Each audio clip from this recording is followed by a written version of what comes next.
What's up, meatbags? Uh, we're here. We're at the after party. It's going to get wild. Bob is getting coffee. Carl is washing the dishes, but they will both be back to rescue us from my boredom, my boring personality. What's up, 56K Warning, Wiley, and Finbar, early adopters, early arrivals to the after party. As you can see, we got the link pinned there. If you want to jump in, if you want to join us, talk some shit, have some fun, do some karaoke, and cause a bunch of problems. What's up, Finbar?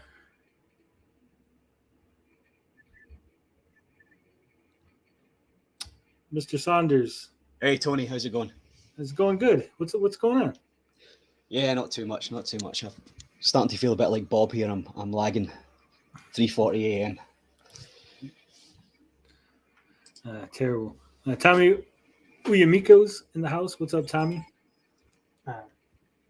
I'm not lagging. I got my big can of Monster.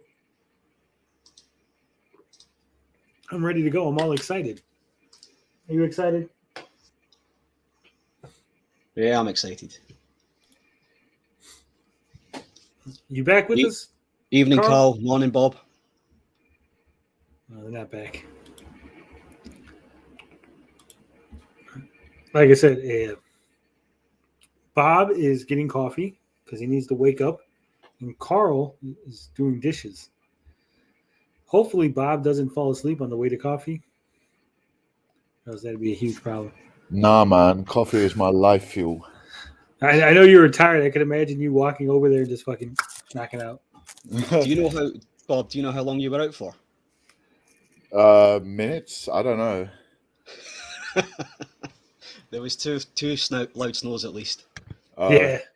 Yeah, I snore like a donkey. They were loud. Yeah, I know. I get complaints from girls all the time, man. It's a big problem. It's good to hear your love life's on the up, Bob. And good luck with that. Thanks, man. My love life's always good. It's just like I choose not to engage because women are a pain in the arse. True. Very true. You said women are a pain in the ass? He's right, they are. Yeah, if you enjoy pegging, they are. Whoa.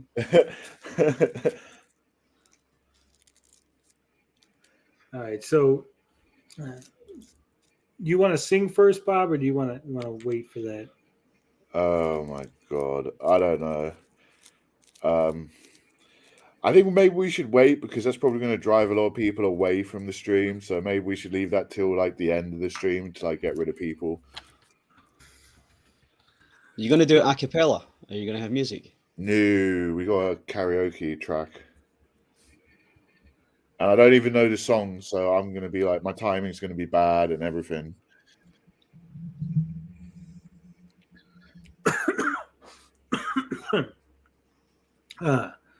Let me get this.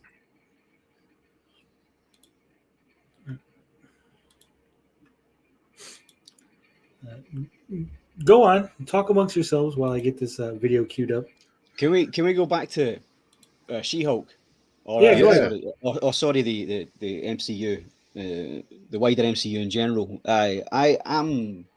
I'll accept that the seven soulmates comment wasn't about the Thunderbolts, but so Phase 5 ends with a Thunderbolts movie, right? This is what they've showed us, isn't it? I don't think it ends with the Thunderbolts movie. I think it does, Tony. I think if you look at the schedule, you'll see that Thunderbolts ends Phase 5 before Phase 6 starts. So, aside from the 7 I listed, there's other ones as well. You could have Ghost still kicking about, Taskmaster, you know that. Yeah. Fake Taskmaster. Punisher. Deadpool. Bullseye, if they want to bring him back in. So there's tons of folk that can fill it, but there's I think what's going to happen is they're going to be, so at the end of Phase 5 they have the Thunderbolts. I think so Val puts the team together and then they go after, I think they're going to, because you're going to have Ant-Man that brings Kang in, and I think Kang's going to fuck everybody up, and then the Thunderbolts are put together to fight Kang, and I think what happens in the Thunderbolts is they fuck it up. and Right. the team gets its ass kicked, and then the Avengers have to come back for the next phase. Oh, that's really cool. I like that. But because they haven't showed anything beyond, they've showed Phase 6, and I think they've only showed Fantastic Four and the two Avengers films and all these other things that are still missing from it. But Yeah. I think they showed everything up to the Thunderbolts, and to be honest, if they don't build to the Thunderbolts, there's no point in having it capping off Phase 5. Maybe I'm looking too deep into it, but I think they have to start building it now, and if they don't start building it now, then it's going to be a bit of a wet fart by the time it comes. Yeah. For the Do end you of not Phase feel 5. that? Do you not feel they've done a little bit of groundwork there with already introducing US Agent and Black Widow and Val? Well, they have, but that's why What's I'm up, also saying. Saif? I'm also saying that. Aye, Saif, how you doing? I'm also saying to Tony that's why Red Hulk is likely, because Thunderbolt Ross has been about since 2008. I know William Hurt's dead, but they don't need to have him in it. They can, and if they've got permission from the estate, they can use his likeness. All they've got to do is have him pumped up with the serum. He's turned red. He's not going to turn back to a human because he's gone even beyond the way Abomination did. Abomination at the end of the Hulk film couldn't turn back, so I think the Red Hulk will be the same. I really don't. Sorry, Carl. I said I really don't want a third Fantastic Four movie. Well, you're getting it, Carl. It wouldn't be a third Fantastic Four. It'd be a fourth one. Oh yeah, that's right. Actually, it'd be the fifth one because of the unreleased. Yes, he's right. The Roger Corman one, yeah.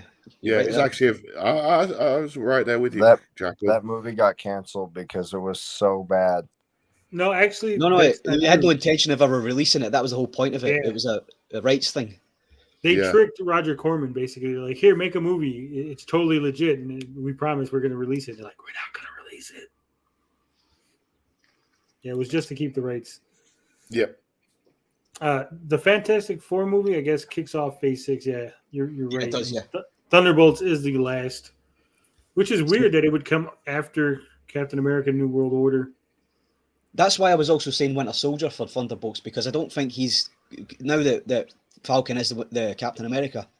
I don't think he's going to be involved in that, so he needs something to do, and he has been in the Thunderbolts in the comics. Right. So there is precedence. I just want Tony to be wrong, as he usually is. Apart from Civil War, which he was right about, but I wasn't there to hear that. So. Wow, I'm the only one here who doesn't give a shit about comic books. We're talking about movies, Carl. Yeah, comic book movies. It's the same thing in my little world. Carl, it'd be good to be in your boots, mate, because you could watch them all now, back to back, and experience it all in a winner. We sit there waiting for fucking months on these films coming out, biting our fingernails, but you could sit there and just watch it or binge it back to back. It's great. Some of these movies, the link to what, Max? If you're talking about posting the link to the after party somewhere else outside of the after party, no, that's not what we do here. If you're not here, then you don't know about the after party. Then you don't get to hop on. You don't post a link in a bunch of weird, obscure places to have weird, obscure people pop in. Is it okay to say you can share the YouTube link to the stream? Yeah, you could share the YouTube link and tell people what's going on, but just don't share the invite.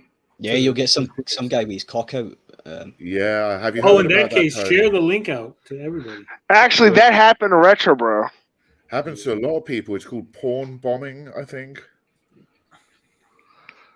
I mean, to be fair, Retro Bro had no idea the guy was going to show his little guy off. So was it little, Carl? Did you check?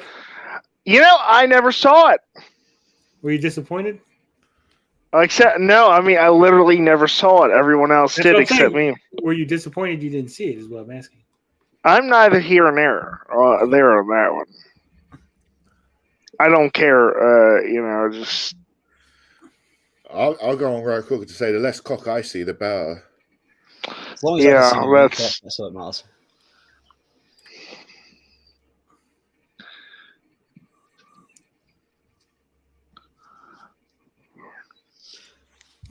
All right, so let's see. We'll go to a classic Abasa Lily. Bad take. Classic bad take. I believe it is pronounced Abbas Lasil, though. It's not like that. Yeah, it's probably pronounced the way you said it, but I can't say that. So that's Speaking What? of bad takes, Bob, wouldn't it be so great if they made a second Akira movie? No, because it's like they're trying to do a Hollywood, or it's been in the works for years. They're trying to make a live action Akira movie. And Oh like, god, I that's don't know. gonna fail. Wasn't Yeah, I don't Keanu know. Reeves attached or something like that? It was At Keanu some, Reeves. I think at some point everyone's been attached to it. Given the track record of live action anime movies, I don't have confidence in that.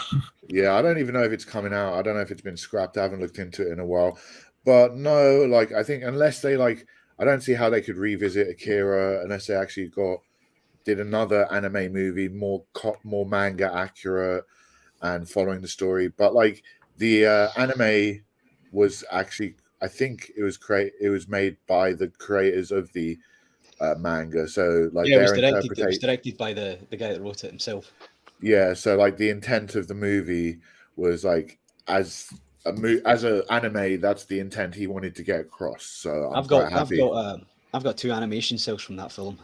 Oh wow, that's but sick. It's isn't like- like hold on, isn't the anime of Akira actually almost a sequel to the manga? No, No, it's kind of like the retelling. it's a retelling and like with a different ending and like a lot of Akira- changes. I haven't Akira read- is barely in it at all. Yeah, well, you yeah, see, that's kind of the twist of the movie, like, but like, it's a like ghost of him, I think, and that's it, isn't it? You don't see the actual kid. yeah. You Is know, that Adam? Akira's a lot like The Last of Us. All you got to do is put Akira, and everyone will think it's the greatest thing ever. No, I don't think The Carl. Last of Us is the greatest thing ever. No, you two are wrong. Yeah, on but you're this like couch. me. That you're cool. I still think Akira is pretty overrated as far as It's very overrated. I think No. Ocarina of Time is overrated. was it? I agree I with you. I think Ocarina of Time is overrated. I went through like a Zelda binge. I wanted to try out the games, and Ocarina of Time ended up being my least favorite of the ones I played. It's still a good game, but I feel like Ocarina of Time to me feels like Mario 64, where it was great for the time it came out, but I think it got beat out by successors. Yeah, My first, Right. and I feel like Twilight Princess was the best successor to Ocarina. I personally. cannot play Ocarina of Time without the Nintendo 64 controller. That is the position I'm in. Mm. You mean that cancer in your hands? Ooh. Yeah, exactly. So before we It's get a- to this Hmm? Abasa Lily video, Saif, you caused us a lot of heartache last week. What did I miss? Caused us- What did I do? I'm you so caused, sorry. It caused me so much grief. They said, "How could you let this young person on your stream and give out advice?" I was getting shit all week. He said, "How is this young guy going to give out life advice?" Well- and then I told them all to go fuck themselves. I've messed up. I apologize for giving advice. No. No, you're fine. Don't worry about say it. what you want. Never mate. stop me from giving advice. Sometimes the younger, It's probably not my position to be giving No. life advice because I'm young, so I probably should just leave that to other people. No. I Here's what wasn't I was gonna- going to say. Hold on. Here's what I was going to say because you kind of missed the joke. I told everybody to go fuck themselves, right? People were giving me shit over it, but they don't understand. First off, this is an open panel, right? We don't have any rules like, oh, you can only come on and talk about certain things. You know, we don't have gatekeeping. Right? There's no gatekeeping here. I'm not asking you for any sort of papers or qualifications to talk about anything you want to. So that's number one, right? Number two, Saif is younger than the rest of us, but he has a different perspective on everything. And different Yeah. perspectives is always a good thing. It's always welcome, right? You might not agree with him. You don't have to agree with him, but you should take what he says and say, hey, this is the perspective of somebody at his age, a younger age than us, and how he looks at things in a different light than the rest of us. I am an old, cynical bastard Same. who looks at things in old, cynical bastard ways. Same. Scythe is a young, fresh-eyed, doe-eyed kid who looks at things in a very different light, and interesting to have his perspective on things. And maybe he doesn't know everything, and maybe we don't know everything, right? I'm not. And I saying want to that- apologize. Like, I wasn't really trying to attack you last time. I was just being analytical. That's all. Oh, don't worry about it. I did I was not just feel being attacked. I didn't feel attacked pragmatic. at all. It's nothing personal. I understand that. Don't worry about it. You're all good. he's mature for his age. Look at him. And I also Yeah. want to say, like just because someone's young and they don't have as much life experience, they've got some life experience, and like a young person's perspective, which has been shaped from the experiences that they've seen around them from the adults they've experienced, could be very valuable insight to older people. So I wouldn't say like discrediting someone giving life advice just because they're young is a good thing. In fact, you're going to benefit from all our mistakes put together. Yeah, I mean, in fact, I'd rather get, like, in some aspects, like a younger person's point of view could be more beneficial than a jaded, old, grumpy old man's point of view. And lastly, what I would like to say is, I'm old already, right? Bob's old, Carl's old, Finbar, he's like 12. But Yeah. the rest of us are old, right? Our time is coming to an end. We're not going to be on YouTube forever. Scythe Jackal here, he is the future of YouTube. It's the future of commentary, future of video game discussion. Well, I mean, the thing about YouTube is that, I'm sorry to interrupt, but I'm pretty much just doing it for fun. I don't really plan to make it for like into adulthood. I'm just doing this little thing for fun because why not? Yeah. You say that now. Just wait till we get you to 1,000 subscribers, 10,000. That is never going to happen. I say that too, dude. That's I not say that gonna all the happen. time. And even if it does, like, that's cool and all, but that, like I said, I'm just doing it for fun. Yeah. We're going to make you the next Keemstar. Whether you like Please it or no. not. Anybody but Keemstar. I don't want to report boring news and yell slurs on Twitter. While we're on this kind of topic, I wanted to ask Scythe Jackal, what is your wheelhouse of interest, or like, do you have any creative passions or hobbies or stuff you're interested in, like games or movies, like anything like that? Oh, yeah, I can give some things. Nothing personal, but I love to work out and go to the gym. I really love lifting weights. I like to read. I like to write. I like going to school. I like to swim. What else? I like to draw too. Drawing is very fun. Awesome. And I actually got into painting. Well, I mean, I don't have like a paint set or anything, but I found out that painting is actually very fun. I remember doing it like in younger grades, but I ended up not liking it as much. And I did it again. I tried Sumi, and it just clicked. Excellent. Well, yeah. So you sounded you have got some creative endeavors, and like I've been creative since I was young. excellent. I hope to use that creativity. That's funny. Like, the thing I want to say is, yeah, I understand like not doing YouTube and you doing YouTube as a hobby and stuff, but like if you ever become like professional in your art career or stuff, like social media can be like another platform, another avenue to get your work out there if you get in that position. It can be like a little tool. It doesn't have to be a big thing. It can be just like a little tool on your belt to use to like promote your work. Thank you. You'll be there when YouTube eventually dies. Yeah, I think given how it's going right now, I might give YouTube like 10 years. Maybe it'll die. Maybe a little longer, but given how the competition's gotten steeper, it's a possibility. Yeah. I think 10 years is generous.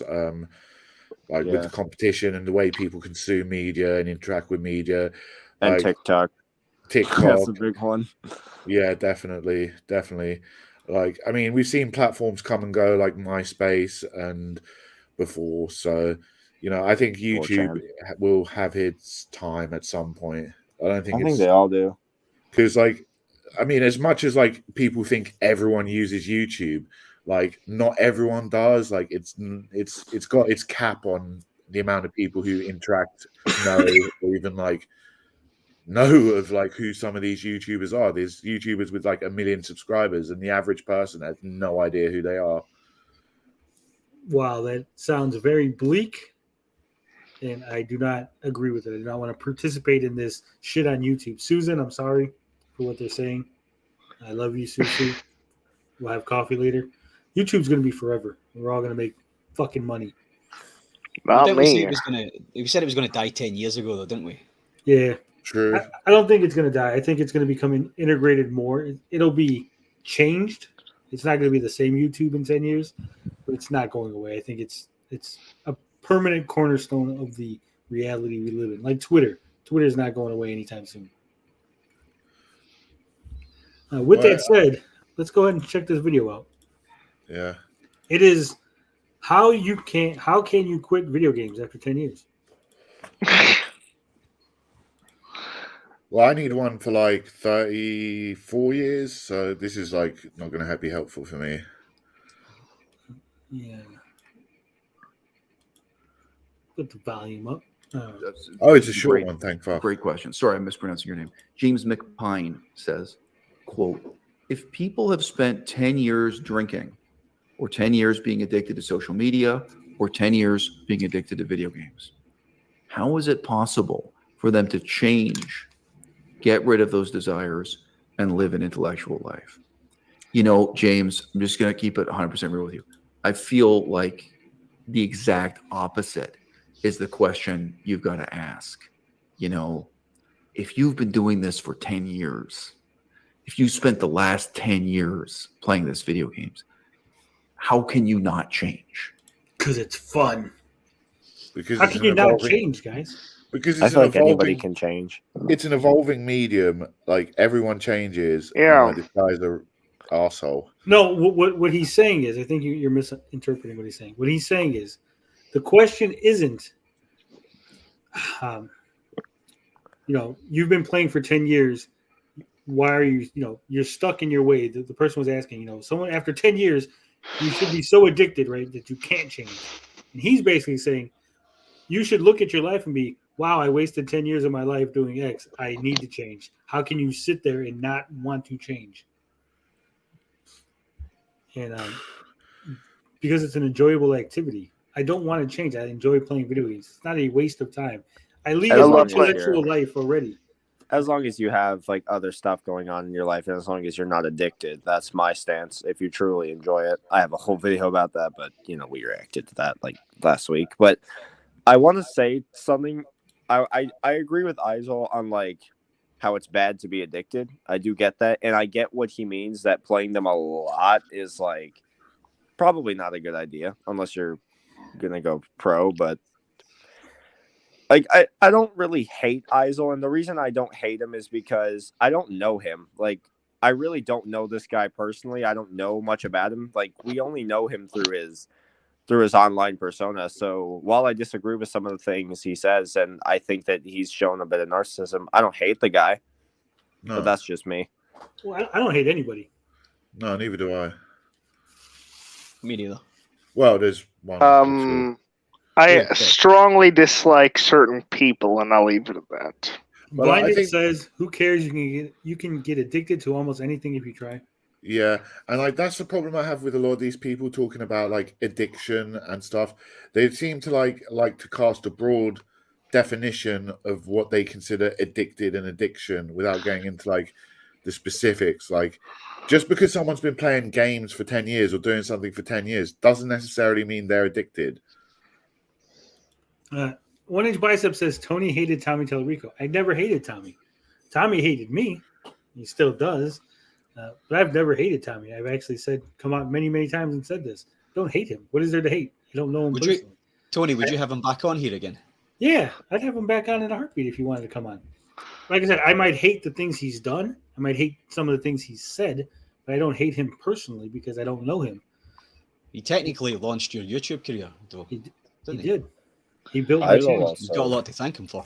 The thing about Isol is that he also posted like a comment on a video recently. Wasn't it your Arlo video? That was like a month ago. He posted it though. I'm late. Yeah, you were late to the party on that one because I was looking. I was like, he made a reply, and I was like, I didn't see a video or nothing. I was like, oh, that reply's old.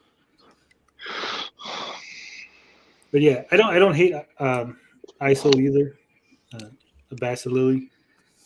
I think it's funny to say his name wrong because he gets upset about that. You would just call him Cue Ball. And Gold he said- Yeah, I wanted to talk about that. Why didn't he? Why didn't he shave his eyebrows off too? I don't think anyone ever does that, Carl. I feel like he just stopped kind of short. You know. No. 1 Inch Bicep says it was a stream a few months back with Days and Ninja Kitty. You said you hate DJC2, I believe. I don't remember that. If I did, I was probably just playing around. Being hyperbolic. Yeah. 'Cause like I said, I'm maybe it's the other guy that lives in my head. But me, I don't hate anybody. I'm a man of peace, a man of God. I'm the next Pope. I mean, sometimes I might say I hate this person or that person, but like I'm just saying it. I don't strongly feel that really. Like I might hate what they've done or hate their opinions, but to actually like hate another human being is like a strong thing to do. Like I don't hate I any other mean, human being. It's also It's a waste not- of your energy as well. it's Exactly. not like I would laugh as these people were gently lowered Oh, into no. a giant paper shredder Whoa, and come recorded on, their Carl. screams. Carl. It's not like I do anything like that. Carl. And use their screams as a ringtone. Yeah, exactly. Thank you. Damn, I don't want to. Why did I think about that? Carl, that kills people, Carl. Carl, there's a dead human in our house. Oh, hey, how did he get here? Carl, what did you do? Or it's not like I'd, rub one off to the side of them being killed. Carl. You went. There was a line. You saw the line, and then you jumped. Yeah, I did. Let's I bunny hopped over that line. Let's chill out here. Either way, Isol's talking about quitting games after 10 years. I strongly disagree with a lot of his takes, and like Bob said, it is a very vague type of question, right? He didn't say like if you're playing games 10 hours a night for 10 years, right? That would be totally different than if I play a game once a week for 10 years, right? Or if I play a game once a month for 10 years. So I think we really, if you're going to talk about addiction, you really got to go in there and be very specific and give the definition and define what it is that you're talking about and not be very broad and vague. Agreed. See what else he has to say. How can Also, I would like charge Cashy for putting that in my video. That's free advertising for Cashy. you not grow? How can you not have a desire for something better? Right. And then see, I don't like this condescending tone he takes, like almost saying like what you're doing is shit. You need to do something better than the shit you're doing. And I don't feel like video game playing is bad or shit. And not just that. He's saying like because you've got an addiction, you can't do something better even if you have addiction. I'm sorry, mate.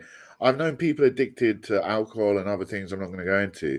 Like, and they've been like very successful, very ambitious, and have passions and been like very talented people, regardless of their addiction. Just because you have an addiction doesn't mean you can't do something else at the same time.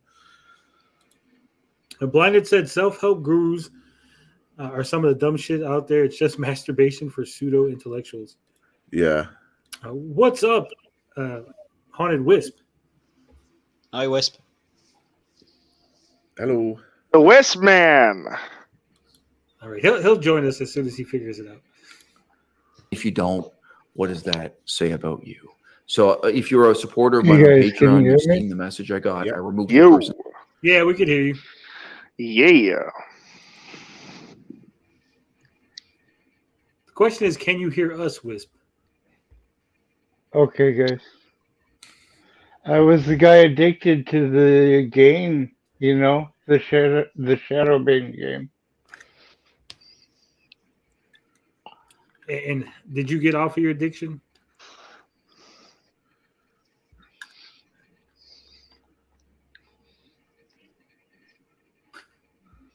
Yeah, I did. And I saw the guy that I admired the most that I knew from Shadow Bane follow back into addiction. I'm tragically sorry about that, sir. Yeah.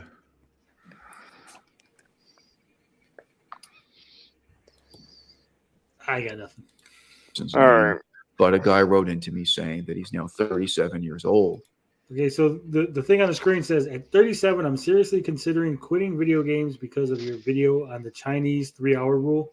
I didn't see this coming at all, but your video really spoke to me. Thanks for that.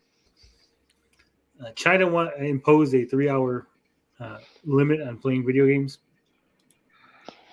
Per And after day. watching just one of my videos. What was that? Was that per day, 3 hours? Yeah. Or maybe it was 3 hours a week. This was a while back. This is an old video. How do they enforce that?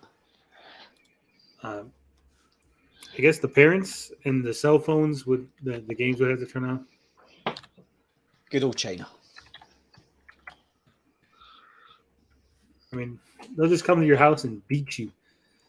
Well, it is China. Well, Well, I don't it was online gaming. So it says China limits online gaming time for children to 3 hours a week. 3 hours a week. young people as well, and it's under 18s to 1 hour in the evening on Fridays, weekends, and public holidays. That makes sense. So, like I can kind of understand that, but still, I don't see that applying to a grown 37-year-old man. Yeah, I also think it's stupid. I can understand you saying, all right, school is Monday through Friday. So Sunday nights through Thursday nights, no online gaming, right? But your weekend, you should be able to do whatever the fuck you want. Yeah, but even then, maybe. I mean, obviously within limits, obviously. Maybe some screen time limiting for family activities and social activities and stuff would be good. Yeah, but I think that should fall to the parents and not to the fucking government. Yeah. What do you think, Scythe? You're the youngest one here. If the U.S. government said you're not allowed to play video games during the Well, I mean, it's an interesting way to combat addiction, like limit time. I definitely think limiting time is better. I'm not going to give political opinions, but I don't really think I have the right to give.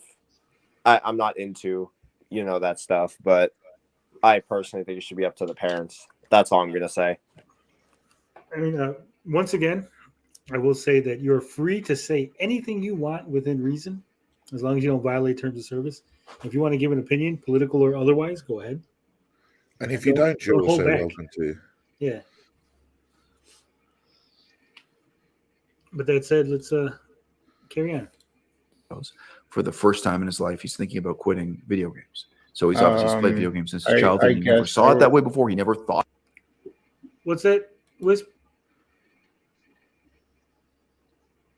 Is Wisp on a delay? Is he on a lag? I'm not sure. You got me. Oh, just that I am on a lag. I'm delayed somehow. Are you watching through YouTube? Because if you're watching through YouTube, then you're going to have a delay. Yeah, he's got an echo.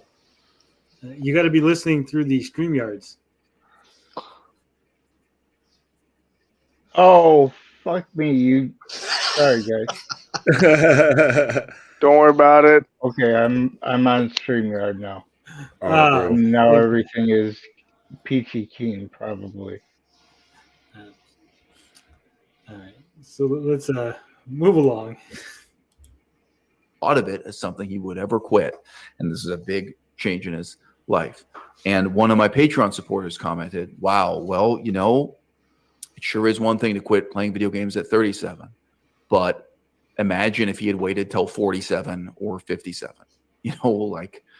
Every year counts, every day counts, every decade counts. It may seem hard to change, but it's really hard to stay the same, And I think we see the pathos of that here on YouTube all the time.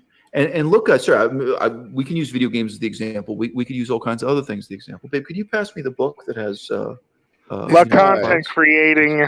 Yeah. This guy feels like he's trying to shame anyone who plays video games long term. It doesn't seem like he's addressing the addiction problem. He's addressing people who play games, who've played games 10, 20, 30 years. He's trying to shame people around gaming, which I think is a bit shitty. Yeah, it does feel like he's not addressing the core, the root issue with the gaming addiction. that he believes is a thing that exists, and more of, hey, you should just feel bad about yourself. Because remember, also, you have to remember, watching his videos, I watched a couple of them, he doesn't really believe in like mental health problems. He doesn't, because in the Arlo video, remember, he was like, well, Arlo's a drug addict because he's using fucking. Oh, he's one of those. You know, just tell yourself that your brain works right. Just be like, hey, my brain works right, and then your brain works right. It's just that simple. It's like, believing that breathing oxygen is that you need to breathe oxygen. Yeah, to don't survive. believe the conspiracy. Don't believe the conspiracy. You need to breathe oxygen. Stop breathing, and we can live forever. For anyone inquiring what we're talking about, it was just I kind of came up with a social experiment that YouTube fucked up. No, it's not a social experiment. It's true. If you breathe oxygen, it damages your DNA change. And I was just basically stop breathing oxygen. And the theory was to see how, and the experiment was to see how many people would respond and either think I'm BSing or that I'm genuinely crazy. So I picked, I made a fake video that, the government perpetuated this myth that you need to breathe oxygen to survive. Well, When you explain it, Carl, you ruin the joke. Again, the YouTube algorithm screwed me. So the YouTube algorithm didn't screw you, Carl. You were never going to like. You can't just put out a video and think that it's going to be just some viral hit. Okay, I don't know how many times I got to tell you that, Carl. Number 2. How did we lose Scythe Jackal? I don't know. Oh, I'm still here. Sorry, I've just been drawing while you guys were talking. No, you were. It showed that you were gone. Like. Oh. Sorry. What I was gonna say. Fuck. That fucked my whole train of thought. Oh yeah, there's actually people out there, Carl.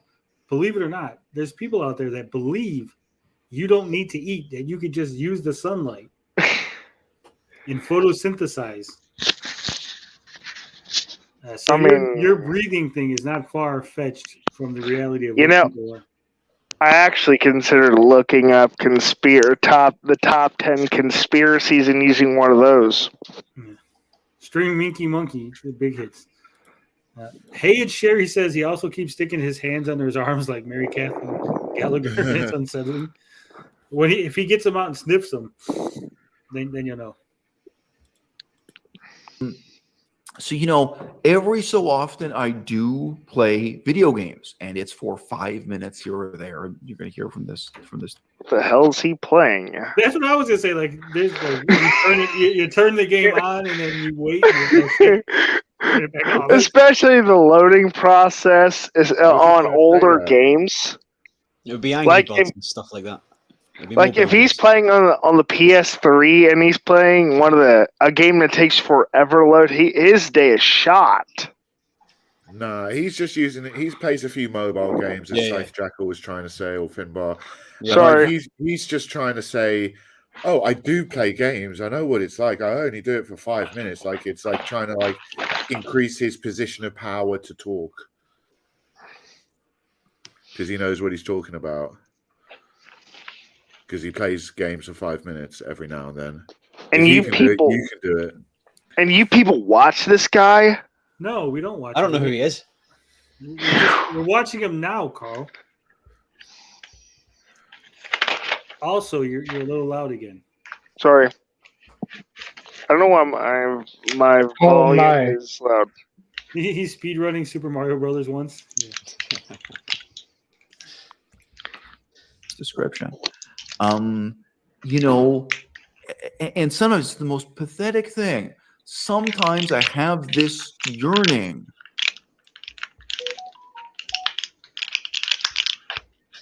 Which one of you is doing that? Not me. Not me. Carl. That's not me. I have my mic up, muted. Is that you, Haunted Wisp? Yeah, let me fix my volume, I guess. Or am I good? Somebody was crackling nuts or something. I don't fucking know. Sorry guys. I have this this is a pro tip for you guys too. It's the Kava Kava candies by Ozia Originals in Hawaii, and you can get them on Amazon.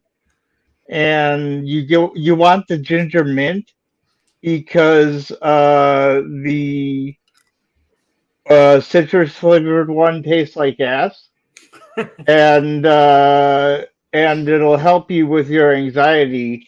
This is like if I had to estimate, this is the one tablet is like 1/10 of a standard pharmaceutical benzodiazepine versus this natural benzodiazepine found in the Micronesian and Indonesian places like that.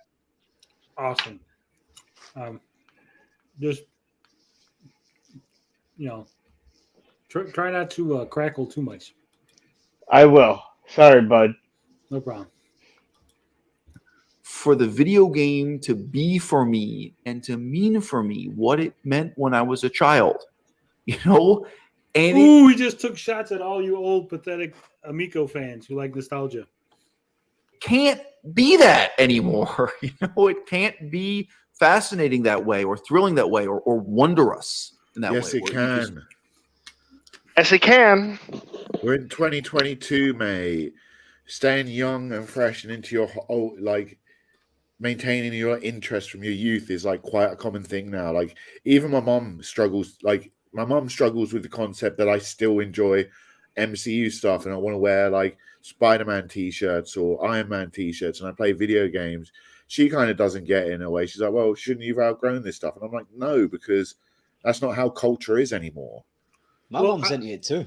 She's into all that too. Do you know what got her into it? I'll tell you what it was, Bob. It was Guardians of the Galaxy. It's because she was into the music. Oh, I tried getting my mom into MCU by Guardians of the Galaxy. She enjoyed it, but she didn't like the fight scenes. She thought they were a bit stupid. And, she starts to get pissed off when I say things like that's not the real Guardians. The real Guardians was what's his name? Vance Astro, Marionette's Charlie 26. She's like, what the fuck are you talking about? And I'm like you don't know anything. You're not deep into it like I am. But yeah, she likes the music. Yeah, I understand. Say you're not going to get the same feeling if you go back and play older games, right? But every new game that you play is going to bring you new experiences and new wonders and new joys and new things to discover in that game, right? Elden Ring is going to give me a different experience than when I played Ninja Turtles as a kid. I'm not going to have the same wondrous, like, oh my God, but I'm going to have a different version of that because it's a new game with a new story that's opening up new worlds to me. It's like reading books, right? The new book you read is not going to be equivalent to the old book you read as a kid. But I'm not going to go back. I'm not going back and reading Give a Mouse a Cookie, right? Because I've gone beyond that. Yeah, and like as I said, sorry. I was gonna say he makes it sound like video games have stalled. Like it's like 1987 games came out and that's it. Like they haven't evolved beyond what it was. Yeah, and I think that's something really special about video games as a medium is that it's always evolving and growing and changing so far. Like every new console generation, we get more power and new technology and like new innovations in gaming. And there's like, it's almost like it's like almost an infinite creative space. Like, because there's like elements of music, art, interactivity, storytelling. So there's like almost unlimited creative potential with video games. Do you not feel like it's starting to plateau now, though? Yeah, it feels that. Yeah, no, I do feel there's been like some homogenization and like mass adoptions of standards in gaming, and like there's like certain franchises which have like become so established, which are guaranteed sellers, which AAA publishers rely on. But like there's still innovation. Like it has like plateaued a little bit, but I still feel there's room for like indie developers and new developers to come in and shake up the space and bring a fresh new take on games and genres. Yeah, it's the same thing with anything, right? If you just read romance novels, they'll start to blend together. It's all the same. But if you You know, expand your world into other genres of books, then you're like, oh my god, there's so much to hear, right? And the same thing. yeah, with video move on from romance novels to 50 Shades of Grey. games. Ooh, no. I love video games, but there's a lot of problems with storytelling. Yeah, well, yeah, that's true. There's a lot of problems with storytelling in every medium. Yeah. Some games are more storytelling driven. Other games have really shitty stories. It's part of the fun, part of the discovery process. This Bad guy, stories. Fire Emblem Fates. Oh, hot take. Tommy Tallarico would have loved this guy. Can't Tommy believe that you're looking. Tallarico. Is he Never- that commentator with the icon that looks like Bruno Mars? No. No. He's the Oh. guy from the Intellivision Amico. Oh, okay. Saif, click on Tony's videos and go all the way back to the first one, and then watch from there onwards. Yeah. Ninja Kitty, you're way late because we already said we're going to get Carl that subscription to Saggy's OnlyFans. Yeah. And by the way, Ninja Kitty, I don't need to read 50 Shades of Grey. John St. John already did it for me, so there. Okay. For me what it meant when I was a child, and it can't be that anymore. It can't be fascinating that way or thrilling that way or wondrous. You know what it almost sounds like? It almost sounds like he personally stopped enjoying video games, and that in order for him to come to terms with that, he's invented this narrative that, oh, it must be because I've grown, and other people need to just grow the way I've grown, and then they'll not like video games anymore because video games are kid stuff. Yeah. Yeah. I just don't like this take at all. Like, it's just completely all over the place. Like, I mean, it's a lot of bias and from his point of view and from what he believes. And like, if you ask me, like, my interest in gaming, like, has like waned and grown and changed over the years. And when I play a video game, I'm not expecting the same experience as what I got as a kid. Because when I was a kid, I was a fucking idiot. So like now that I'm a grown man, like I expect different things from my video games and the experiences I get from them. So like, no, obviously you're not going to get the same experience. But like when I was like, 5 years old playing Super Mario 1, it was like, ooh, I'm pushing buttons, things on screen move. Ooh, color, like jump, man. Like now I'm older, I'm like, well, more than just that. Like, Yeah, the novelty's gone. It's not new to you anymore, is it? well, sometimes it's new. Like sometimes I do get a bit of that novelty. Like when I got the PlayStation 5 and Demon Souls, like the graphics were just like, wow. I was like, really, like this is like really well. No, yeah, the novelty has gone a bit, I guess, but yeah, I was like still like really impressed and like in awe of the PlayStation 5's graphics. In that way where you just can't believe what you're looking. It can never do that for me again. I can never have that experience again. Today, I don't even know if it was for 5 minutes. I played R-Type with Melissa. So R-Type is the original R-Type. Very simple. Well, there you go. R-Type. If you're going back and playing old games, you're probably going to get bored of them. Yeah. Also, how could you play R-Type for 5 minutes? Because you got bored after 5 minutes. Or you suck because He's a pencil pusher. That's what he is. I love R-Type as much as any other R-Type fan, but like, there's like the game's like an arcade game, like on console at home. It's a different experience. well, true. But I'm saying if you're good, you shouldn't last more than 5 minutes, unless you just turned it off. Yeah. This guy just turned it off. Video game. It's one step up from Space Invaders. And I was just playing it. Oh, that's such a fucking lie. R-Type is not one step up from Space Invaders. No way. Not at all. And while I was playing, I was talking to Melissa about the history of the game a little bit. And I said to her, She was probably like, shut the fuck up. I don't give a shit about the history of R-Type. Yeah. I have a question. Yeah, go Shoot. ahead. What is R-Type? It is a R-Type. side-scrolling shoot 'em up. Yeah, I was asked the question, not you. Oh, so it's like Gradius. It's a side-scrolling. Yeah. It's a side-scrolling shoot 'em Yes. up with unique power-ups, which changed the way you shoot. It was quite innovative at the time for the power-up system and like the little attachment bot you get, which you can either attach to your ship or shoot off. It has quite a unique art style, a bit Geiger, 80s horror kind of influence with a bit of sci-fi as well. Cool. They're By the way, called shmups. Skip. Yeah. Thank you so much for asking all these questions because I really don't want to sing today. Oh, you're gonna sing, Carl. It's coming. I'm gonna sing. You with better get to Carl. the video then. We have all night. I don't. Wiley, do you really think he recorded this gameplay footage? Do you think he has a capture card to record? When he's This like, guy, actively not recording? a chance. Nah, he probably lifted that from somebody.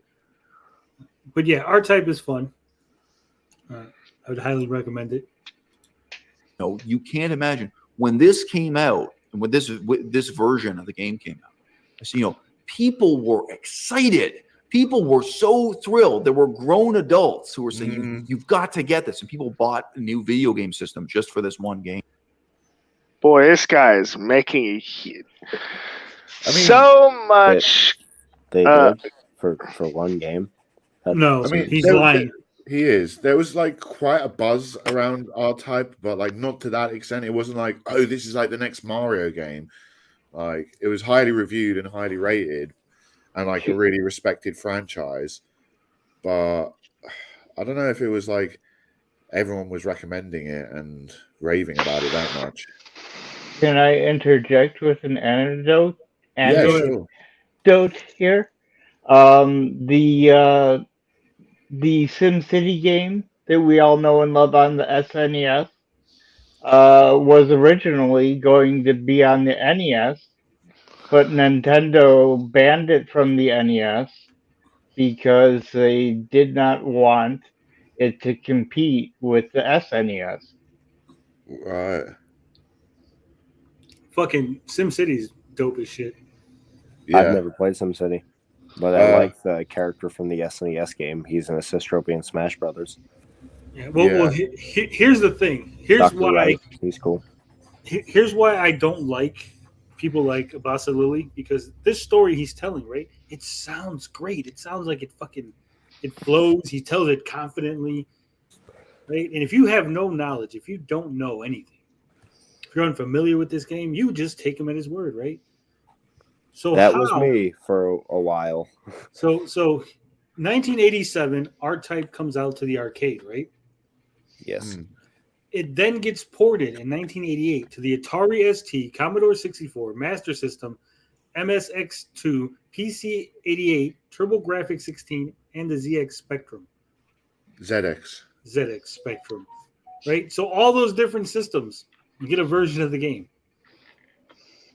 Yeah. So how could everybody wasn't running to buy this one console? Because there wasn't just one console that had the game, right? Yeah. And then in 1989, it came out for the Amiga, the Amstrad CPC, and the X68000. And then it wasn't until 1991 that it came out on the Game Boy. Yeah, I had the game. That was my first experience of R-Type 1 and 2. I had the Game Boy versions. Yeah. Now, Super R-Type came out on the SNES. And no one was buying the SNES for Super R-Type. No. So I don't know where this story is coming from in his brain. R-Type is considered one of the best games of all time, but there was never ever a time in which it came out on one console or people were rushing to buy a particular console for the game. Ninja Kitty has a great quote. This guy looks creepy. I can see him being a serial killer who rubs oil on his head and tells people to rub the lotion on the head. No, come on. That's not. Come on. I could see him like taking up the role of Goldmember in the next Austin Powers movie. I don't think he would. Guys, I don't think he'd kill somebody. I don't think he'd go that far. Yeah, come on. Let's keep it above board. I could see him asking for $1 million. You think he's Dr. Evil? $1 million. How about no? All right, come on. I saw that in a commercial. No point telling the whole once. I've never story. seen It's Austin like you Powers. can't imagine. What's that? I just said that quote because I saw it in an ad. I've actually never seen Austin Powers. Oh, it's Oh, you gotta watch it. You got Yeah, to watch Oh, it. you gotta watch it. It's a all real, of it. it really captures an era of British cinema and also like a reflection of 60s nostalgia Yeah, through the lens of baby. 90s or 2000s. All right. Let's get to the rest of this video. Come on, we're only 3 minutes in. We're halfway there. We can do it, guys. We're so thrilled. There were grown adults who were saying, "You've got to get this," and people bought a new video game system just for this one game. No point telling the whole story. So you can't imagine, and there were children who got a part-time job just to buy this. Children were getting jobs. He's so full of shit, this guy. I think he's talking about. Chill, yeah, for Is real. he projecting? Is that what you're saying? He's projecting. When he goes, there's no point telling the story because he didn't might know the be fucking talking story about because it doesn't exist. Yeah. Scythe, we can't hear you. You got to be a little. He might be talking about teenagers. Yeah, I know, but it's Some still people- funny the way he says it. Children were getting jobs. Well, I Children think went he's back to the coal projecting. mines so they can play R-Type. Yeah. I think he went out and got a job so he could, as a kid, to get by R-Type. Maybe. Who knows? Well, we don't have confirmation, but it's possible. As someone who lived through the era that R-Type was released, I don't remember anybody running out and getting jobs to buy R-Type. I don't even remember anybody in my gaming circle talking about R-Type. It wasn't really by 87. Everyone was talking about Mario and the NES library that had just started coming out, right? Yeah. Yeah.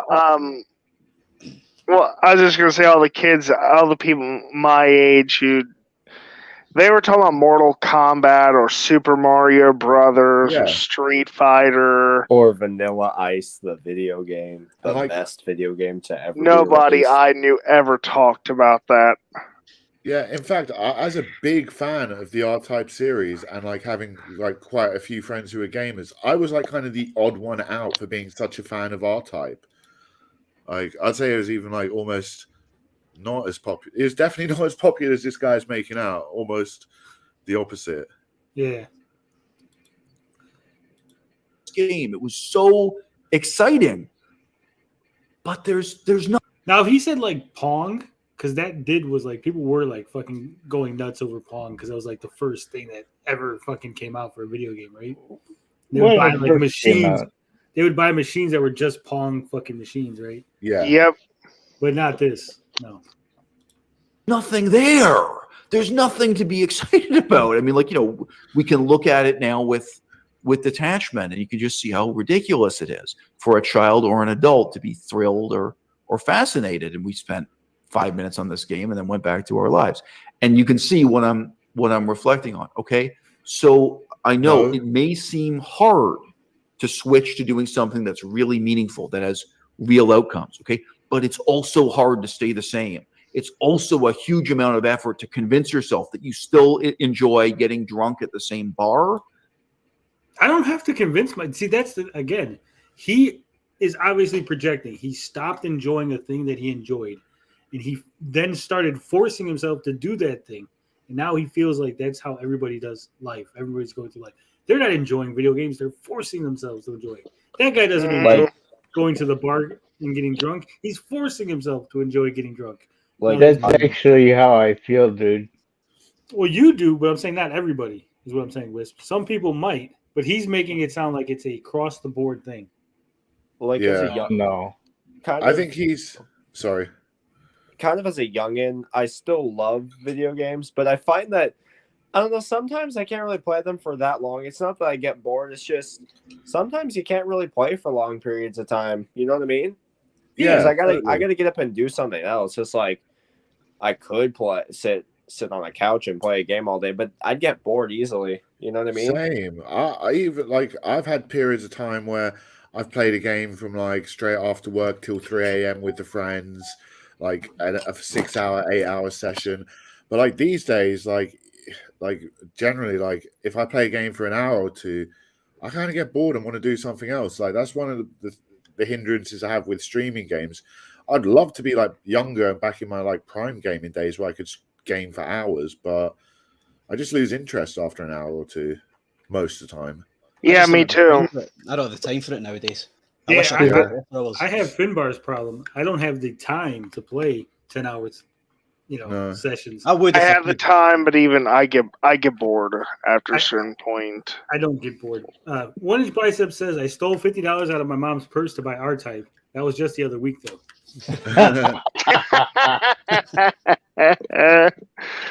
Only Carl and I laughed. Wiley wants to know, is sitting in the kitchen meaningful? Yelling at people through your YouTube videos is meaningful. That you still enjoy playing the same video games or just playing, video games year after year. It's hard to, as a human being, it's hard to stay still. That's just as much work or more. See, again, he's making it seem like if you play video games year after year that you're not evolving as an individual. You're not playing the same game. If I can understand if your point was you're playing WoW over and over and over again, and it's the same game. You're playing Mario, only Mario, over and over and over again, right? But we as video gamers play different games, new systems, new fucking things. Yeah.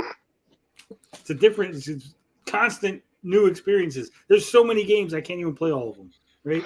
I might like play old games, but I'm finding new old games to play. Yeah.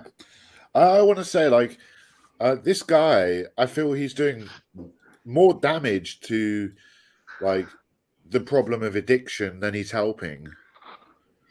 He's, diluting the definition and hurting the cause he's trying to support. I feel like I've heard this guy's voice before. You have, Carl, because we've watched him on the show before. Oh, we have? Okay. Yes. Tony, Then really, What's up? sorry, can you highlight Eating Paste's last one, please? You This guys one are right rookies. I can still game for 5+ hours. Eating Paste, can I ask you a question? Do you have a wife and a child? here? You do. You cannot game for 5+ hours. You can, but you'll be quickly getting be death single. stares the entire time, and your kid will be jumping all over you. So it's not about being a rookie, mate. I would be doing it now if I could, if I was single. Sorry. I would be doing it if I don't have to work and then make YouTube content and do all that other stuff. Blinded says this is why you don't listen to these clowns. I don't. I just thought it'd be funny to see what he has to say and dunk on it. It's good to Ooh. get other perspectives. Well, I want to know your secret, buddy, because they don't let me do that. Separate Maybe your gaming wife, room yeah. and a lock on the door. And his wife and him have been together 20 years. He makes it Oh, yeah. work. Bullshit, dude. No, Carl, do Yeah, I not call believe bullshit on our fans. If he says that, we believe him. Does your wife play Okay. games with you? Eating Paste, does your wife play games with you? Carl, why are you not taking people at their word? Just Carl's observation. jealous. Hey, Carl, you're jealous. I don't experience jealousy. I mean, when I've been in serious relationships, I'm thinking back to when I lived with a girl for a few years.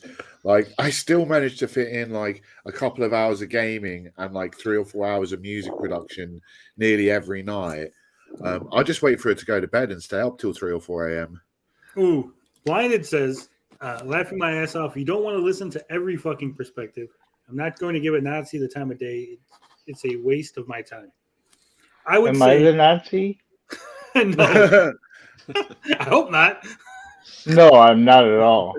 No, I would say for the normal, everyday person, right? You don't have to give every perspective your time or your energy.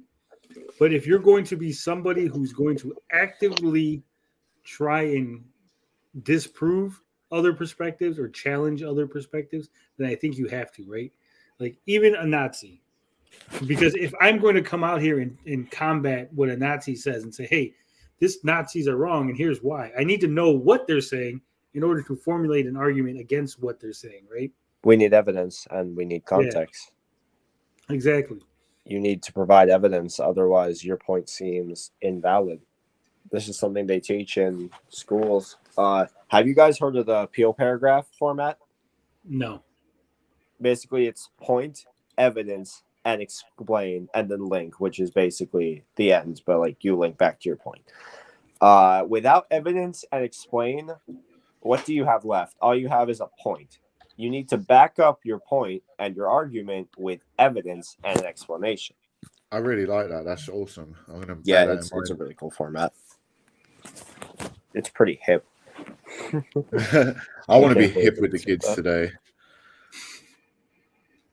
Pedmas, yes, Pedmas, big up Pedmas. I love Nexus Lexus. PEMDAS. It's PEMDAS.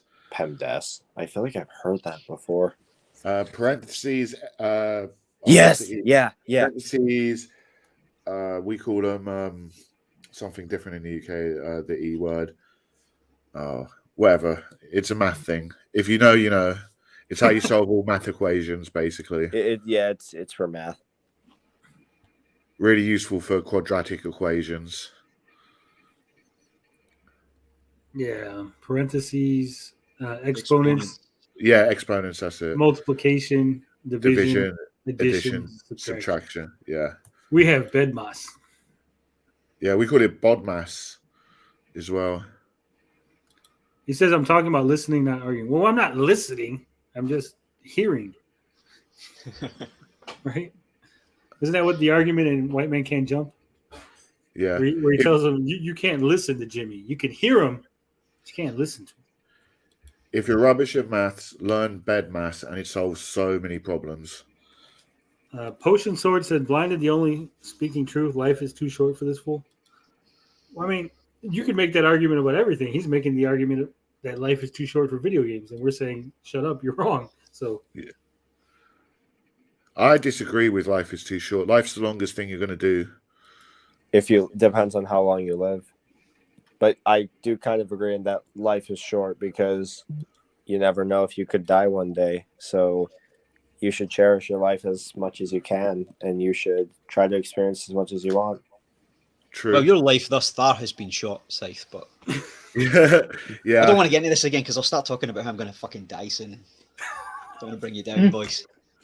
you're not going to die anytime soon, Finbar. But like, even like 16, 18 years is a long time. I don't think anyone can argue that like a decade isn't a long time. I think it's all in perspective, right? Yeah, it's all in perspective, guys. Yes, because Scythe's life is the longest thing he's experienced thus far. Exactly. So, yeah, you're right. It's like being married for 2 years isn't that long, right? Being married to a horrible person for 1 year is like the longest fucking thing ever. Right? Working like a man from experience. Experience, Tony. Oh yeah. I'm just saying. Potion Sword Run says Bob is wrong. Life is short, and you're wasting it on stupid opinions. So everyone's opinion's stupid, man. Like, yeah, I waste my time on what I like.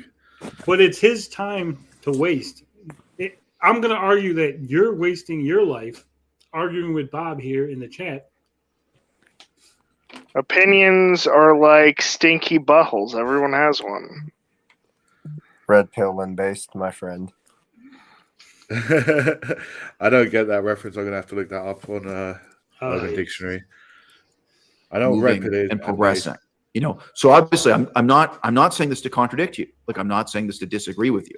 In a sense, this is a kind of deeper agreement that says it's a lot of work either way. Okay, so guys, this is Aristophanes, the clouds. I'm thinking about starting a TikTok, just doing book reviews to do short statements with this. Okay, so I just told you I can go back and play a video game that I remember from my childhood, and you get this terrible sense of vacuousness and hollowness and meaninglessness. No, I don't. Why are you lying? Again, projecting. Yeah. I mean, another example of this would be Machiavelli. I don't know where Machiavelli is. Doesn't matter. They've seen Machiavelli before. It doesn't matter. They've seen the book before.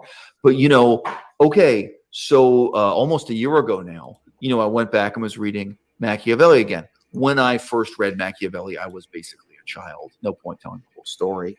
When I first read Aristophanes, he was basically like 10 years old. He was just fucking reading Aristophanes and fucking Machiavelli. Dude's way more smarter and more advanced than the rest of us. Just trust him on it. No point in telling the whole story. Clouds.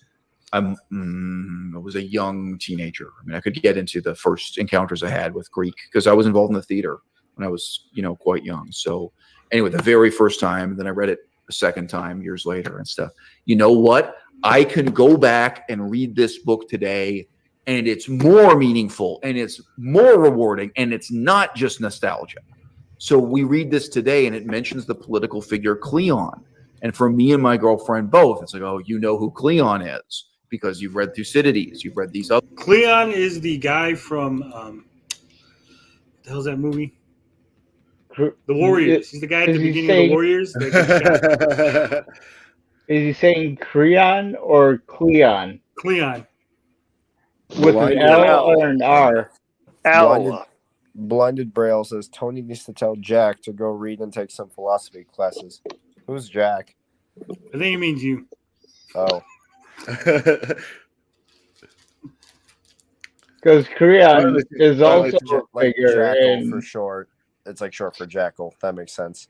Don't listen to Blinded. We're in the 2022s now. You don't need to read books. It's all on video format now or audio books. I do enjoy a good book though, and I love to read and write fan fiction. That's like a huge hobby of mine. Yeah, Blinded's just jealous that he's no longer the youngest person to be on the show. Oh yeah, he's 22, I think. Oh, so he's my generation. Interesting. Yeah. He's already jaded and bitter, though. Yeah, what's up, bro? Blinded. He does look kind of crazy. He got crazy eyes. Yeah, he does right now. I'll totally agree with that. Other books about politics. There are things in here that are now more meaningful and more important. There's, more you get out of it. I mean, obviously, Machiavelli. You really need to be middle-aged to read Machiavelli. Reading Machiavelli as a teenager is very, very difficult. You wouldn't get out of it. So, I hate the way this guy does that. So James, you're right, but I'm right also. Hey, Mad you're Max. right. After what's up? I was just saying hello to Mad Max. I'm just saying, this guy just annoys me because the way he's laughing and he said he doesn't want to tell the story. It's annoying. I'm giving him some advice, but we're just messing with you, Blinded. Jesus Christ. Yeah. Everybody's so sensitive today. Welcome to Generation Z. Yeah. All right, you should. Thank you, Blinded, though. You should take some philosophy classes, though. It's always a good thing. Don't know. Thank you for the advice. I don't know if that's good advice. You don't like philosophy classes, Bob?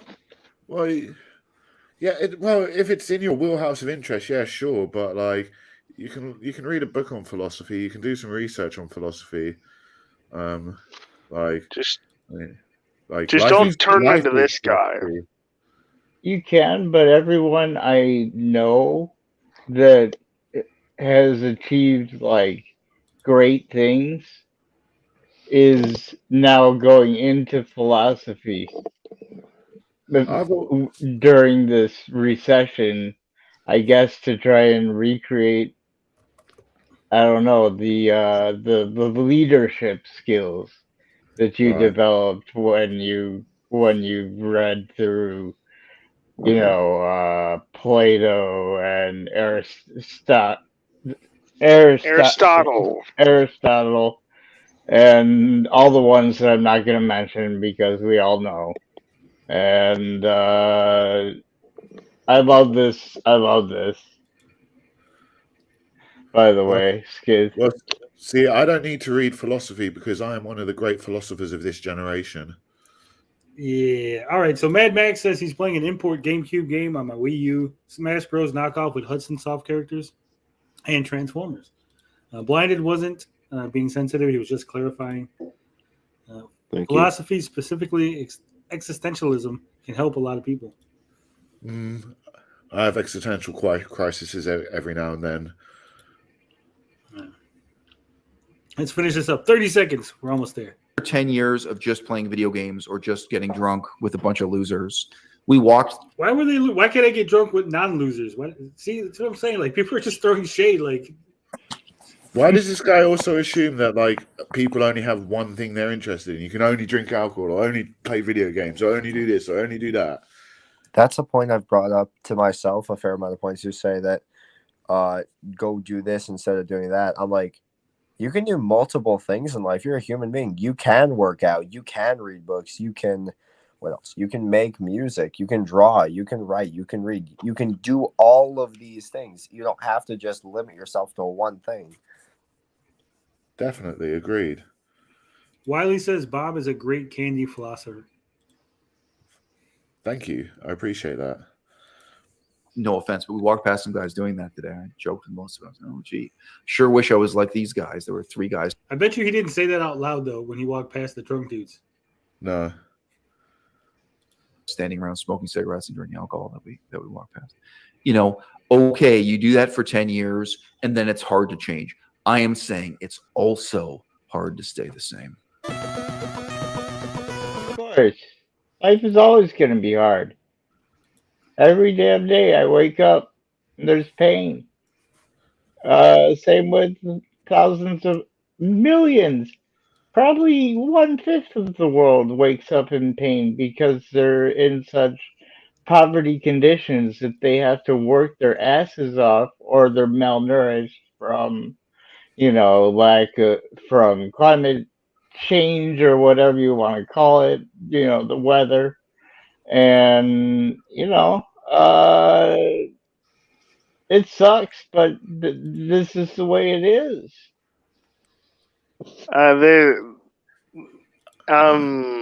This guy annoys me as much as Atari Creep.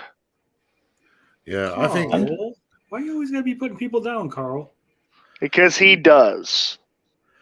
Life is a bit of a roller coaster. It has its ups and downs and challenges and dips and peaks and falls.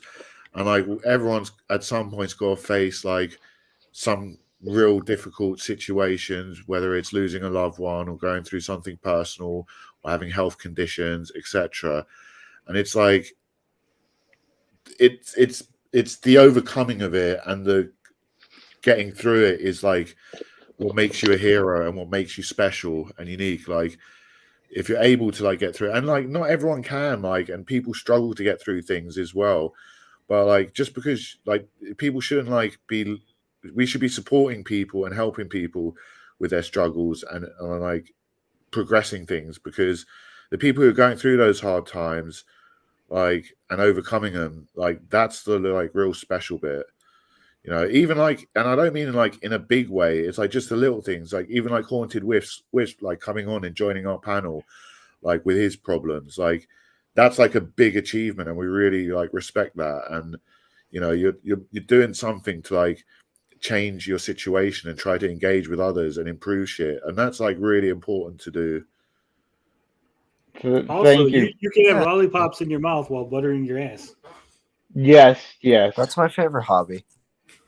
Lollipops Aside from biting telephone wires while riding on a tricycle.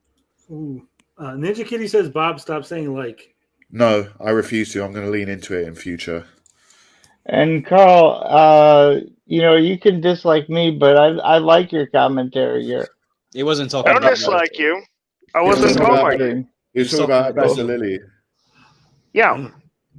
I was talking about Bassa Lily, dude, not you. Imagine My if bad. Imagine if I That's part of my brain neuroses. No problem, dude. It's all cool. imagine Hazel came on this chat right now. Oh, if only. Yeah. Has he ever done that before? No. He doesn't Guys, go out of any safe spaces. Yeah, the guy's too much of a Gotcha. soy boy. Well, it's getting very late. Actually, it is very late, so I think I gotta head out. All right. Thank Be you. well, for dude. dropping in. Take Nice, care, nice. Si. All right. Now is the fun part of the stream. Oh God. Here we go. I promised them at 7:50 you and Carl would do your best. You promised them. I never promised. You ready, Sorry, Carl? guys. I didn't mean to fuck the stream up. No, you didn't. No, 1 minute. not at all. 1 minute. Not at all, Haunted. Thanks, guys. Carl's getting Sitting- his fedora out. I'm sitting down. I Let's don't know get this. some fruit punch. Disclaimer: I don't know this song. I don't listen to it often. I don't know the rhythms. My timing's gonna be bad. I'm not a great singer. Yeah. He's like So- every other Briton. He hates Elton John. Ooh. You hate Elton John? I don't hate him. I think he's a bit overrated. All right, so I'm going to remove Finbar, Wisp, and myself, so that way Bob and Carl, you're going to have the floor. No help from anyone else. It's all on you guys. Good Carl, luck, guys. who do you want to be? Do you want to be Elton or the girl? Elton. I'm not Okay. even. I'll see how much well I can read this. So you got to bear with me.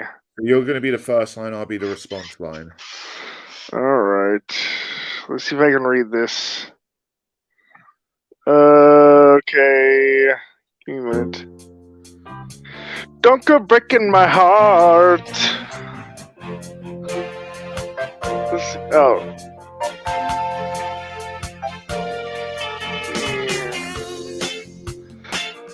Don't go breaking my heart. I couldn't if I tried. Let's see now. Baby, you're dude, I that can't. kind. Hold on, guys. I seriously can't read this stuff. I'm not joking. Cut. I can't. I'm not joking. I cannot read it. I think we're going to have to get Tony to take over for Carl. Yeah, it's too dark for me. Yeah. Dan, Carl, don't say it like that. Tony, you're taking over Carl's spot. Yeah, sorry, dude. Oh, I can't sing for shit. Yeah, well, fuck you. You're doing it. Max thought it want- was funny. You promised a song. We have to do a song. You got to do it. I don't care how bad of a singer you are. You're doing it. Damn, it sucks that I had bad vision. Shit. I think Carl's lying. I think Carl's just playing. We'll put Carl backstage for a moment.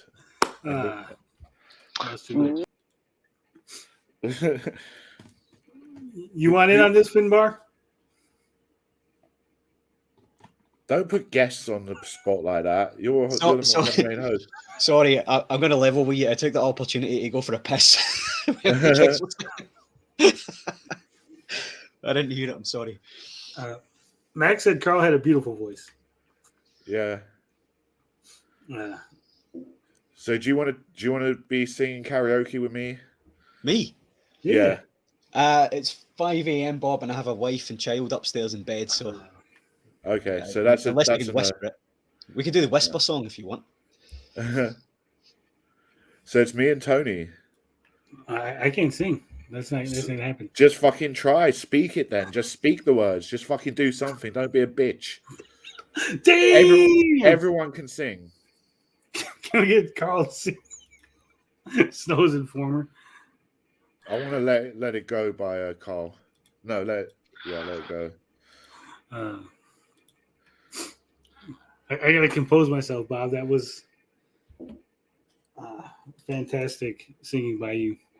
Thank you. Do you want to be Elton or the girl? Use your real voice. Yeah, I don't think I could sing with that voice. Yeah, I don't know, Bob. I don't know if I could do this. Well, you take Elton then, so like you're first and I have to respond, so it's even more pressure on you. Even more pressure? Well, like if you have to start and I respond, then like you can't like after I start like not respond, you know. So it's that's the logic I'm going with. So you take Elton, so you got to go first, and then I have to respond. That's the logic. Fuck it, right? All right. You only live once, dude. It's for the show. It's for the entertainment. For the people. We promised them some entertainment. The show must go on. All right. Let me know when you're ready. I'm ready. I'm hyped. Probably not going to keep rhythm. It's going to sound like shit. But let's go ahead. Let's try this out.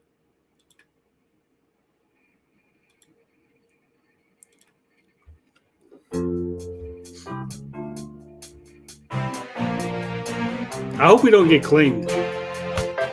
It's the after show. It doesn't matter. Don't go breaking my heart. I couldn't if I tried. Wow, you suck, Bob.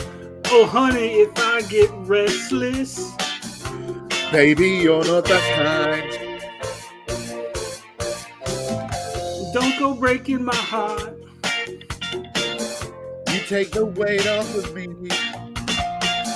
Oh, honey, when you knock on my door. Oh, I give you my key.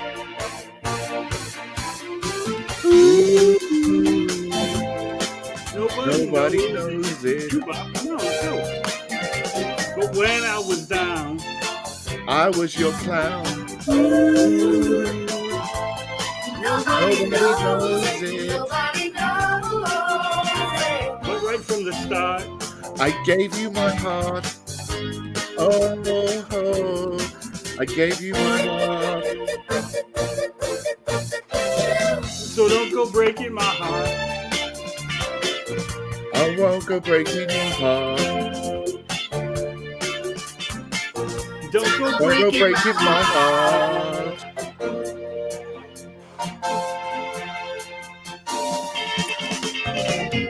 And nobody told us. 'Cause nobody showed us. And now it's up to us, Bob. Well, I think we can make it. So don't misunderstand me. You put the light in my life. Or you put the spark to the flame. I've got your heart in my sights.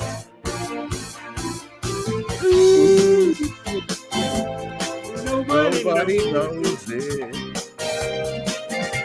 But when I was down, I was your clown. nobody Nobody knows it. But right from the start, I gave you my heart. I gave you my heart. How much fucking longer is this song? don't go breaking my heart. I won't go breaking your heart. Don't go Don't breaking go my breaking my heart.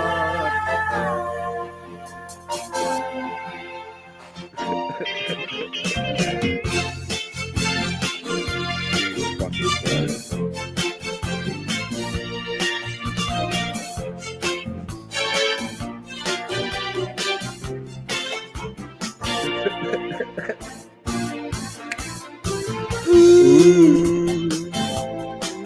Nobody knows it. But when I was down, I was your clown. right from the start, I gave you my heart. Oh, I gave you my heart. don't go breaking my heart. I won't go breaking your heart. Break my heart. Go breaking my heart. I won't go breaking your heart. Someone clip this. I won't go breaking your heart. Don't go breaking my heart. I won't go breaking your heart. Someone clip that and upload it. We need to re-upload. Can I clip it? I'm doing it. You're gonna re-upload that shit. Oh hell yeah, that's so embarrassing. It has to be done. It's such a shame that I have this bad vision. Oh yeah. You should get Gen X on. He's into karaoke. Oh, can I only do a 60-second clip? That's fucking bullshit. Well, that was great, but I looked up what Soy Boy was, and somebody can go eat themselves and shove their fucking fingers up their butt. What? What are you talking about, Wisp? I think you get better sound if you did all that. Guys, I've got to say that was one of the things that I've heard in the world. Anything for putting joy out into the world. I wasn't prepared. I usually do better, but Carl, he was supposed to do it. Put me on the spot. You're the one who chose the one with the bad font, dude, not me. They all look like that. Carl, we went over this yesterday. Like, you can't read any of them. You should just know the words to the song. You should have listened to the song over and over I again. can't memorize songs, dude. Wiley says that made him laugh. Thank you. Bob Good. deserves £5 for his performance. 1 Inch Biceps, who is actually a huge Elton John fan, says he deserved to get claimed for butchering this one. This is going straight on Twitter. You're going to do that to us, Bob? You're going to put us on Twitter. Hell yeah.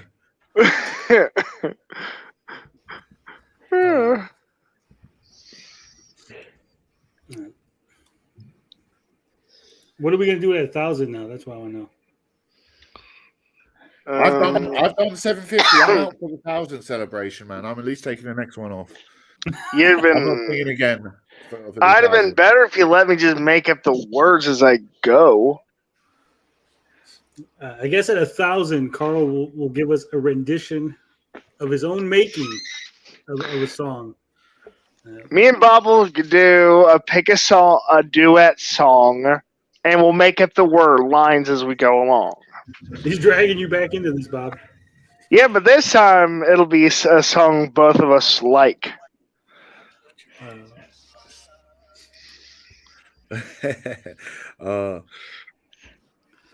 That was fun. Next time, make sure I'm drunk before we go singing. Next time I want to actually learn the song a little bit at least. Afternoon Delight is what they want you to sing. This is the biggest delight here. All right. So this is from PC Games N. I'm adding everyone on my server for this. MSI charges $1,000 for an Xbox Series S-sized cloud gaming PC. MSI has revealed a new cloud gaming PC that looks like an Xbox Series S, but its AMD Ryzen 7 APU and $1,000 price tag means it could push you to look elsewhere. So a new MSI Mag Trident cloud gaming PC is coming that looks like an uncanny Xbox Series S.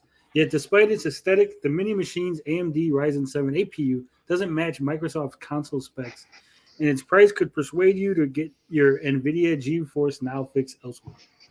Yeah. So I'm not going to read through this whole thing. Yeah. But basically, it's I just wanted to show the little bit that I had. Yeah, it seems like just like an overpriced PC. But look at the industrial design on it, man. Look at the hardware. Look at how nice that little when we're looking at it, it's got the two-tone with a brushed metal for better heat dissipation. If you it doesn't look too bad, especially if it's fanless. Especially if it's fanless. It looks nice, but it doesn't look $1,000 nice. What call that? No, like that. I'm gonna call it the little bastard. Is what I want to call it. And Blinded says $1,000 for cloud gaming. Poop. Maybe 4 or 5 months ago, it would have been really cool with GPU prices. But now you can build a pretty decent gaming PC for about $1,000, if not less. There's no way I'm paying $1,000 for a gaming PC when I have the fat boy itself, the Xbox Series X. Well, I'm planning to leave you console peasants in the dust and join the PC master race. I'm going back into the walled garden scenario from my childhood where we had the Sega Genesis with the cable connected to it, and a whole channel is devoted to Sega, and you would go into it, and you could play Toe Jam and Earl all the time, pretty much. And then there was a rotating library of games, just like Xbox Game Pass. So I saw a way to get Game Pass for $7.99 for 3 months, and then you get a month free, and then you flip the switch to non-recurring bill, and then you enter another key until you're up to $72 worth of keys, and then you're good for 3 years on Xbox Series, or rather Xbox Game Pass Ultimate. What you do is you flip you buy the gold, Xbox Gold, and then you transfer to the Xbox Ultimate, and that's how you get that cheap price. It's only going to be around for a while. I tested it last month, and obviously I can't keep testing it. But good tip if it works. In the worst case scenario, you're going to end up with 3 months of Xbox Game Pass, or 4 months rather, with for about $780 plus tax.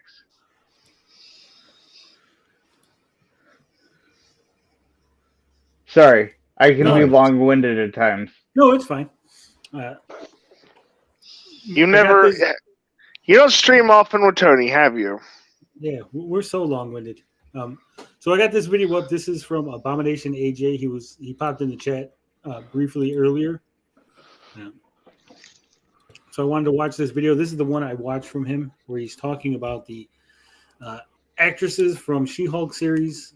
They were on a interview. So we're gonna watch it, and we'll give our take on it and see if we agree with what he's saying.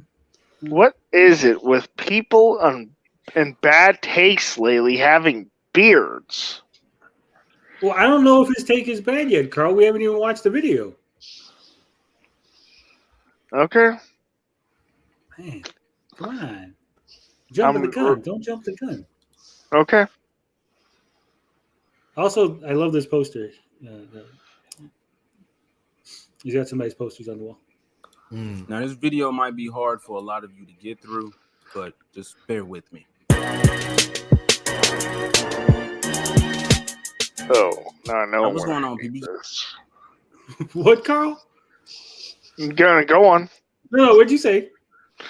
I said, now I know I'm gonna hate this. Why? Go on. It's going to be hard to get through. It's really going to be just- hard to get through if we keep stopping. Yeah, I'm gonna put the speed up real quick to Please. 1.5. Thank Should you. Just join the Abomination. And in this video, we talking about so She-Hulk's coming out, just came out, some shit, I don't know. But it's hot right now to specifically to consumers. Specifically female consumers, or like simp type dudes, or dudes that find this professor. See, 34 seconds in, and he said if you like it, you're a sim type dude, which I See, thank you. wholeheartedly disagree with, right? See ya.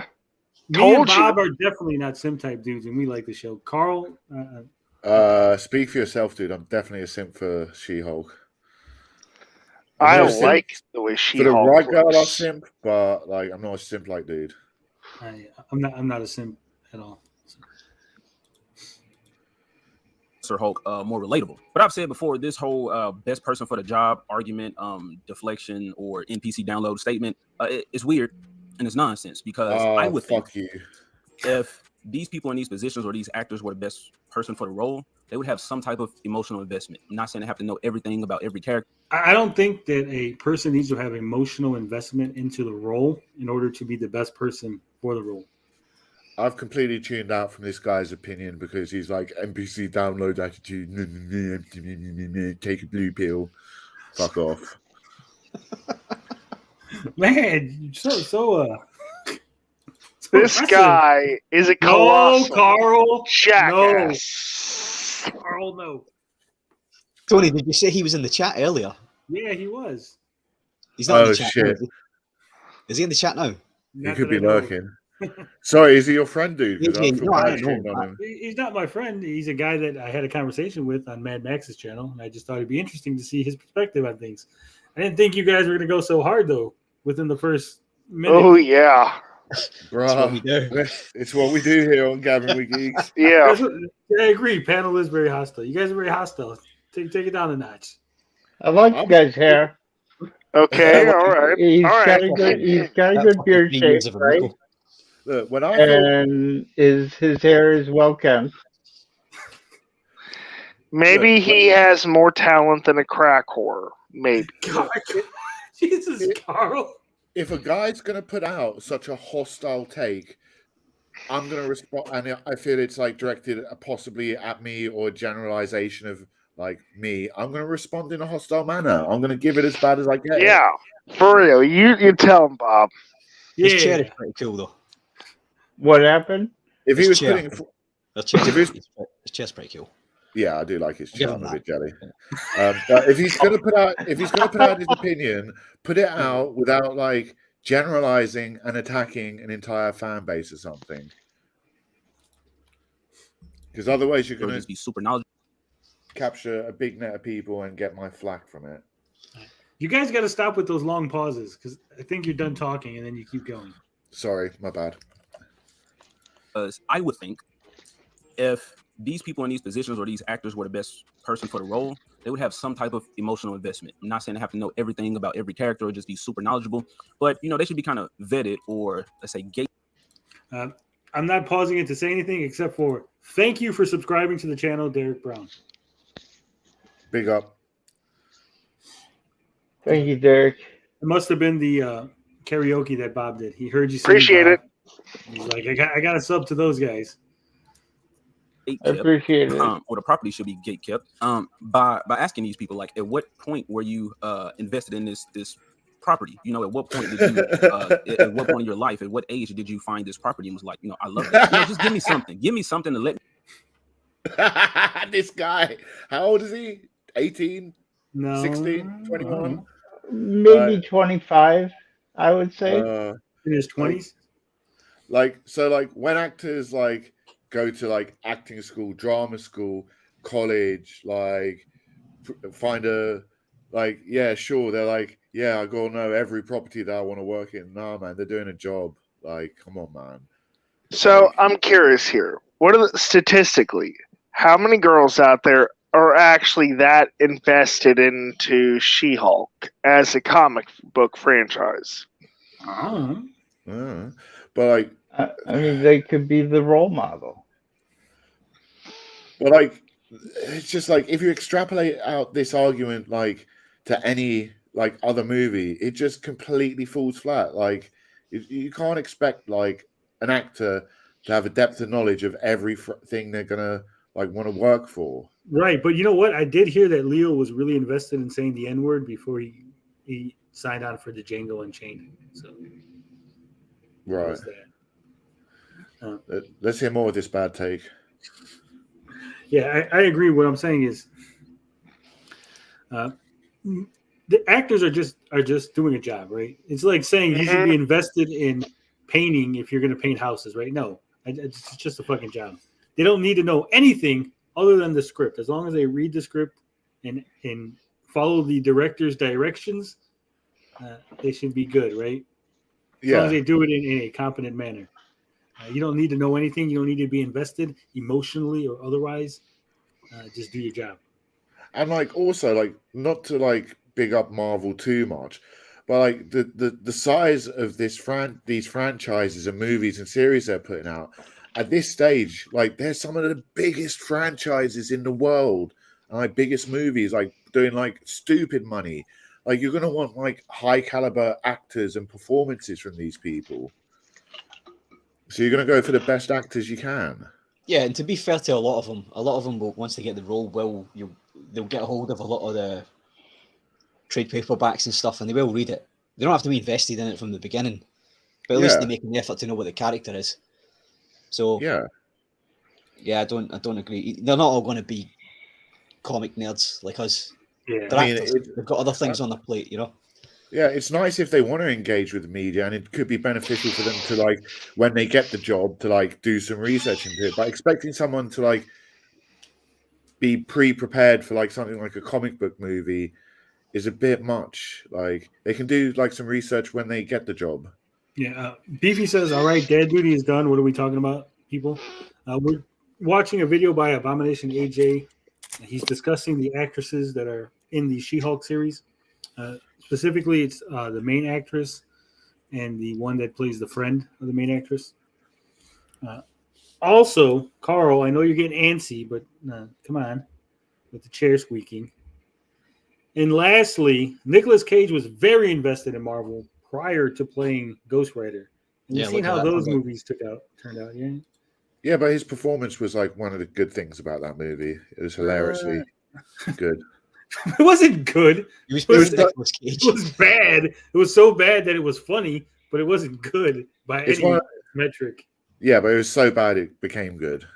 The only good thing about that movie was the scene where he was pissing fire. How did I know you was going to go there? But it's true. Let me know that you actually give a fuck about these properties. And by properties, like in this video, we talked about Marvel. So this is again, I don't think actors and actresses should give a fuck about anything other than the paycheck. That you know. Should I comment, because I haven't ever even watched the first Iron Man since I signed up. Never stopped me. Yeah, I liked Moon Knight a whole lot. I really enjoyed the way it was portrayed. I was so anxious to see how mental disability would be portrayed by Oscar Isaac, Disney. Disney. I mean, Disney is famous for being a eugenics guy. You know, yeah. So like, as a Yiddish Jew type character with also Nordic tendencies, Slavic Nordic tendencies in the father category, I gotta be wary of that kind of shit, you know? Yeah. Well, let's see what else this man has to say. So we're about to see an interview with the actors for She-Hulk, Tatiana Maslany something, and her friend and the best friend of the show. I don't know that actor's name, but I don't need to. Now, I would say that they would have to have some type of connection with the actual comic book material. Oh, come on. See, he's so invested. Sorry, Tony. He's so invested in this video that he doesn't even learn how to pronounce the fucking actor's name. Or even attempt. Yeah. Also, he doesn't know the other actress's name at all, but doesn't care. Only the best. Material. But this interview shows that they don't even have a connection or a baseline knowledge of the MCU. Which, how hard is it to just go watch a movie to make sure you're kind of up to date and know what's going on within the universe that you're a part of? But do they really need to? No, they actually don't need to. And I think here's where I think his whole argument and his whole premise of the video just goes off the rails, right? You have to understand, when they do interviews, there's always a purpose, right? There's a purpose behind the interview. Now, if this was an interview with comicbook.com, right, then that purpose would be to appeal to people who read comic books and visit comicbook.com, right? This is an interview for women who are not predisposed to Marvel properties, right? They're trying to get people who are outside the normal Marvel MCU viewer audience. So they're like, look at these women that are in She-Hulk, who are normal women just like you, who don't really know anything about She-Hulk or the MCU, but they still can enjoy the show and be in the show, right? That's what the purpose of this interview is for. Because this is for Hits Radio. WandaVision. Perfect. Nine. Can I text Mark? Do I get to phone a friend? He's not immune to toxic masculinity. You know what? Okay, because that is true. We are going to be doing a big MCU quiz, and I've got some questions here. I've got 12. Are you ready? Oh no, not. She out of there. Leaving. So today, I don't know if you've been warned, but apparently he doesn't like jokes either, because that was like a joke from the actress. Yeah. Gotta be serious all the time. Can't be joking. Are actually going to be doing. Now I'm gonna say this. This whole interview, it looks like these women are having a good time. I like to see people having a great time. But these women are not so special that you couldn't get some comic book nerds or like Iman Vellani, the woman, the young lady that plays Miss Marvel. At least she's fucking knowledgeable of the MCU. And, you know, Miss Marvel was like a self-insert because she was just a fan put into the show. And they made Miss Marvel the fan of the MCU. But These grown ass women don't know shit. All right. I do find it ironic that he's stealing from Disney. And it's not fair use either, I don't think. It's not. Using movies for reaction images or reaction video is not fair use. That's what a lot of YouTubers do. They think it's fair use, but it's not. That said, these are grown women who probably didn't grow up watching or reading Marvel. They really don't care. They can have interest outside of Marvel. They do not need to be invested into Marvel MCU to be an actress, to play a character. I've said too much. An MCU quiz. Oh my gosh, this is where I get fired and embarrass myself. No, I'm not mad at it. I just will lose that. This is where I show my true colors. I thought you were getting ready, like, right, we've got. Oh, yeah. I'm just stretching. Okay, Sure. you're facing off with Ginger, so we'll see if Ginger wins. Let's do it. So you're actually facing off against Tatiana. So we're Oh, gonna see, God. like, who gets the answers right out of both of you. Oh my. Okay. Ginger and I both decided that we were gonna get dragged for knowing nothing. That's so it, go ahead. okay. This will be great. Okay. So they knew going into this that the nerds was going to come out in full force and check them on not knowing anything, which we are. It's pretty common now. That's what's happening. Somebody. So basically, they were already cognizant that they would probably get shit for not doing this, and still did it anyway because they like the character and they like the role, and they don't care about the nerds dragging them online. I think it's totally funny I that think that's these cool.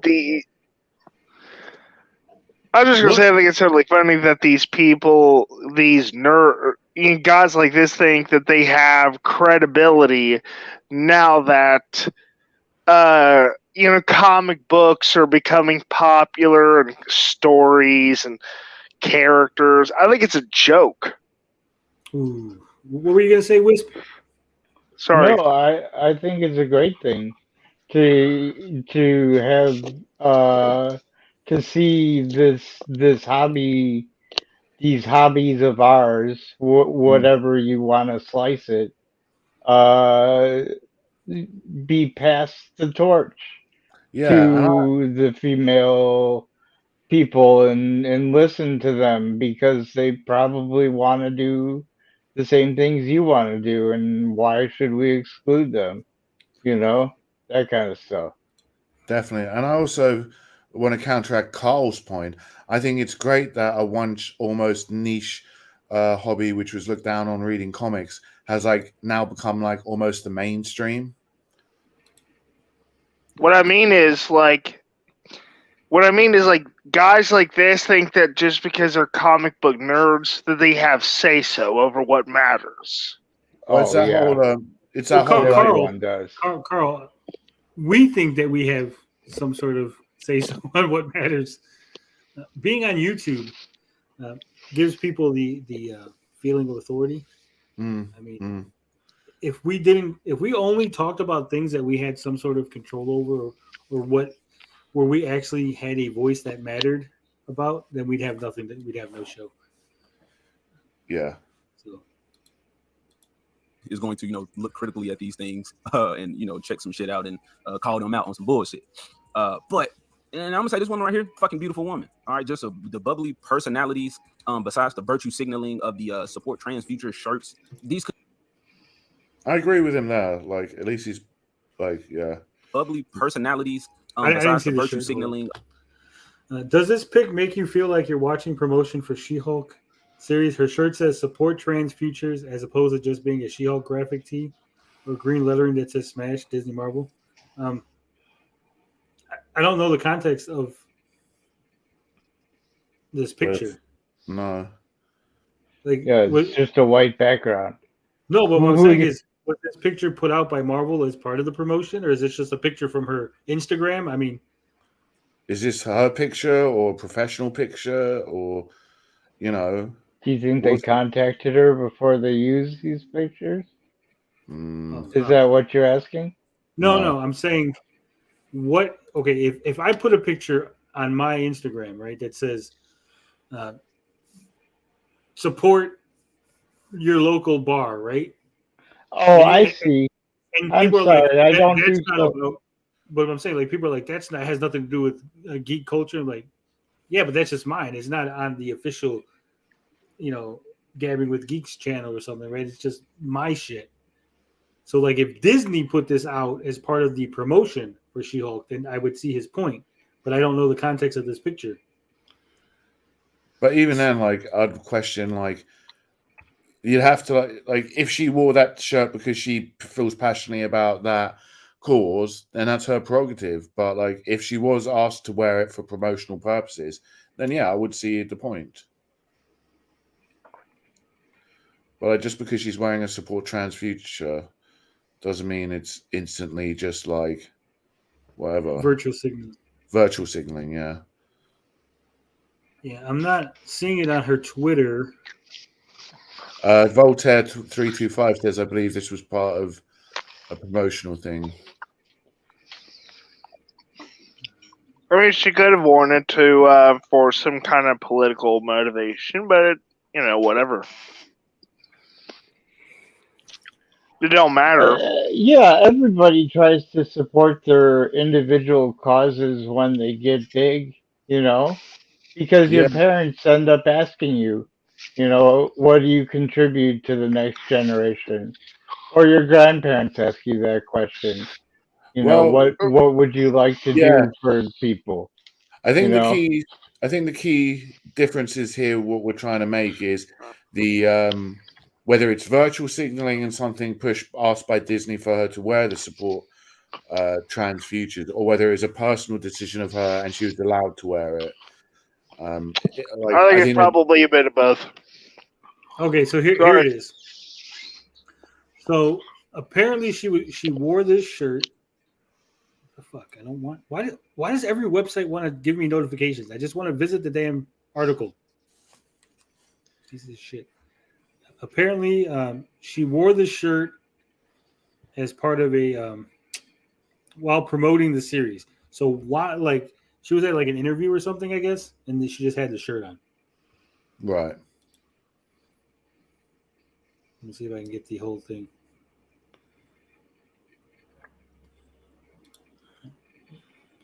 Yes, she was just support trans futures, and then it just says Jennifer Walters / She-Hulk.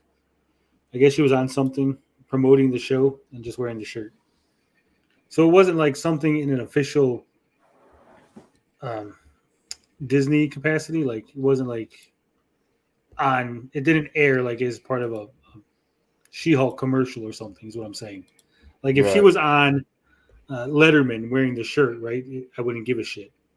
I could understand that it's virtual signaling if it were like, tune in to She-Hulk every Friday on Disney Plus, and then she came out in the shirt, then I'd be like, okay, I understand the point.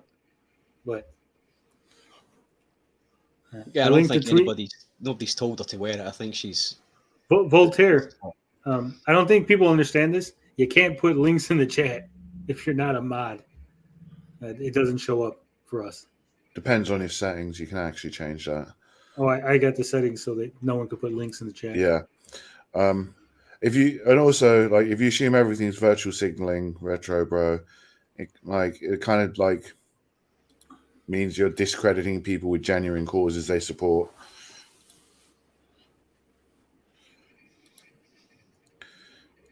And just because she works for Disney doesn't mean it is Disney. Not to come at you again. Sorry, Bob. Disney is like that, but I know Disney is like that. I believe this is her views, though. I don't think she's been talked to about that. I think this is her decision, and she's well entitled to her opinion. Yeah. Okay, I got the video, so we'll just watch the video. It is actually an official featurette, so there you go. Yeah. Okay, I'm not saying Disney. Yeah, I do agree. Disney does do a lot of virtue signaling. We don't got to make you a mod, because we have the video. The video is called "I'm a Hulk." Marvel Studios She-Hulk Attorney at Law, Disney Plus. She-Hulk! She-Hulk! She-Hulk! She-Hulk! We're gonna get claimed if we play the whole thing. Let's just get to the part. See, it looks like there's clips of her doing various interviews with different clothes. See, that's not her. That's someone else, producer.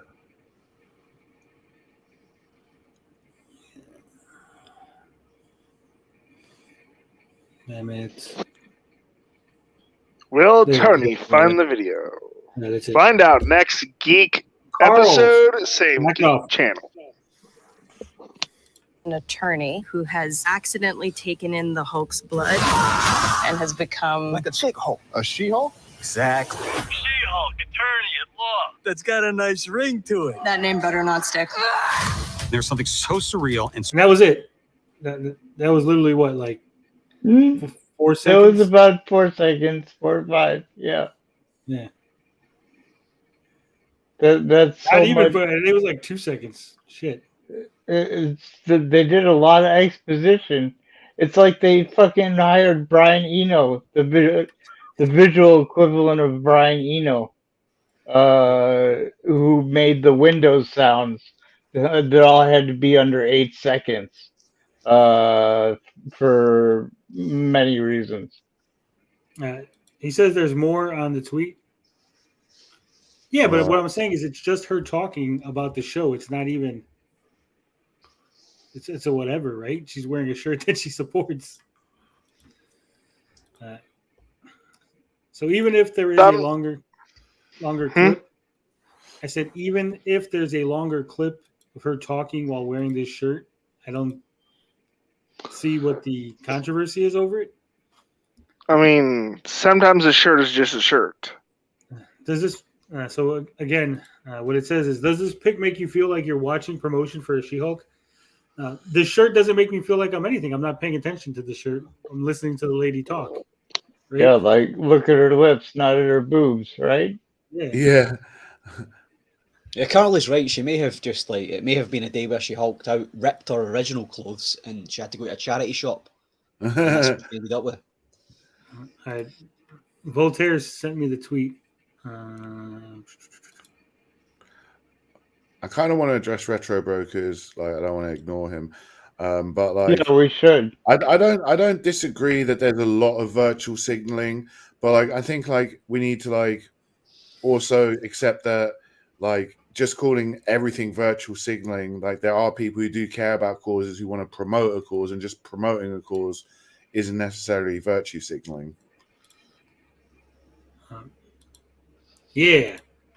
So this is a Marvel Studios official Marvel Studios tweet. It's Tatiana Maslany and Mark Ruffalo duke it out in the Green Things Challenge. All right. And to address the comment from Retro Bro, It's raising awareness, Retro Bro. the point is wearing a shirt is not helping the cause. But you could say that about wearing a shirt about anything. If she wore a Rush for the band Rush, the shirt's Rush, would you have a problem with that? Would the issue matter, right? Because taking issue with the shirt she's wearing, he's saying he would prefer that she wore a She-Hulk shirt or something with a She-Hulk graphic. So if you take away what it says, right, take away the trans thing about it, right, and it was just, imagine it was just a white shirt, would he have pointed it out? If it was a Dukes of Hazzard shirt, would he have pointed it out? No. Right? Virtual signaling means you don't actually believe it. It is just you signaling to virtue. Literally, that's what it means. So if she does actually believe in this cause, then it's not virtue signaling, right? So, Yeah, that's what I'm trying to say. Thanks, Tony. Further elaborate on this. Well, the Don't setting celebrities. Sorry.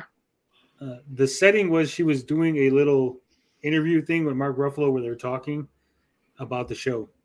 And that was it. I seen the Miko shirts and I will forget it.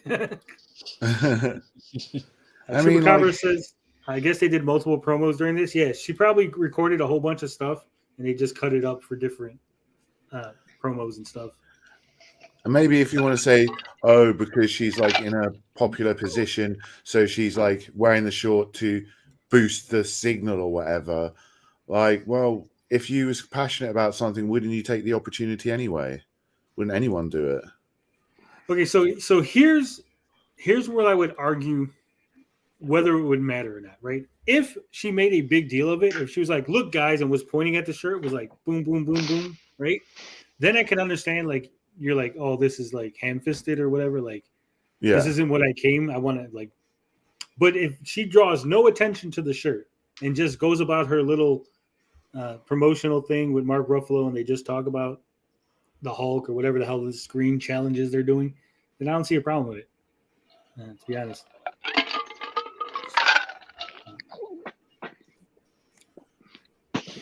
It's just entertainment. Yeah, I mean, that's all it is. I mean, if you want to take it as virtue signaling, I understand it, but I think the real issue is you just don't believe in this thing that she's wearing the shirt about. You don't agree with trans futures or whatever, and that's the issue that you have. You don't have the issue isn't that she's wearing a shirt that supports something; it's the thing that she supports, right? Let's just call a spade with a spade. The issue is what she's supporting, not that she's supporting something. Right. If she was like, if it said, support reading to the blind. Yeah, if she had a Trump shirt on, would you have a problem with it? Directed straight at Retro Bro. If that shirt said "Vote Trump," would you call that virtue signaling? Would you have any issue with that? So, there it is. Moonamoth? What? Lunar moth? Wow. A green fruit, Tatiana. Mango before it's ready. Bananas before they're ready. Limes. Oranges if they're not ready. Mandarins in some little bits and pieces. That sucks. Movie titles. Movie titles. Green Mile. Green Card.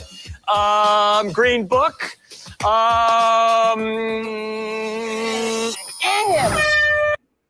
Okay, I'm going to address this because she says, yes, she should have been wearing a fucking Hulk shirt. Now you're gaslighting me. That's not gaslighting. You obviously don't know what gaslighting means. I'm not making you feel like you're crazy or making you feel like what you said didn't happen. I'm simply asking you a question of what the issue is. And you say the issue is that she's not wearing a Hulk shirt. Well, then apparently, do you have an issue with Mark Ruffalo? He's also not wearing a Hulk shirt. I mean, outside of doing the job. Wow! Is the air horn really necessary? For comedy, absolutely. See, Mark Ruffalo here is just wearing a black little overcoat thing and a little striped, black and white striped shirt. He's not wearing a Hulk shirt either. So he's not virtue signaling, but he's not wearing a Hulk shirt. So we're pissed about that now, or Voltaire says, I think the point is Marvel allowing that when they know some people don't approve their choice, the free market will decide if it's an issue. Okay, see, now this is a fair point, like saying, well, Marvel shouldn't allow anything as part of their promotion because, it will alienate some people. Some people may have an issue with it, and that's fair. I think that's fair. Again, if she's doing this on her own time, right, on her own social media, whatever, she can wear what the fuck she wants. I wouldn't give a shit. If you say, hey, we're not going to have it either way, right? If the rule is we're not going to go either way with it, again, it's fair. Now, if you came to me and said, well, Mark Ruffalo wanted to wear a Trump shirt or he wanted to wear a no trans future shirt and they told him no, then I guess you would have a point, right? Right. Maybe Disney just believes in that too. Not to counterpoint Retro Bro and cause argument and stuff, but I kind of think your interpretation and the way you're using virtual signaling isn't the general way most people use it. It might be a virtue she's signaling, but generally virtual signaling is when people are being disingenuous promoting something they don't actually care about just to be PC or correct on Twitter and because they think they're going to get ass pats and likes. Yeah, ass pats and likes because she's wearing that trans futures top because she wants support from the trans community. She's not doing it because it's something she cares about, kind of thing. Yeah. So I'm not going to disagree with you in that context that it's a virtue that she might be signaling. I agree, but I don't think this would be classified as virtual signaling if Marvel allows it and it's yeah, you can wear whatever the fuck you want. I think that's good because it's allowing the person to express themselves how they want. All right. So Retro Bro says, but that's not Disney's rule. We know that. She would have gotten tons of shit for wearing a Trump shirt. Let's be real. Actually, I don't think Disney would have gave her shit. She would have got tons of shit from other people on Twitter for doing it. Yes, I agree with that. But I don't think Disney would have, because if Disney allowed her to wear it, why would Disney then give her shit for it, right? because Disney's obviously knows what's going on. They're recording this, they're filming it, they're putting it out there, right? So if they did say, go ahead, wear whatever you want, and she wore a Trump shirt and they recorded it and filmed it, Disney wouldn't give a shit. I don't know what the rule is. I don't work at Disney, and I've never seen anyone show me an official Disney handbook that says you have to signal only in the way that we accept. Tony, yeah, they do actually go down to the appearance, even for actors in the suits. You gotta. My dad said That's they different. That's people that work at Disneyland. They instituted the beard thing. That's people that work at Disneyland. That's not people who work on Disney movies. I know. Totally different things. Isn't that kind Totally of different. oppression? Totally different. Totally different. All right. Yeah, and I think hold like on. retro. I want to get to this comment because he says, "Lols, they wouldn't let Ruffalo wear a MAGA or pro cop shirt." You know that? Actually, Ruffalo is a leftist who wouldn't wear it himself, right? So that's a stupid argument. Maybe his striped shirt shows that he's supporting trans chain gang folks. I kind of feel that you providing the Oxford definition of virtue signaling just confirms what I just said. Like, yes, like if she's doing it to project moral correctness and one's position, then yes, it's virtue signaling by that definition. But like, I think the general vernacular and the general consensus of how people use it, oh, you're just virtue signaling, means that you don't actually believe it. You're just doing that for the kudos. Yeah. If you're saying that she's literally signaling virtue, then yes, you're correct. She's every time you put anything on that has any sort of message, then you're literally, by the literalist sense of the definition, virtue signaling. Okay, so let's get back to the video that we were watching. Yeah, we got bigger fish to fry. Well, we got more video to dissect. I'm sorry for even entertaining. You know, of the support trans future shirts, these could be great actors, and to see them like kind of wasted, which is not wasted for them because this is still a high profile career or move to be in a Marvel product according to consumers, you know, but because Marvel ain't what it used to be. But I'm pretty sure that these were the same women who Marvel ain't what it used to be. Did the MCU suddenly fail? Is it No, my buddy is definitely into the MCU, down to the little side shows that we watch with like WandaVision and Moon Knight and et cetera. He likes that stuff. Yeah. You may be thinking back to sorry, Wispy, you may be thinking back to Marvel Comics in the 90s. Yeah. No. But yeah, well, that's his jam. You know, that's when he was growing up. So real quick, I want to get to these comments real quick. I know Ruffalo is a leftist. I was just using the example, Tony. I'm not a Geeks and Gamer type, but you know Marvel would not have let them wear that stuff. I don't. So here's the thing, right? You have to separate the business from the philosophical belief, right? Marvel wouldn't have let them wear that stuff because it would be bad for business. Because let's face it, people who are right-wing are not organizing the same sort of campaigns against left-wing people signaling virtue as they would versus right? You wear a Biden shirt and we just kind of roll our eyes and that's, you know, we go on with our lives.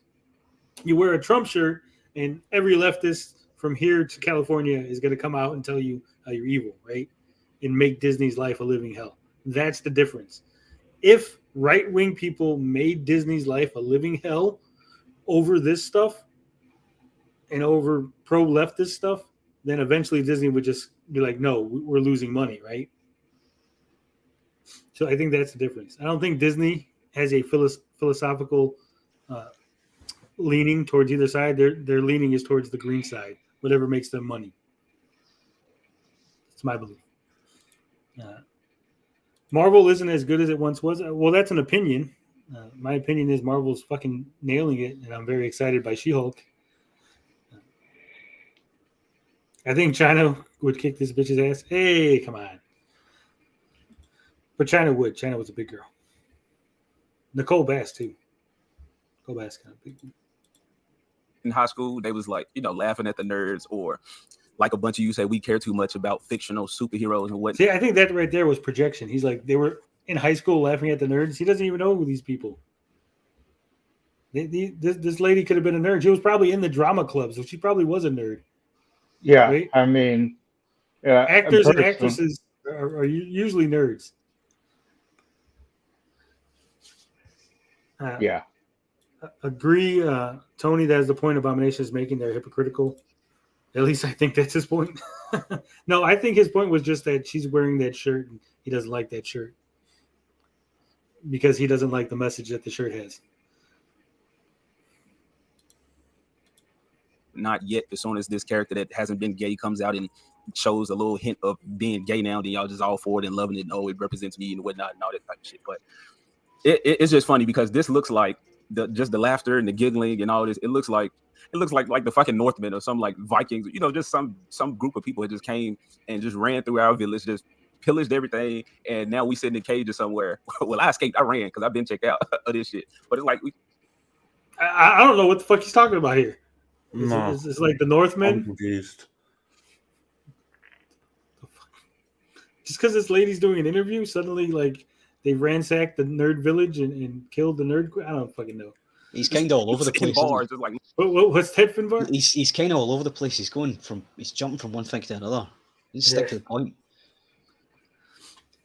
It was like a weird thing. I don't know. Looking as they like drink and have fun and party and dance on like the dead bodies of any type of opposition. It's just. Oh, so he's saying that because they're having a good time, it's like they're laughing at the graves of nerds or something.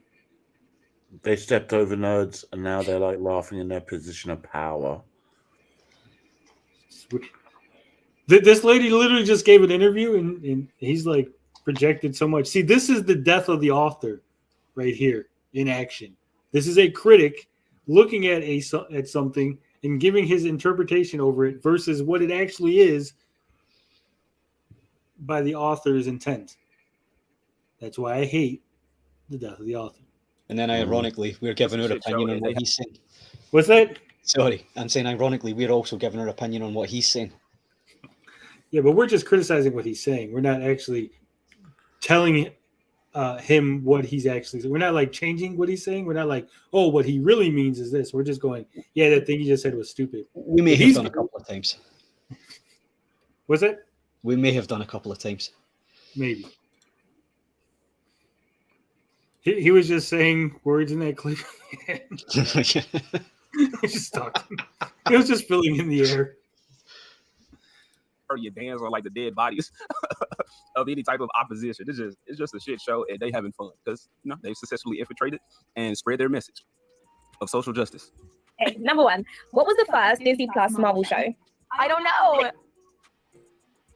I have a better response. The first Disney Plus I don't know. Was that a note she looked at? Like, was she looking at? Marvel show that I watched was WandaVision. WandaVision. Perfect, correct. Okay. Which actor, part of the Disney? Like that? That's character. I really do believe that this is a cool person in real life. All the virtue signaling is not needed. I do think that Marvel or Disney's Marvel has told her to do these things. That's why I think a lot of these actors. What did she do? Oh, come on. It's just a fucking shirt, man. I know Carl may disagree with me and want to get cantankerous, and I'll welcome that, but it's just a shirt. It's just That's what I just said. It says a shirt is such as yours sometimes. I think he's reaching here. She hasn't done anything in this whole interview that was virtue signaling. He's connected something else outside of this interview to this. Are just doing what they're told, and these beliefs or this shit that they're portraying is not even their actual thoughts, or even so. So now he's saying that all the virtue signaling that she has done apparently is because Disney told her to. She's cool. Disney's forcing her to say support trans futures because Disney's evil or something. If you're a good person, you don't have to tell people that you're a good person.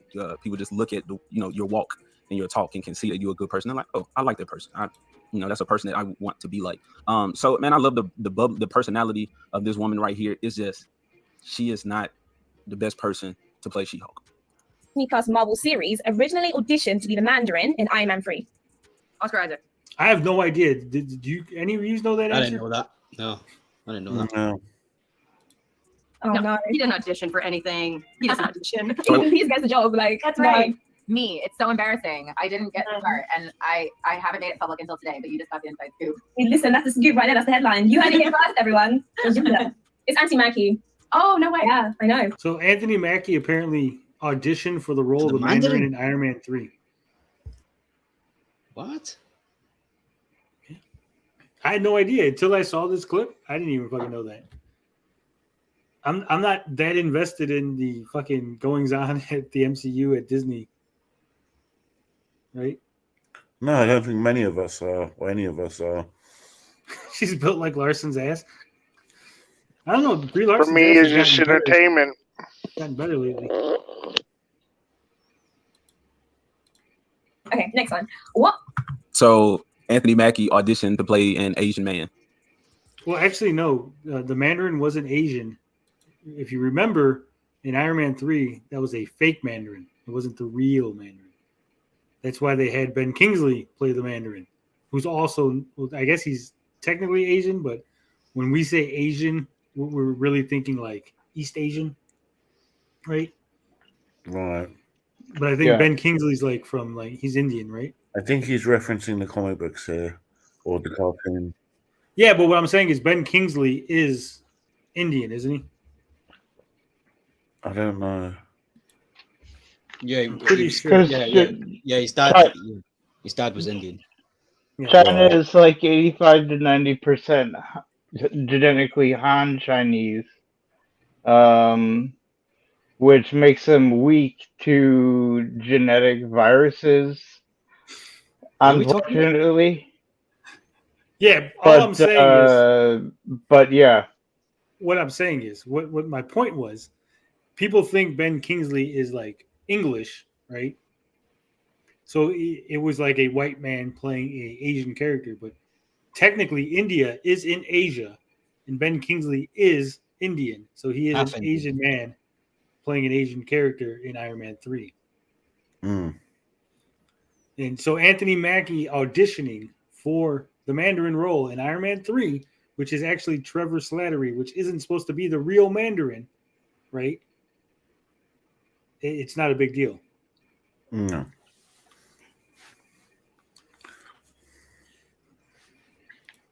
Voltaire says thought Kingsley was white, but he's actually Indian. Ben Kingsley's not even his real name.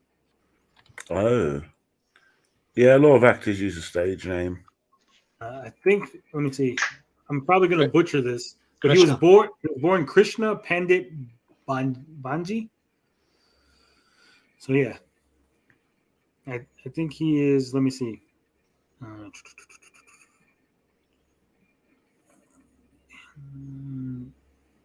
His dad practiced Islam.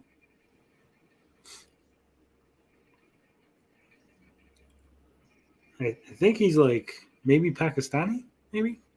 Yeah, probably in that region, which historically has always been a place of family, very small, warring pockets. People try to enforce order on that area, and we just can't, as the global hegemony just can't work together on that project, you know? Okay, so actually, he was actually born in the East African Protectorate to a family from the Indian city of Jamnagar. I fucking butchered the shit out of it. Gujarati. Are you talking about Ben Kingsley still, Tony? Yeah. Yeah. Yeah. Good. His dad was born in Gujarati, in India. His mum was English. So he's half Indian. Well, there's a city in the because Gujarati is like the equivalent of a state, I guess. But the city is like it's a region, isn't it? Yeah. So yeah, so there you go. He's Indian. And I'm glad we cleared that mess up, and it only took us about 20 minutes. We're doxing Ben. We just doxed Ben Kingsley. Fuck. Yeah, but he's also a fucking great actor. I love Ben Kingsley. Same. These actors just want jobs. Film did the Hulk make his debut? Which one do you want? Because we have the Eric Bana version too, right? But there must have been an earlier Lou Ferrigno movie, was there? And I'll give her props for knowing those two. Avengers. Oh, no! I mean, that's when we first saw Mark Ruffalo as the Hulk. And Edward Norton as the Incredible Hulk. In the Incredible Hulk movie. That would make The best Hulk movie. But you know they're playing a character connected to the Hulk and don't even know his actual introduction to the MCU. Again, that's not necessary. You don't need to know that the answer to any of these questions to play a character in a TV show. All right. Best people for the role. All right. How many films have been released as part of the MCU so far? Anyone know the answer to that? Ooh, Anyone on the panel? no. I'm a huge MCU fan, and I have no fucking clue. Right around 18. It's about. It's. That's I in the think 20s. yeah, it's about 23, 21. Something like that. Okay, since Carl says 21, Bob, what do you say? More than 21, probably like 23, 24. Bob something says like that. 23. Finbar, what do you say? I tentatively hold on to my 18. All right. 18. Finbar, I'm saying in the 20s. I'm going to say 20. I'll say 23. No, you can't. Bob already picked 23. This is I'll like say 24 then. 24. All right. Since we're going Price is Right rules, I'm going with 1. So if you guys have gone over, I 25. No. How many? 29. Okay. 29? Wow. 29. I wasn't factoring in this year's movie. Finbar. I was skipping Multiverse of Madness, Into the Spider-Verse, and a few Into the others. Spider-Verse doesn't count. No Way Home. No Way Home counts. Sound is back. No sound. I didn't. What no sound? Why was there no sound, Rabbit Dude? Rabbit Dude needed to refresh his browser. Now going over. I don't expect them to know that. You're good. Right rules. 876. It's 879. You I said knew it. it. Oh, damn it. Now this interviewer, this host or whatever, like again, these are some. I love to see these women having a good time, and you know the sense of humor. She's like, but it's like you can't hold women accountable. Like I'm not saying she got to be on that. He's like, Yeah. yes, I like they're having a good time, but at the same time, hold her accountable. But really, you don't go that hard on her. Like, what the fuck does he want? It's just a fun interview between two women for a radio show. It's not a serious thing, right? Mm. It's like the difference between when I interviewed Tommy and when I interviewed Cedric Hood, right? I wasn't there to like get information and question Cedric about like how he spent the money that he's raised on Kickstarter or something, right? I just want to know about the book he was making. Yeah. As like you got to know this, but it's they're not even taking the question seriously. Because it's not a serious thing. They're not taking the question seriously because this is not a serious. Again, the whole point of this was to show women, hey, look, you can like the MCU and not know everything. For the journalist, the questioner, the whatever she is, her title, she has a good like back and forth and like know how to bounce off of their humor. So I mean, props to her for that. Yeah, it's not 60 minutes. Okay, interview. how many Marvel movies has the Hulk appeared in up until now? 7. Oh, goodness. 5? Anyone know the answer? Not off the top of my head. I'd have to count. Avengers. Well, are we talking? How many MCU movies has the Hulk been up to this point? 7, right? I don't know. I think it's 9. I'm gonna go with 9. I have no idea. I kind of bowed out of pop culture for a while. How many have you done? 5? I'll give you no. How many have you done again? 9. Do I text Mark? Do I get to phone a friend? 4. No. It depends on the friend, but that is cheating. Mark, the whole thing fell. 9. No, 9. We knew that. We knew that all. 9. I was right. 9. I win. Okay, Name them. we're halfway. Who was able to pick up Thor's hammer in Endgame? Thor. Baby Groot. Captain Oh my America. gosh, What was it, Bob? Captain America. Well, technically, Thor did pick up Thor's hammer, so Well, and technically, no, Thanos didn't. so basically they probably didn't watch Endgame, either one of them. so wrong. That was like one of the highlight moments of the entire MCU when Cap picks up Thor's hammer and uses it to beat the shit out of Thanos. For a That was fan, cool scene. for a fan, for a watcher, for someone who like watches the movies, I think this guy.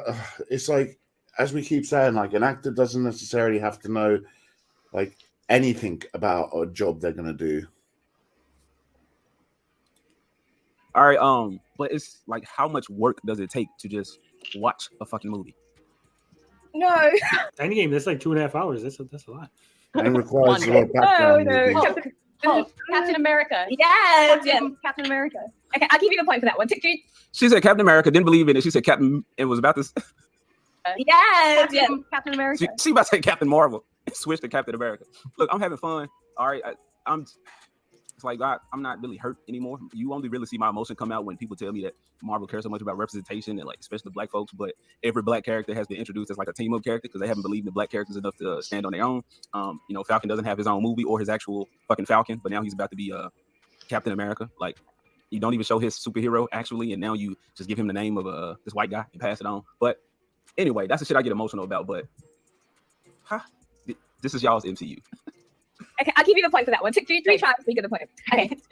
He said, I don't know if you picked up, he said that the black characters don't get their own movies. Yeah. But I guess he forgot Black Panther had his own movie. Yeah. There was literally no other superhero in the Black Panther movie. Mm. So he wasn't a team up character. He was literally just like the star of the whole movie. The Hulk is immune to all types of diseases and viruses. True or false? True. He will never get monkeypox. The Hulk is not getting monkeypox. That's the headline. You heard it here first. Did she just tell us that Mark Ruffalo gay? Monkeypox is not. Yeah, that's really. I don't know how to word this. Like, it's not like. It's not the gay disease. It's not a gay disease. No, it's a contact spread. It's a contact spread, so it's spreading in the gay community because that skin is sensitive to that stuff. That's what's going on. But it's spreading all over now. I'm surprised they allowed a monkeypox too. Yeah, to tsunami. Yeah.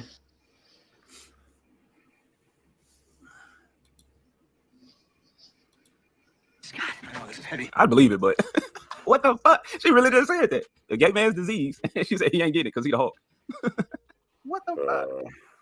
Right. Oh shit. Oh, that's And I don't understand why he's saying Mark Ruffalo, right? Because they didn't say, "Hey, is Mark Ruffalo immune to diseases?" Right?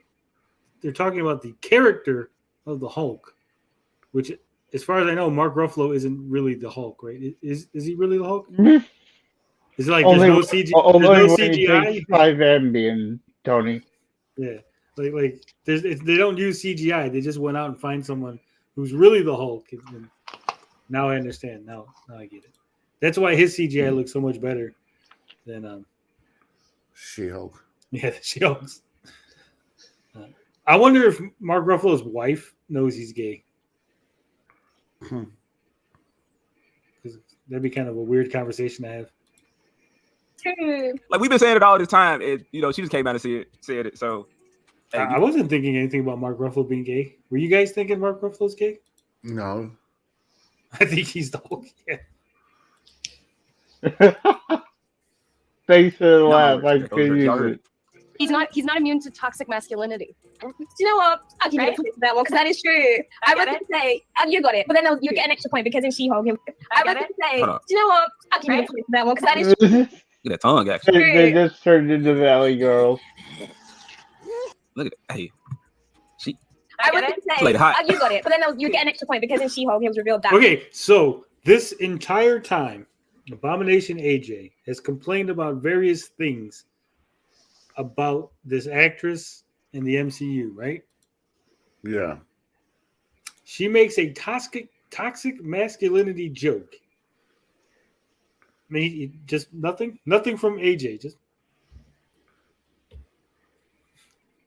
if anything, that was a virtue signal, right? Yeah. That should have been the thing you jumped on. Like, hey, there's no reason for you to even bring up toxic masculinity. You know, you can argue that whether or not it exists, blah blah blah. All kind of talking points there, and you're just like, she stuck her tongue out. That was more important. That was hot. It was hot. I actually don't find this actress hot at all.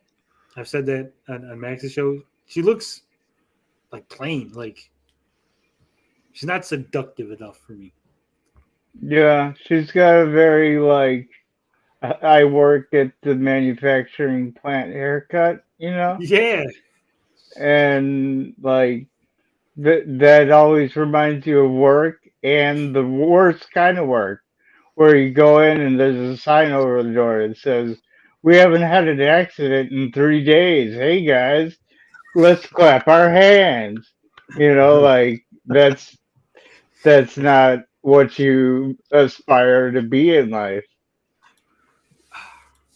No matter how big and strong, they're not immune to hangovers. They get everyone. That's very true. That's They very get true. everyone. He's immune.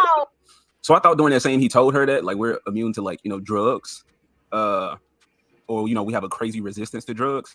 I mean, you was in the show, lady. Like you don't recall that?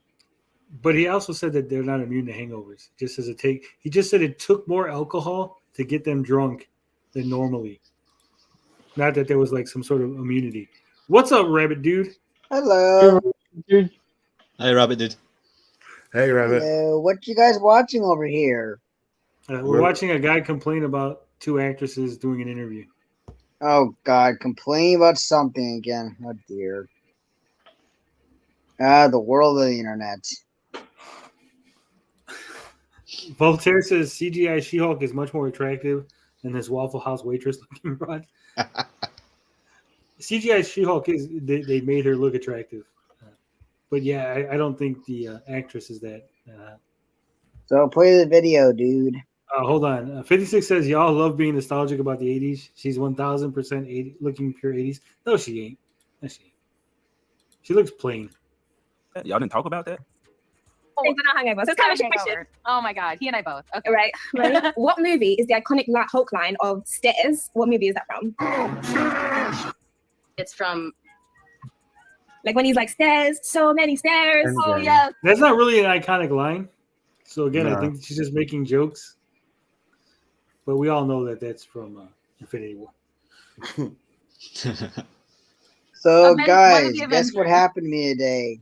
Uh-oh. What On happened? Evil's stream, I accidentally banned Albert by accident. Oh man. Because I thought he was a fake Albert. In reality, he was the real Albert. So I told him he could ban me he could time me out for a little bit. Fucking crazy. She's hot. You guys are nuts. Yeah, I agree with that statement. I like this one. I think this one's pretty. Do you know? I'll give you the point because how many Avengers movies are there? So she's gonna give it a point because it was in an Avengers movie. So y'all's Hulk is mad at stairs when he could fucking jump the whole building. Abomination AJ realizes this is not like a real contest, like where points matter, right? Mm. Like 5. Okay, it was like too many Avengers movies. Okay. Endgame. Yes. Do you remember the scene?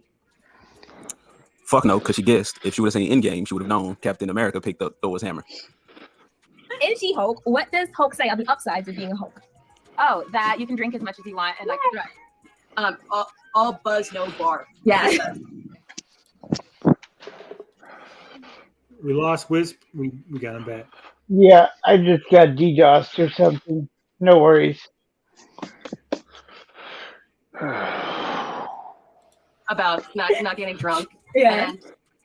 So they know the drinking fact. And a lot of people are going to say this is not made for me. This is made for women or whoever likes this shit. And The interview or the show? Because I think I'm 100% positive that the interview was made for women and not for you.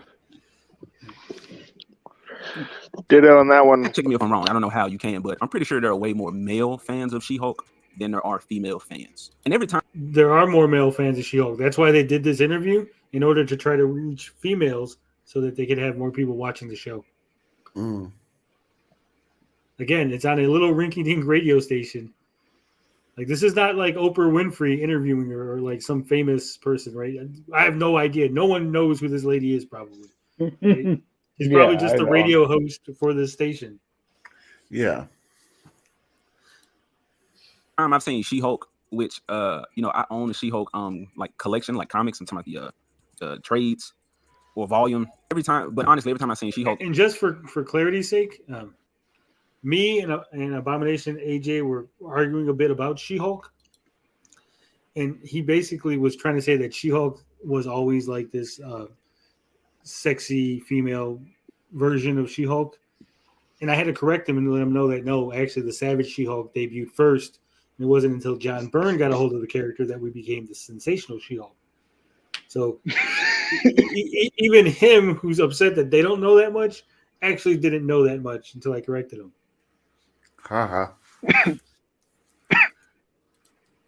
it was in a cartoon or in a Hulk comic or a comic with other superheroes. And Jen is not like this just girly girl, like how they're portraying her in this show. From what I'm seeing, They're not portraying her. Well, yeah, but they're not really portraying her as a girly girl. Like they're portraying her as a professional woman. Yeah, and actually, she is very girly girl in the John Byrne run, which again the series is based on. She hangs out with an ex-model. They go shopping. They talk about girly stuff. There's a whole there's a comic where they go lingerie shopping because they're women that are lingerie shopping. Right. And then she gets into a fight with Titania in the lingerie shop, which I guess is kind of for men, but at the same time, she was acting girly in the context. She's a badass. And the reason like us fans know that these characters are not accurate or respectful depictions of the source material, even fucking cartoons, because we seen these women just exist. We saw them just be their own characters. Now we talking about shit like toxic masculinity. She-Hulk was invented literally to be a female version of the Hulk in order for Marvel to not lose the rights to the character. They were afraid after the success of the Hulk TV show that another network would create a She-Hulk or a female version of Hulk, right? And so in order for them to prevent that from happening, Carl, what are you doing? Sorry about that. Did you just zip up? What the fuck did I just hear? I'm actually in my room. I was pouring myself a drink, throwing something away. Sorry about that. Was it Kleenex? No, it was a bottle of Pepsi. An empty bottle of Pepsi. All right, get it. We got a video to go through, guys. Come on. Go on, have your fun. Take as long as you need. Sorry, Carl. No, it's all right. Oh, what the fuck? I really don't want to listen to that guy talk anyway, so. What were they saying? I don't know. I lost my train of thought. That's why you're the professional, Carl, and I'm not. We broke Tony. I can't. For the life of me, I can't. I don't even know what I did, honestly. What the fuck point I was trying to make? Just play it, Tony. It will come back to you. Yeah. Which is honestly just the shit that men and these women superheroes exude, because you have to be able to. Now I remember. So She-Hulk was created specifically by Marvel in order to secure the rights to a female version of the Hulk, because after the success of the Hulk TV show, they were afraid another network would create their own version of a female Hulk in order to capitalize on that success. So Marvel, just being the money grubbers they are, were like, no, fuck that, create a She-Hulk. So she wasn't created to be a powerful, strong woman or anything else. She was literally just created to be a derivative of the Hulk to secure the rights to a derivative of the Hulk character. Right. In order to protect people, you have to be able to use aggression, not just because somebody hurt your feelings, but because they're an actual physical threat to those around you and people you care about. So fast how heroes have changed in a short amount of time. And he says, you have the opportunity to defend, to protect the world. Who's going to protect it if not people like that? Exactly. Double point. Boing, boing. I was there. Okay, we got two left. Okay, what? I remember that from the trailer, and this fucking host is giving the She-Hulk main actor more facts from the movie than she can. Movie does She-Hulk want Hulk to put on when he is testing her emotional threshold? Bing Bong in Inside Out. That's literally my favorite movie. I love it. Yeah, it's so emotional. It's so it destroys you. Oh, She knows. She excited. The Pixar movie about mental health. Inside Out. Yes. Okay. So the only shit that these women both knew were the drinking question and the feelings question. So the only questions these women knew were the questions from the show that they were actually on, which is the thing you want them to know is the stuff from the thing that they actually appear in and not other things. The She-Hulk I knew. What's going on? Rapitude, what the fuck are you doing? That's not me this time. He's going. He's like fap. Yeah. Oh, that's me. Don't worry about it. It's just me. Doing what? I know Saggy's OnlyFans opened up today, but guys, come on. Contain yourselves, please. Oh yeah, sure, whatever. Jesus Christ. Knew would gladly beat the hell out of some man and tell him like, you getting fucked. Who's getting fucked now? Like, that's the She-Hulk I know and love. And this is I just want to drink and vent to my best friend. Finish the line. That's my secret captain. Marvel. No, That's my secret captain, Marvel. She got Captain Marvel on the brain. Just women. It's just all the women shit they know. You're the best friend I've ever had, and I love pizza. No. No. Wait, say it. What is it? Do you want me to say the line? Yeah. Okay, that's my secret captain. I'm always angry. Hulk's in the Fast Avengers. Okay, and last question. Okay, they didn't know that. What else is new? But that's the difference between the Hulk now and Edward Norton's Hulk. The way we saw Edward Norton's Hulk control, which we didn't really see it, but at the end when he was sitting Indian style, and he opens his eyes and they turn green. Storytelling without telling, without saying. And this Hulk has to come out and say, that's the secret. I'm always angry. Well, again, AJ's missing context because in the movie, The Avengers, Captain America and them are saying Hulk, telling Bruce Banner, hey, bring the Hulk out. They don't know that he's able to transform at will. That's why he delivers the line. That's my secret, Captain. I'm always angry. Because they were afraid that he wouldn't be able to turn into the Hulk. And they're like, do we need to make you angry? So it's not like he just offered up that line on his own for like no fucking reason. Yeah. Half your panel is jerking off, Tony. Let's try to be more professional. Yeah, let's get everyone jerking off. I do not masturbate on camera. Thank you very much. Well, your camera's off, Carl. So technically, well, nobody's fapping. Rabbit Dude was simply making a milkshake, and he was shaking the milkshake. And I was at the same time, and that's what made that rather disharmonious sound. Yeah. Right, okay, fuck it. Wow. Yes.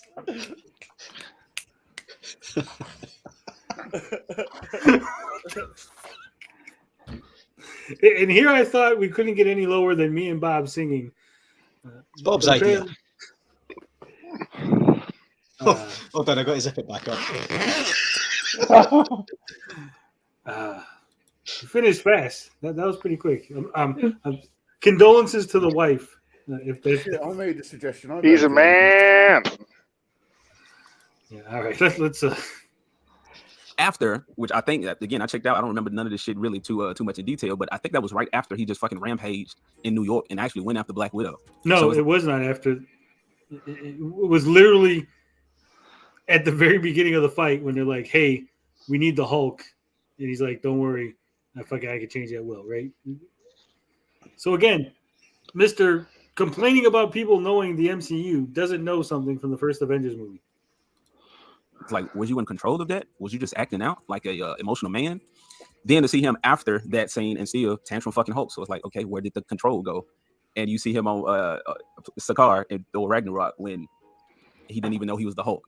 He was just a big tantrum baby. So it's like you saying things, but you're not really owning up. He didn't know he. What the hell is this guy talking about?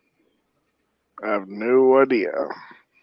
It's explained, I think, in one of the movies, maybe even the Thor Ragnarok movie, that when Bruce Banner turns into the Hulk, it's a separate personality. It's a separate person. Yeah, but what I'm saying is, And he doesn't.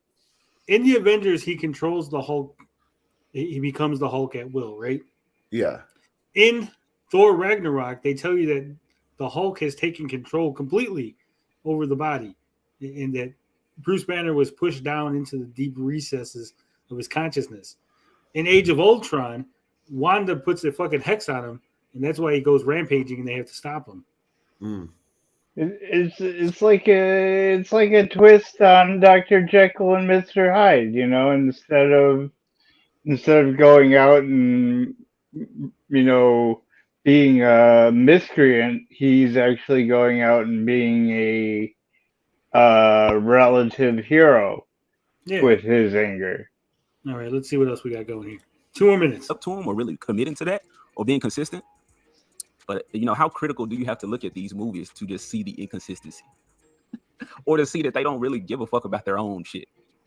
Which of these people have a... Again, AJ apparently isn't watching the movies either because they are very consistent in what's going on with the Hulk. There's a whole story arc through multiple movies about what the fuck's going on with the Hulk. cameo in Iron Man 2? Bill Gates, Elon Musk, or Mark Zuckerberg? Elon Musk? Yeah. Oh my gosh, I'm so glad. I think isn't it Elon Musk? Yeah, you got the point. You got the point. You got the point. You I think you did. You got full marks. 12 out of 12. Well, thank you. I appreciate that lie, and I'll take it. Well, I mean, I can't say you got them all right, but I can't say you got them all wrong. But I think after doing this with Tatiana, I think she won. I think she did. Yes. All right. We just give women passes for mediocrity. Did he think this was a serious thing? Like we just give women passes? It was a fun interview. My brain hurts. Yeah, he's taking it to heart a bit too much, I think. Yeah. Again, it wasn't like they were like, if you don't get these answers correct, we're gonna fucking kill your family, right? It's just fucking like, hey, we're just here fucking around having fun bullshitting. He does seem at least bemused, if not a little, you know, charmed. Yeah. Kind of like what y'all doing with the MCU. He has the spirit, but he's a little confused, is what you're saying. Yeah. But like these me. are supposedly the best people for the role. This shit's fucked. It's just laughing. It's funny. It is funny watching it burn. Because while y'all distracted by this mainstream bullshit, we're building. Okay. The Rippaverse is the first of many.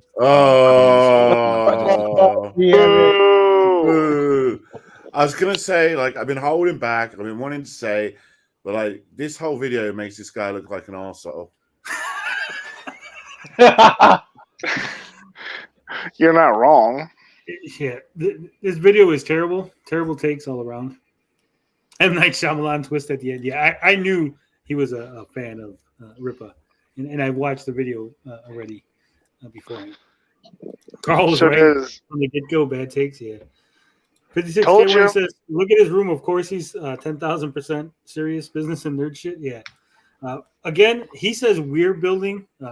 Rippa's not building shit for you, right? Rippa's building shit for his pockets. You're not going along for the ride. Yeah, and like his whole attitude makes him sound so misogynistic towards women. Hey, Albert actually made it in this time. Hey, what's up? What's happening? Can you guys hear me? Yeah. You're ugly and you stink. For me, sir. Yeah, you too, Carl. Hey, what's up, Honey Wisp?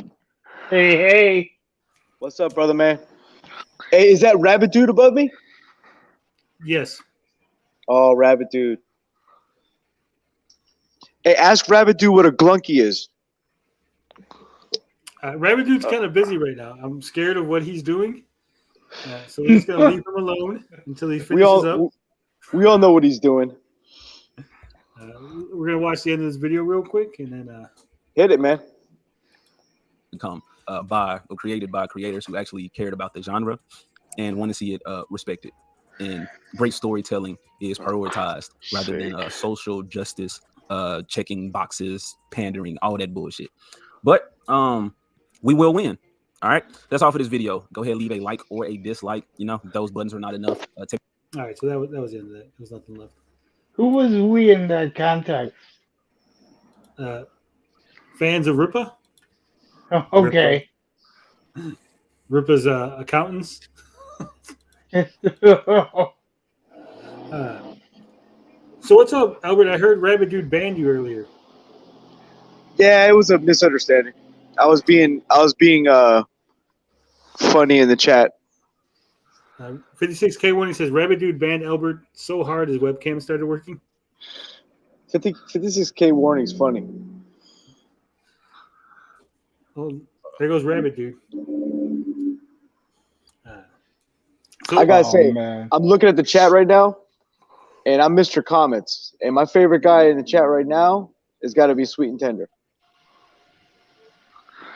Guys, I hate to say I told you about the whole video, but I told you about the whole video. Well, I knew already, Carl, because I seen it. I just wanted you guys not to be so hot until we got into it. Sweet Tender Hooligan says Saggy would stop being friends with Tommy if it was all a scam. I don't believe that. I believe that because Tommy would have no use for it. So Tommy would stop being Yeah, friends with Saggy. yeah. If Tommy's not your friend, you can't be his friend, right? And that's, I agree with that. One of those things where it's like it's hard to break into the person, you know, that like you know the person that they expect to come up with the solution or a pat on the back or whatever, you know, doesn't do it or whatever, and they get and that would I would think she would come back with us after that. No. I don't know, man. If No. anyone believes Tommy is their friend, they're delusional. You think it would be like an abused puppy and just always come back no matter what happened? I think it's more like the relationship the abused puppy has with someone who cut off one leg and then they're going to cut off the other. Is that my legs? Yeah. No. All right. Saggy's leg in this case. Let's check this video out. Retro Bro kills the Amico and has no remorse. Dead. Good shot. What do you want from me? Good shot. You miss it this distance. Well, you got a problem with what I did, Anthony? No, hey, no. Fucking rat anyway. This whole family's all rats. Would have grew up to be a rat. Stupid bastard. I can't fucking believe you. Now you're gonna dig the fucking thing up. You're gonna dig the hole. You're gonna do it. I got no fucking lime. You're gonna do it. Fuck kids. I'll dig the fucking hole. I don't give a fuck. Was the first hole I dug? First time I dug a hole, I'll dig a fucking hole. You know, where are the shovels?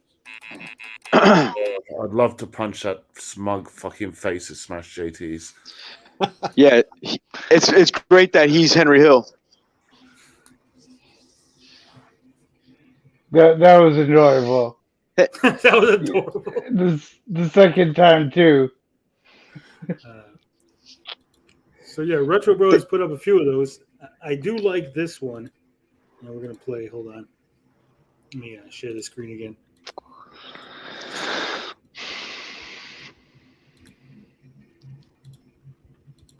The following video is parody and comedic purposes. I do not condone physical violence.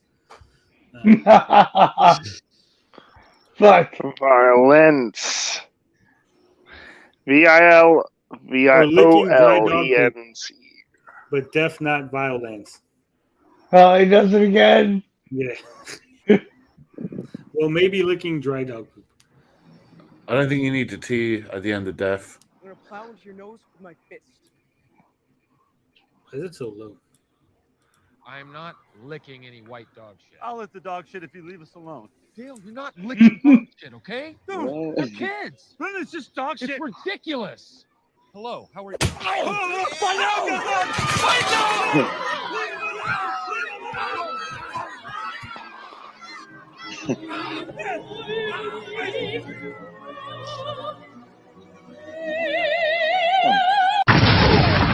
Why did Rab come into it at the end? That's what I didn't understand. Rab legs. The autism in this stream. What's up, vlog? The autism in this stream is off the chain. It is. Sorry, Tony just guys. did I, like- I can only do the best I can. You're streamed fine, dude. today. Don't worry. Saggy streamed today, and it was about the Amico. It was epic. I heard she streamed about the Amico. So what's up, Albert? This is the first time you've actually been able to jump in. And it's Yeah, for some reason my phone started working. Maybe Rabbit Dude should ban you more often. I think what it is, yeah, right. I think he knocked my webcam into submission.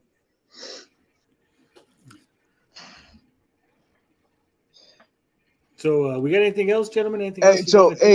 I want to ask Connor Wisp. I don't know if he ever disclosed that what he did at Ubisoft. I don't know if he wants to talk about it or not. I don't want to know how you got fired. I just want to know what your position was, and whether I don't care whether you got fired or you quit. I don't give a shit about any of that. You worked Did I say I actually had a position at Ubisoft? Or That's what I heard. say, I had okay. What happened was, I had played this game called Shadowbane, right? I've said it before. I'll say it again.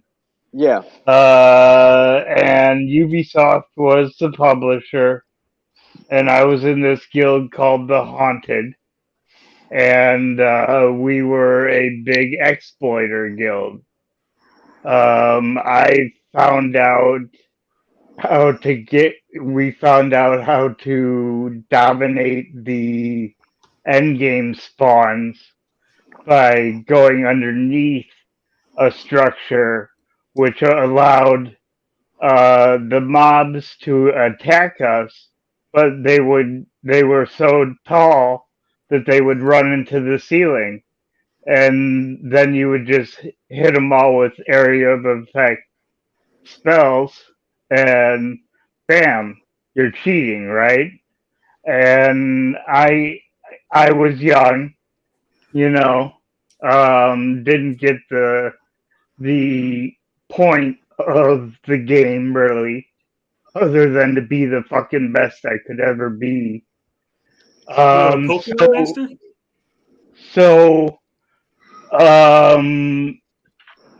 Got a cease and desist letter from Ubisoft that basically said, if you keep up doing this, we're gonna, file a civil kind of suit on you. So, I stopped exploiting under the temple and created a thing that could do it outside of the temple. And they were like still scowling at me, but they couldn't do anything because I figured out how to negate the AI. And it was better that way anyways, because my good buddy learned how to do attrition in the trading world off of the scripts that we were running. I was big on the MMOs, especially the competitive ones. I stopped cheating like that around 2006 when the MMO, or right after I got the cease and desist. But I cheated one time inadvertently and found out how to warp around on the screen. And my friend who did the attrition and whatnot took advantage of that for many years before they figured out what we were doing. Hey, so that brings up an interesting question. If they wrote that shit into the script, into the code, is it really cheating? It's not like you're using any outside mods to make that happen. So no. I think at that point, instead of banning you they should just go in there, spend some money, change the code, and let you, as a paying customer, to continue to play right. Well, Right. here's the thing. Here's the thing. When you sign up for those games, there's a terms of service that you agree to. Exactly. And the terms of service says if you find an exploit, you're not allowed to use it. Oh, really? See, I never Yeah. play MMOs. So- Yeah, the Yeah, but MMOs nobody- are. Okay, nobody so really reads that. you were knowingly in violation of terms of service. Yes, and we would get visits from the CCR. He would teleport us out of our little hidey hole at first, and then he would come by and he was like, "Well, there's nothing we can do about the legal way of doing this," so he fucked on off, you know. Yeah, and what 56K Online said, my sister was too. Like big time. Oh yeah, yeah. Yeah. And so when you went to Shadow Band, when you joined up again, when they brought it back years later, and it was more like a pay to play, pay to win, loot box kind of deal. Did you? Now in this 2020 or 2019 iteration? Yeah, because you were explaining how they brought it back and you gave it a try because you loved your old guild and all that, but it just wasn't the same. But No, it wasn't. Did you spend any money trying to win at that game, or did you try to win it? No. I did it the hard way, and basically leached off the dude who was spending thousands because he had a whole gaming guild behind him. Well, Rabbit King is now here. He's going to apologize to Albert.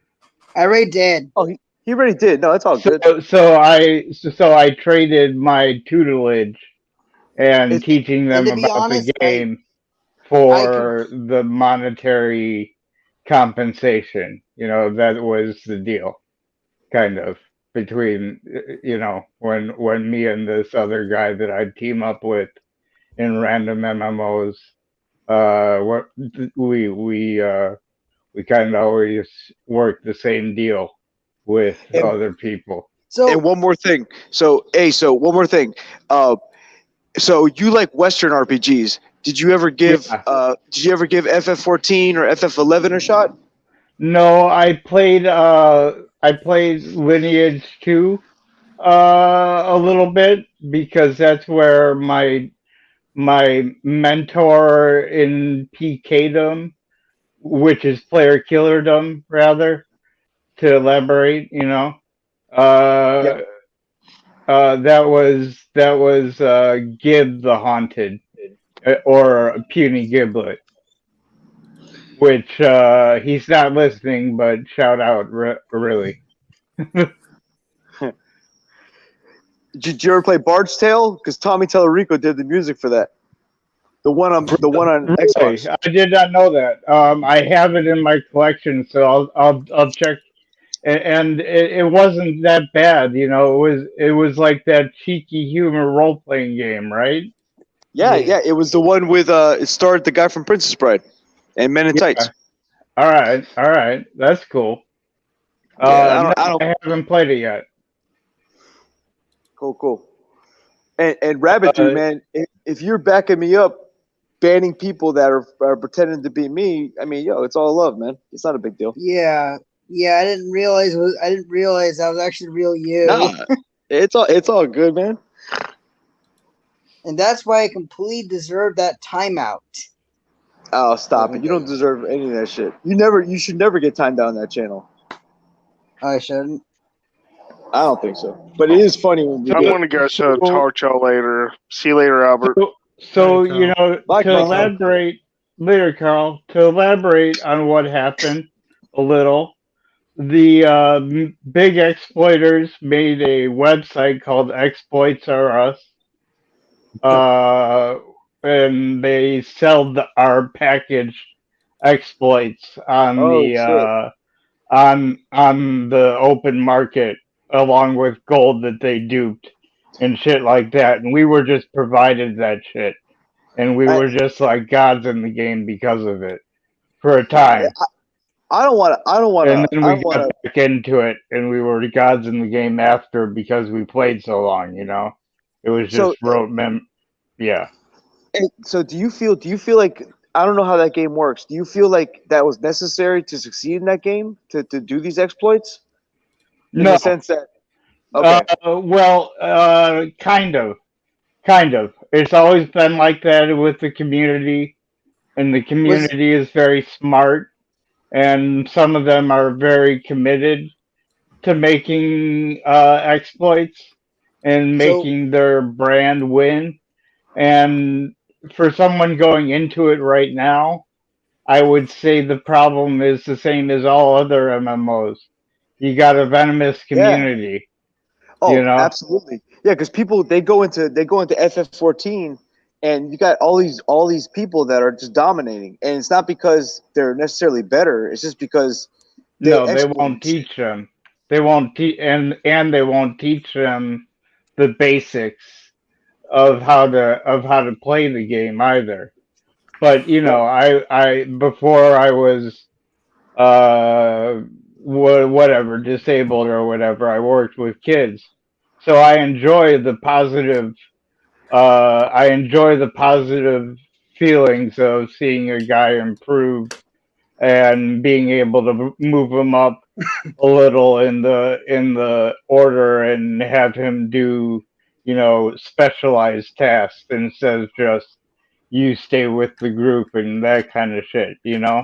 That's always a good feeling. I'd just like to quickly jump into Final Fantasy XIV's defense a little bit.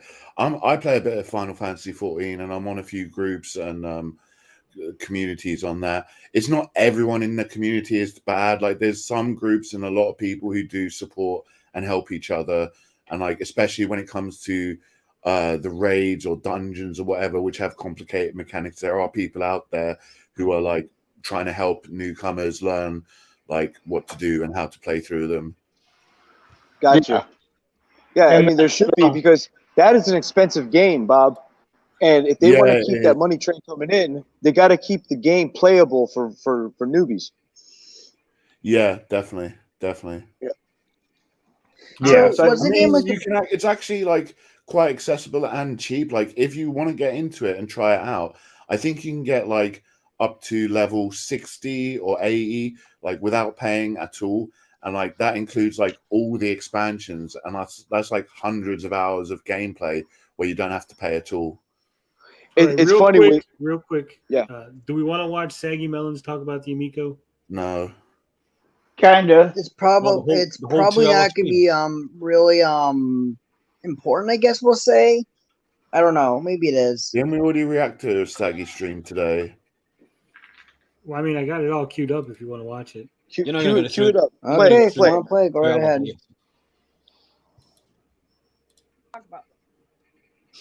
Does she go topless? Somebody named She's going OnlyFans now. who came here yesterday. Oh, really? Was like, Saggy, when you should talk about the Amico again. And now, if you guys are new here, which a lot of you are, I started growing a little bit when I started covering the Intellivision Amico. It is a video game console that was set to launch a few years back. The pandemic happened, it pushed it back. There were chip shortages, which pushed it back again. And a lot of people considered it a scam. I did a interview with some friends with the CEO of Intellivision that is coming out with the Amico. His name is Tommy. And yeah, I forget his name. Eat and paste. His name is Tommy Tallarico. I became close friends with him. And mainly, most of my content when I talked about the Amico was talking about the drama surrounding it, because it was very fascinating to me that there was so much hate around a video game console that was just trying to come out. And not only that, the drama that surrounded Tommy, right? And that's where my interest really, laid. But as time went on, because I was talking about it, I was pushing back against the hate. There was no hate. There never was any hate. I don't think a single person was hating. Yeah, I think it's that led me to be invited to try the Intellivision Amico up in Pennsylvania. Oh, that's a lie too. Why is she rewriting history? Saggy was not invited to go try it up in Pennsylvania. It was an event that was being held in Pennsylvania that everybody was invited to, right? It wasn't like there was like a secret meeting that they're like, Saggy, you want to come to the secret Amico event in Pennsylvania? the Crayola the Crayola thingy. God, my brain is a fart right now. But I was invited to an event that my friends who I met through the Intellivision Miko, one of them Retro Bro, now Retro Bro Reloaded, he set that up in Pennsylvania. So basically what it was is it's an open event. Anyone could come in to try the Intellivision Miko. I was there with a bunch of other YouTube content creators who are my friends. We played the Intellivision. We had a good time. Tommy was there. We had fun. Now, would I cover the Miko? My thoughts on it? Did she literally just skip the time where she set up her own event in Boston? I wonder if she's acting like it doesn't actually. I wonder if she's kind of pretending it doesn't actually exist. So, hey, Tony, she set up an event. Was Tony there? Did she have an Amico to fucking show off? No. And did she have? Well, she set the event up. She coordinated it, and then Tommy brought the Amicos there. That was the Boston one at the two between her and Atari Creep. That's the one that Pong went to? Yeah. Okay, that's the Harry Pizza one. Yep. Okay. She clarifies later on. She does admit. Yeah, but she's telling. She literally said, for those not familiar with the story, I'm going to give you a little bit of the history, right? And then literally skips the one event where she had direct participation in setting it up, which then leaves out context for whatever she says next until she clarifies, right? There were two Boston events. Yeah, she was involved in setting up both of them. Then she also threw a shit fit because GameStop said you can't hold an event here for the fucking Amico because Nintendo and them said we're not going to allow one company to just have an event inside GameStop. Yeah, but so originally this event was going to be on GameStop. Yeah, they talked to somebody who worked at GameStop as like just a fucking cashier type person, and they're like, "Oh yeah, you could have an event here, whatever, right?" And then I guess corporate got wind of it, and they're like, "No, you can't fucking do that shit."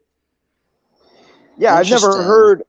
Now I've never heard of a demonstration being held at a GameStop. Now unless the corporation's paying. If Nintendo wants to do a Switch demonstration at a GameStop, I'm sure there's a price on it. Yeah. Plus, the Switch is a product that exists, and if GameStop wants to sell it, right, and Nintendo's like, "Hey, we want to demonstrate the Switch off," they'll be like, "Yeah, sure," because they want to make money. They literally had nothing to sell, so what would GameStop benefit from holding this event? They would benefit. Well, they could benefit. They could benefit with pre-sales. Maybe. But yeah, so GameStop told them no, and then they had to scramble, and that's why there was two events. It was actually supposed to be in one location. The whole two locations happened after they were scrambling around, trying to figure out how to salvage this. Also, she says Keffels uses trans issues as a smook screen. I did. How did we not notice this, guys? I was wondering how long it was going to take to find that one, Tony. Well, I found it right away. I just didn't mention it until right now. So, I gave my honest opinion of what my thoughts were. And because I was talking about it, it brought a lot of hate to me. It brought a lot of attention to my channel. It was a lot. As time went on, and a lot of the YouTubers who were pro Amico, all the information that came out about it, all the stuff that the I guess Amico haters were kind of trying to bring to attention.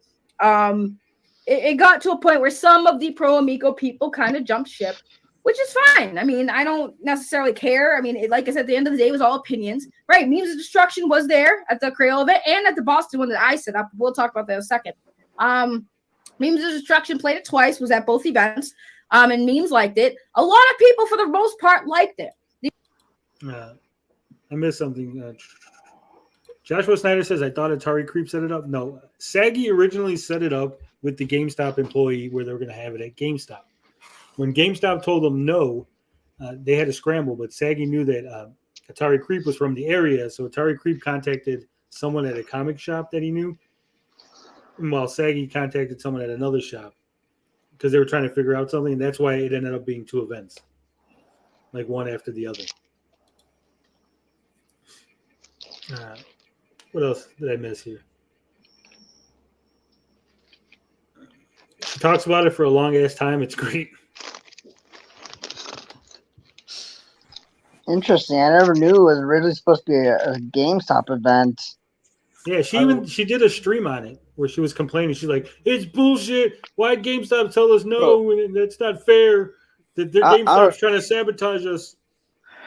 I don't know about y'all, but like whenever she starts talking, I zone the fuck out. Like I don't know anything she's talking about. Like I just you could turn it for me, Tony, but I can't follow. It's something I can't follow anything she's saying. She's like truly incoherent to me. I just picture Meg Griffin. I can't get that image out of my head. Yo, that part. Yeah, that part, Finbar, and I don't follow what the fuck she's talking about. Yeah, I'm used to women who talk like this. So. Don't get me wrong. I think she's cool. I think I like her passion, but I fundamentally disagree with her about the Amico. I think she's barking up the wrong bush with it. But GameStop wanted to destroy Tommy. Yeah. No, I think Saggy's problem is that she just sometimes just talks without knowing anything. Like she's like, I know absolutely nothing about this situation, and here's my opinions on it. It's like, well, she spouted out things before, like I have receipts on your channel. Yeah. And it's bullshit. And then when she's called out on it, she backtracks. So she talks loud, Kay. Yeah. Loud noises. The problem is that it wasn't coming out. There was more money that needed from investors to launch, and then that's when people start accusing it of being a scam, accusing Tommy and the company of lying. There were some things, in my opinion, from what I know, from what I was told, because obviously being friends with the CEO and being friendly with the people who work on television, some of my friends, they had a podcast dedicated to talking about the Intellivision Amico. So yeah, we got like scoops, like any person who says they have sources, we got scoops on the Intellivision Amico. But I think the difference is when you get scoops on the Amico and they all turn out to be untrue and that the company's been lying to you, I think that it's kind of an issue, right? Yeah, that's not a good scoop. Yeah. That's like someone giving you shit and telling you to go throw it. And the defense of always, well, Tommy told me, well, the company said, at some point you got to be like, well, the company's lying to you. We had the receipts going, look, your sources are wrong. Tommy's been lying to you. Well, Tommy said, well, no shit, because he's lying. That's what lying means, stupid. And a lot lie to you, they're telling you false information. And a lot of these Amico cultists were willfully ignorant and even just flat out ignored information presented to them. Or they would just say things that they knew were untrue anyway, hoping that it would get fixed. I believe Saggy said at least once she knew something wasn't true, but Tommy said that they were going to fix it or something, so she just ran with it. Like, well, it should be fixed by the time anyone can figure it out. So I'll just say it's true now. And basically, from what I understand, because I'm going to speak for myself, from what I understood was that there were some things that in the beginning, the Intellivision was promising that was going to come out, like certain game titles like Earthworm Jim, which was the biggest title that they would have gotten for the console that a lot of retro gamers were excited for.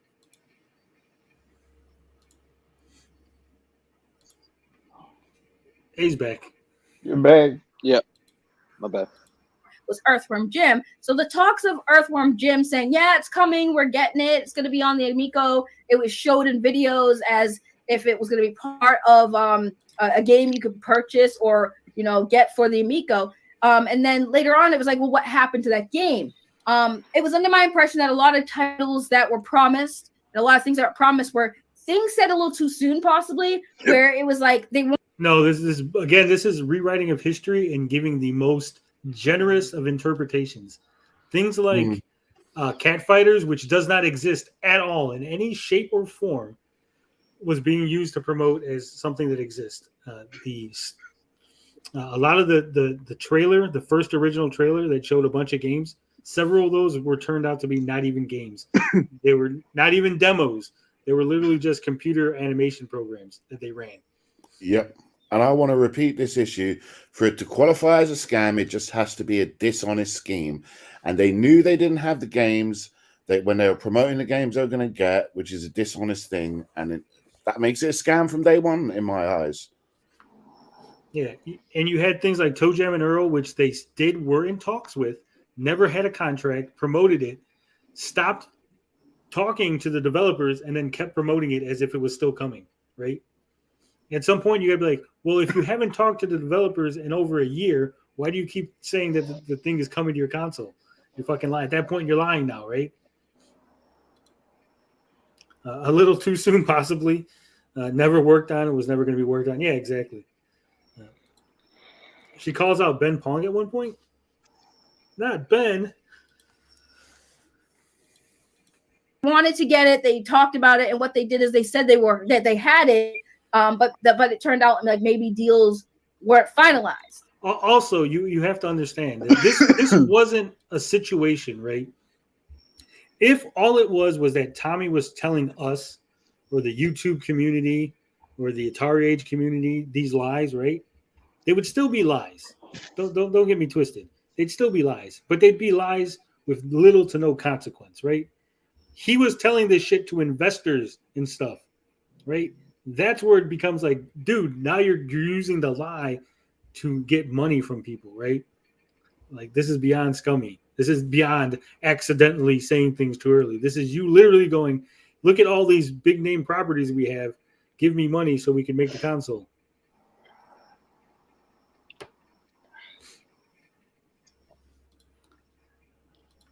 So I understand from a consumer's point of view, an investor's point of view, like, oh, well, they lied, right? In my opinion, I don't think it was an intentional lie. I think they really... Okay, first off, an intentional lie or even an unintentional lie is still a lie, right?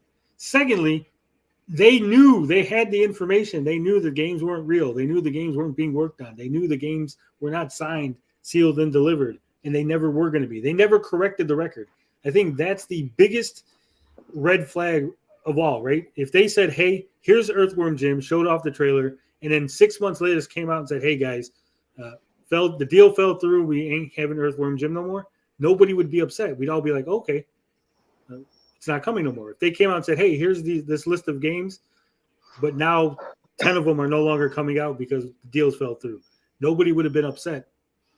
But the fact is they just kept pushing things off as if they were still coming out. Look, guys, 30 games are still coming out, 50 games, Earthworm Jim, Toe Jam and Earl, fucking Donkey Kong, Beauty and the Beast, all the iMagic games. And how much Q&A would actually be, or quality assurance would actually be paid attention to.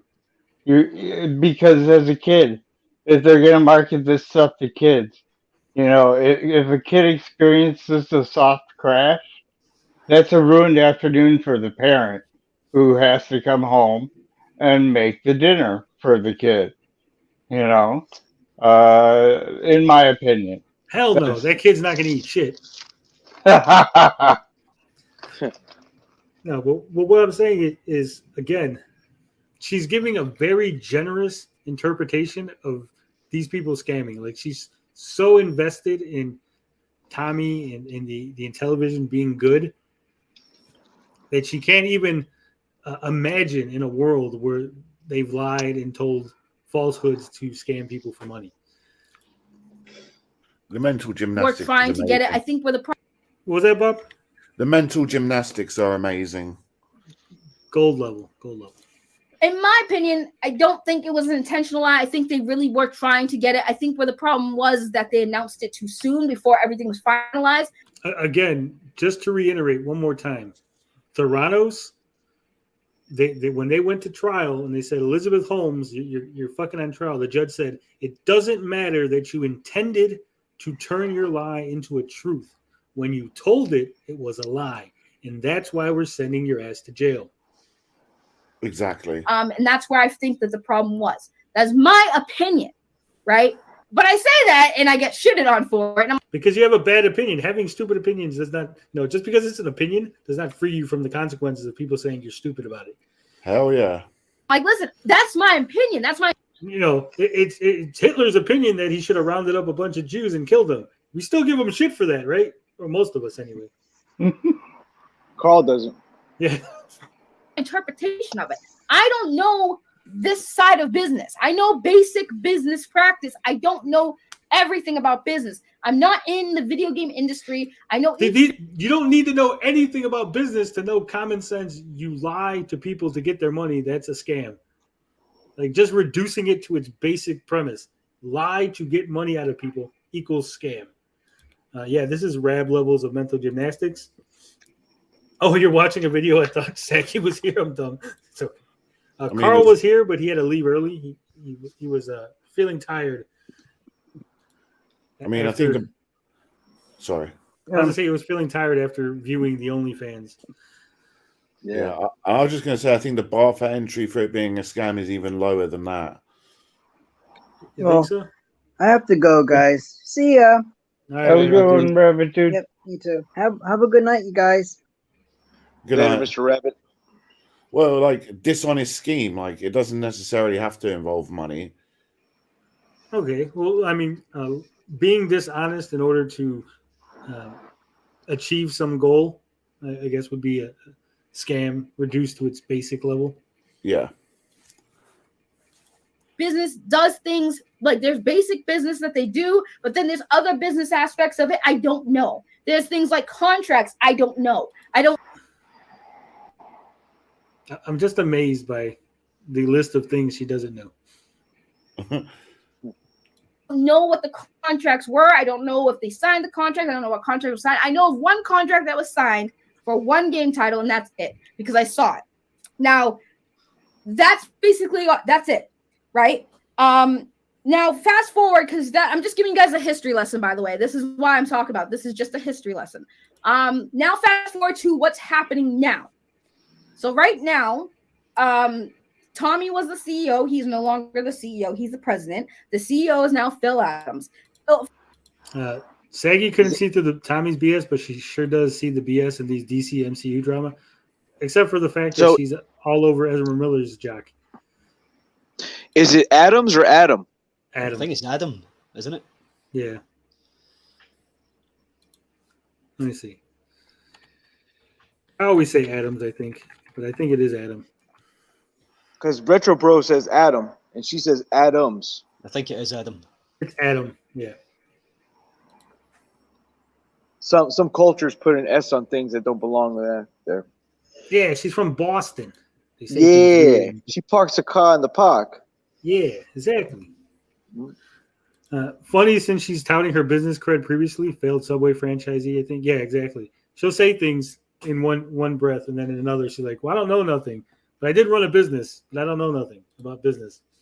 I'm not a business person. I do the business. I mean, Phil Adams worked on another console, another console project that did turn out to be a scam. But again, from what again, why would you be okay if you're okay saying that the Chameleon was a scam? How is it that you're not okay saying the Amiga was a scam? They ran on basically the same premise. Except for the Chameleon just didn't get any money. Yeah. Except the Chameleon looked like a jaguar and the Amico looks like a foot bath. Yeah. Oh, you take that back, Chupacabra. Subway's awesome. I love Subway. Yeah, Subway's mid-tier. I know what I get what I expect, Bob. I get lunch meat in between two breads, and I'm fucking happy man about it. You get mechanically recovered meat. I will say, dude, the one thing I did like about the marketing from in television was the when they put it on the model rocket, and shot it up in the air. That was kind of cool.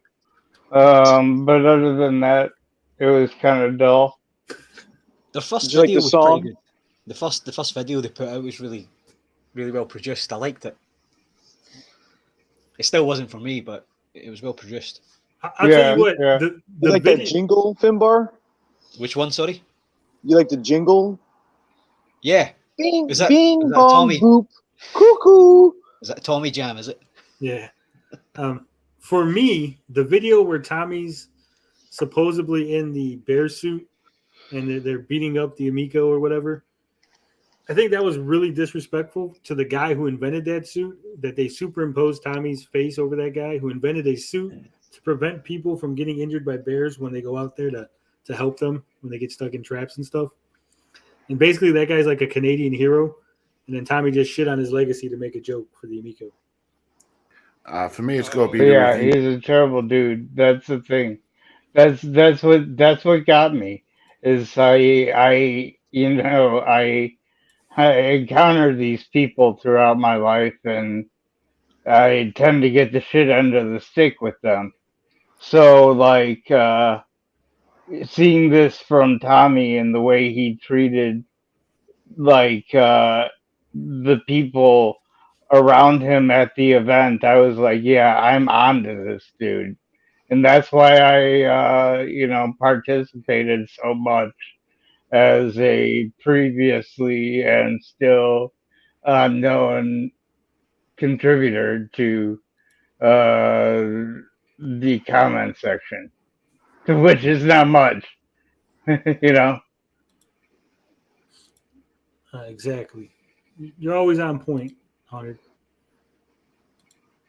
From what I gathered is Phil's involvement wasn't that deep, and that Phil sensed that there was something wrong with it and backed out. This is again falsehoods being perpetuated. Phil Adam was the VP of business or something like that, and the Chameleon. His name was still attached to it after the infamous NES Mini in the Jaguar shell incident at the toy fair. Phil Adam is a friend of Mike Kennedy who ran the Chameleon scam. He was involved in several Mike Kennedy ventures prior to the Chameleon. So to assume that Phil Adam had no idea what the fuck was going on and he was just, taken along for the ride by Mike Kennedy is kind of a very asinine take to have. No, we said it before. He was balls deep. Yeah. In the Chameleon. That is my thought, what I got out of that as well. So again, this is just my thoughts. This is not facts. I'm saying these things as my thoughts. Then we have what's happening now, which is they went through a quiet period, still technically a quiet period. I've decided at the time after my mouth unintentionally stirred some trouble, because there was a call that a lot of us were on where we were discussing things that were happening, because as the official Amico cult, right? And this was just friends talking and stuff. It wasn't meant for us to know the information to push it out, right? That wasn't the intent. It was just oh my God, again, lies and bullshit. Rewriting history. Everyone basically admitted that you were told this is the SEC documents, and this is what you should say when people start questioning what's in the documents. You were given literal marching orders that you all followed to the fucking T, saying, oh, you guys don't understand how this works. You're not reading this correctly. You need to do blah, blah, blah. Retro Bro said that he didn't pay attention on the call, but somehow he was still repeating the same things that the rest of you were. So I'm going to call a little bit of bullshit on that. He at least paid attention enough to know what to say to counter what we were going to say. And you yourself admitted that you were told, we're doing this so you guys can have the heads up because the SEC documents will be revealed in the coming days. Just a bunch of people who were friends with each other, and it was a casual call. Everyone asked me about it, and that's what it was. It was a casual, friendly call. It wasn't for YouTube content creators to push anything or try to get in. How the fuck is it a friendly, casual call? I don't friendly, casually call up my friends and start disclosing SEC documents to them. Maybe I'll talk about the latest movie I've watched, TV show, some games I'm playing. That's casual call. When I start talking about my business and my financials and where the money's going and where it's been spent, we've gone across the line from casual into a business call, right? Don't fucking play games with this shit. Am I wrong? Anybody disagree? No. Damn right you don't disagree, because I'm the boss here. Unless you were a financier and you had to play up your image for the gold that got taken from you. Just because you pay me, Tony, doesn't mean I won't disagree with you. This is true. I pay you to disagree with me. That's the thing. But yeah, so unless like everybody on the call worked in finance, and so it was a casual call because you're all fucking finance nerds, no, this doesn't hold water.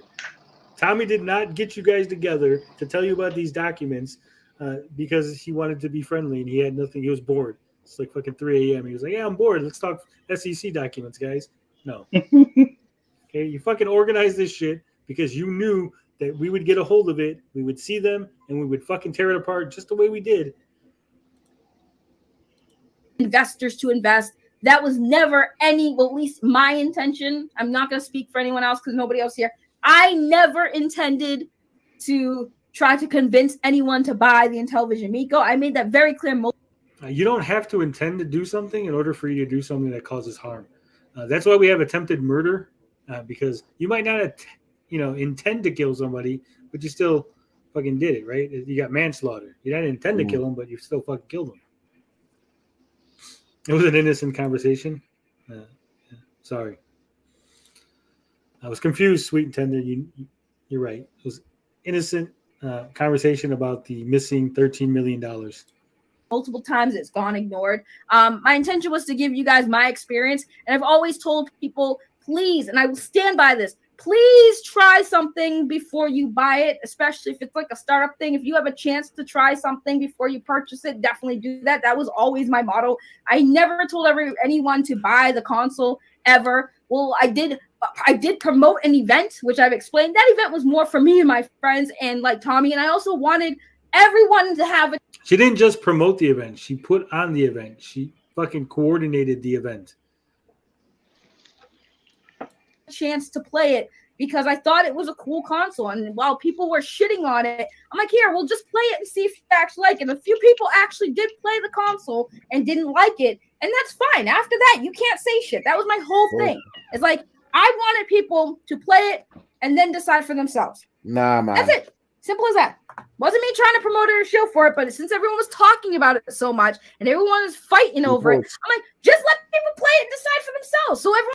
You know who would be really responsible for letting people play it? Tommy, because he would actually, have to build it, have it out there, and have it available for the general public to play. Yeah. I'm sorry, gamers aren't stupid. I've got 34 years of playing video games. I can tell when a video game looks bad. I don't need to play a video game necessarily to be able to tell that it's a piece of shit. Yeah, real quick, Haunted Wisp, it says you got no devices connected. That's why you've been dropped out. So your mic must be off or something is going on with your connection.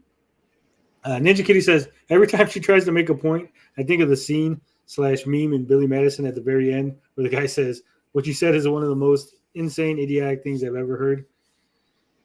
Yeah. There he is. Wisp is yes. You can hear me. Oh, yeah, no. we can hear you now. Oh, okay.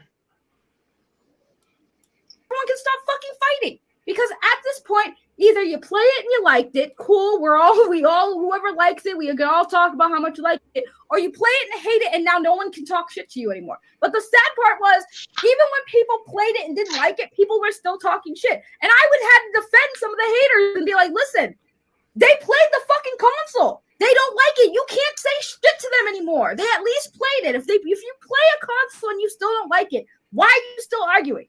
Oh, well, they saying it has lag. Well, they played it. If they felt like they played it and they had lag, you can't say shit. I personally, and I've said this to people, again, I want to apologize for everybody over the volume of her voice. My headphones are set at 85%, and it's hurting my ears. So I can only imagine you guys at 100%. I personally didn't feel lag. Cool. But if somebody else played it and they might have felt lag or felt it was laggy, that's on them. You can't say shit anymore. But that was the problem. And that was the whole thing. It was like a culture war over this console. But again, now there's not. It wasn't a culture war over the console. It was a discussion over the fact that people were lying about what was going on. And people were defending Tommy's lies, even in the face of overwhelming evidence. Not to mention, once again, to reiterate the point that I've said several times, but Tommy literally tried to destroy my reputation both personally and professionally with lies. So I think it went a little bit beyond just people, hating the console. When Tommy was telling you guys horrible things about me, so you guys would attack me.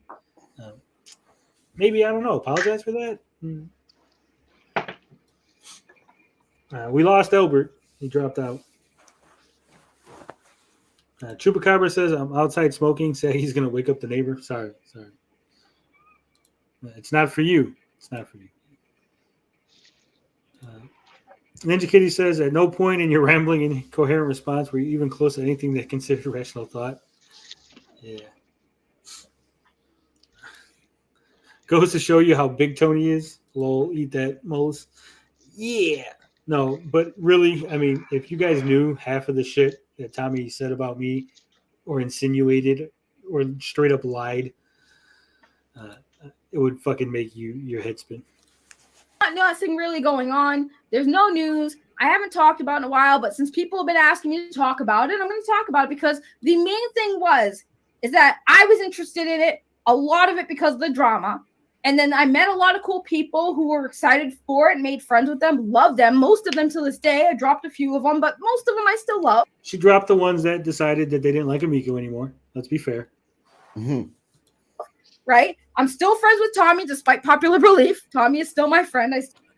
When was the last time you talked to her? That's what I was just going to say. He's still your friend, but you haven't talked to him. She admitted the other day that she hasn't talked to him in months. And the excuse is, well, his dad died, so I didn't want to, intrude on his mourning process. I mean, technically, the kids from second grade never told me we weren't friends anymore. So I'm friends with everybody from my second grade class. Shit, man, if we're going down that route, like, I've got girlfriends I didn't, officially break up with. So, I've got bare girlfriends. Yeah. Technically, I hate my ex-wife, but... Tony really liking Tommy. It's not about liking. I feel sorry for him. I feel sorry that he is such a petty, small person that he thought that lying about me was going to somehow be a success for his console, right?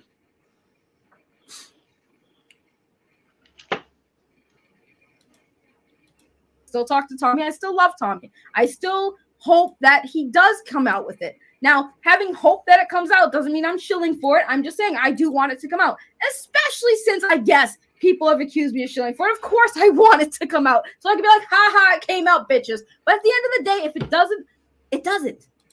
That's it. That's it. How would it be, ha ha, it came out? Ha ha, it was a terrible piece of shit, but it still came out? It's not the win you think it is.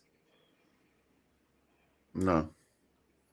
Not with a run of 25. I think it's very clear these days that just getting to market isn't necessarily a win. Yeah. Getting to market is not a win. Manufacturing is not a win. These people are so invested in this, at moving the goalpost, that anything that's even sniffing around a win, they're going to take it, right? I mean, I'm willing to concede a little. They're going to be like, look, Intellivision only filed Chapter 13, not Chapter 7. In your face, haters. I got to be a bit real here. I got to be a bit real here that if I don't think it's going to happen, the Amico did launch.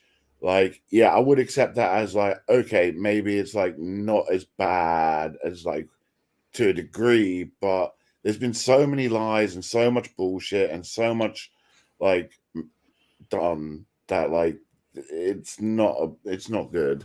It's still a scam. There's still been scamming going on. Sorry, Bob. What would you consider a launch? How are we talking about founders?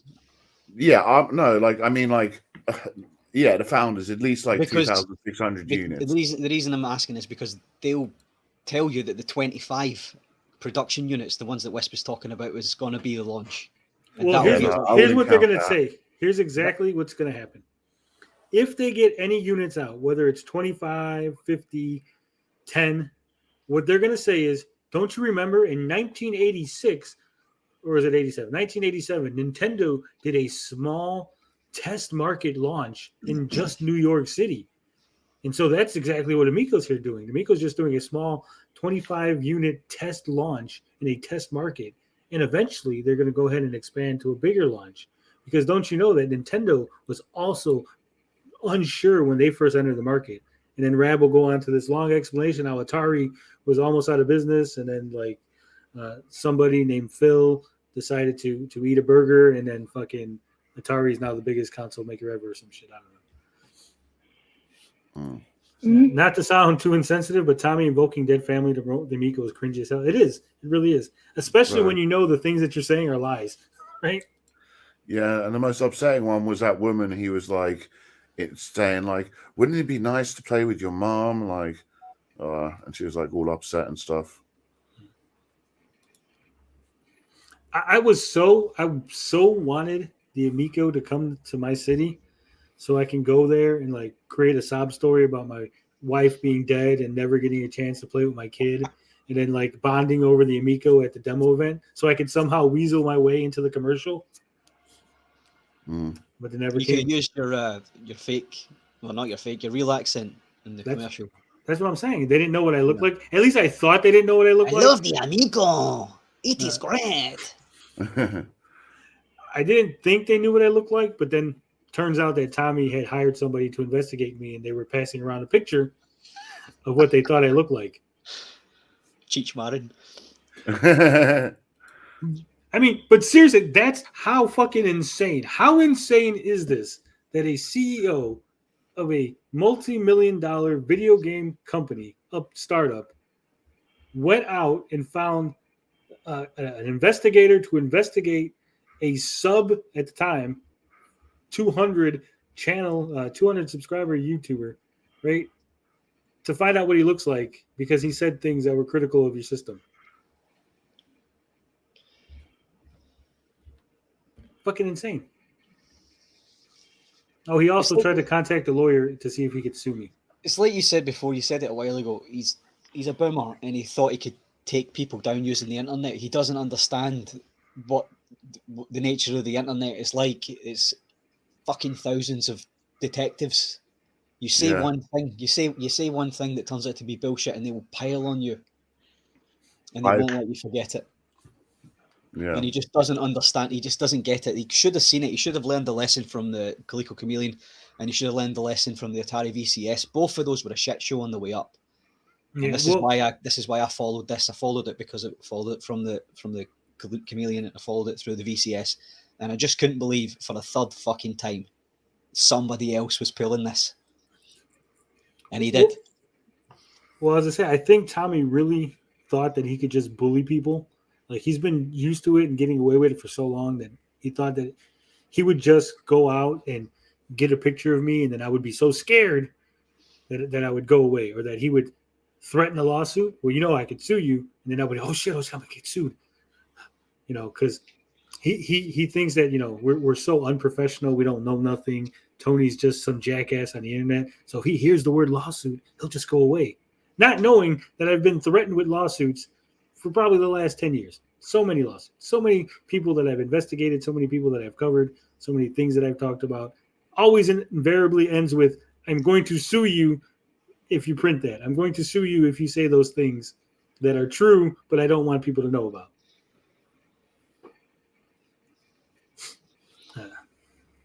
Yes, fuck his crocodile tears, plus his post about his dad holding on to life to see the Amico release. Yeah, I think that was very, very in bad taste. Like, his last post about how his dad had passed and was trying to hold on for the Amico, like, dude, don't include that part. Even if it was fucking true, right? It just looks bad. Don't care. My life goes on, your lives go on. So what it comes down to is now, because the drama is still going, it's still interesting. The drama is still going, but the drama has now shifted. because now you still have the pro Amico people who have been known as the Amico cult, who have, I guess, promoted and shilled the console for so long. Some of them now have jumped ship because some of them have their concerns and they're not too thrilled with the fact that it hasn't come out yet. There has not been any new news, and some of them feel slighted, whatever have you. No, that's spinning a narrative, Saggy. A lot of the people's problems is they were lied to about, especially concerning a specific point that the deposit money was in escrow. And that was the straw which broke the camel's back for quite a few of these guys. Yeah, so One Inch Biceps has put a link in the chat. Don't click on it.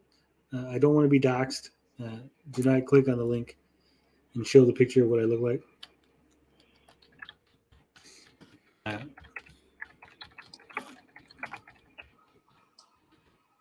Sorry, I had to reply to something. Because of that, now there is a infighting divide. And then also with the haters are also having it. They used to come together to hate and shit on the Intellivision Miko and all. There was never a united hater front. No. Okay. I just looked at it. Yeah, me too. I said don't click the link. Look at it, but everybody clicks I the link. imagine it might be a little funny. He's Gomez Adams, isn't he? He's Gomez Adams. Now. Yeah, he is.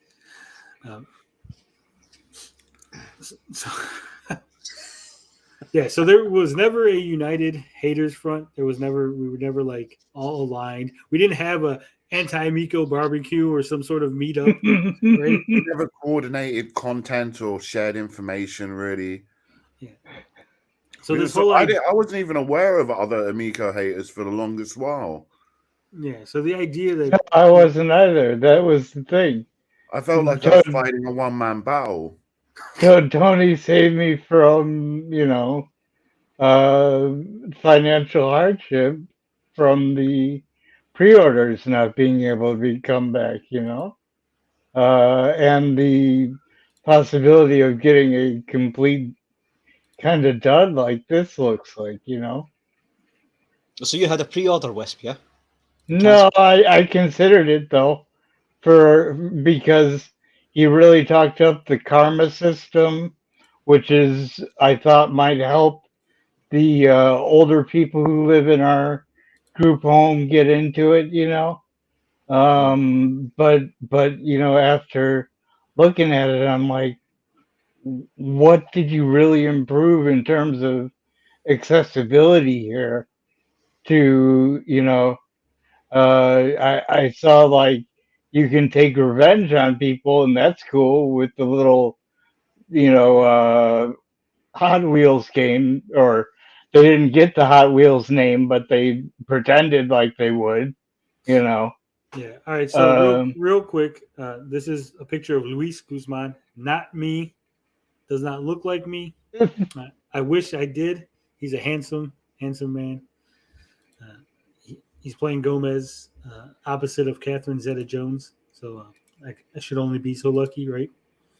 Ninja Kitty says, we never had a subreddit or Discord. Oh, wait.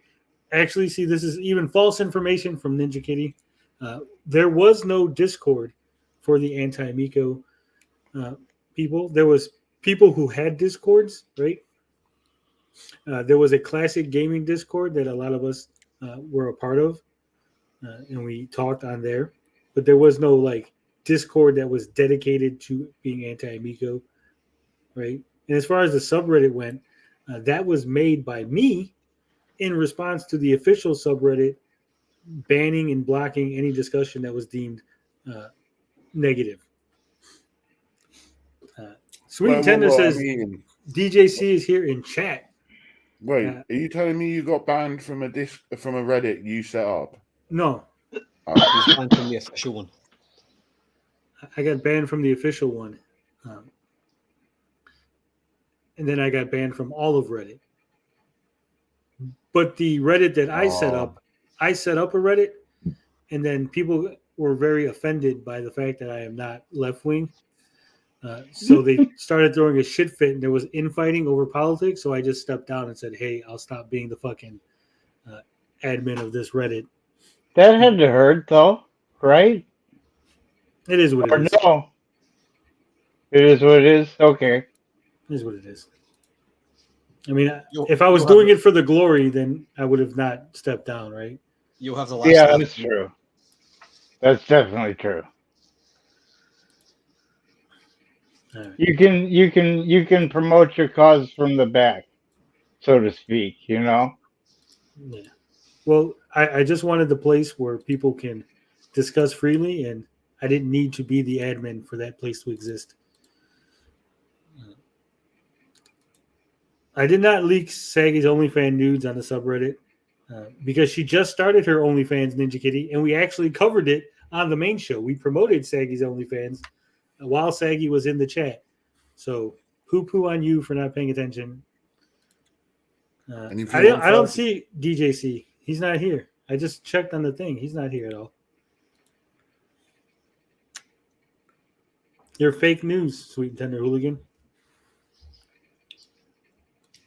All the people that support the Amico, they're also having some infighting. All the people that used to be together, like clowning on me, clowning on my friends, they are now clowning on each other. And now all you have is what always happens when you have Wait, I just realized who she's talking about. it's either over or it's gone stale. Who's she talking People about, have Bob? to look at each other and realize they don't fucking like each other. And that's exactly what you're seeing. We know.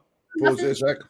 Every community or anything that people support, like the friggin' Who's she talking about, Bob? She's like talking about Darius clowning on us. like that's like a big divide. That's like one lunatic like on a tirade of hate against anyone. Well, even that is incorrect because he's always gone at us, then not gone at us, then back and forth.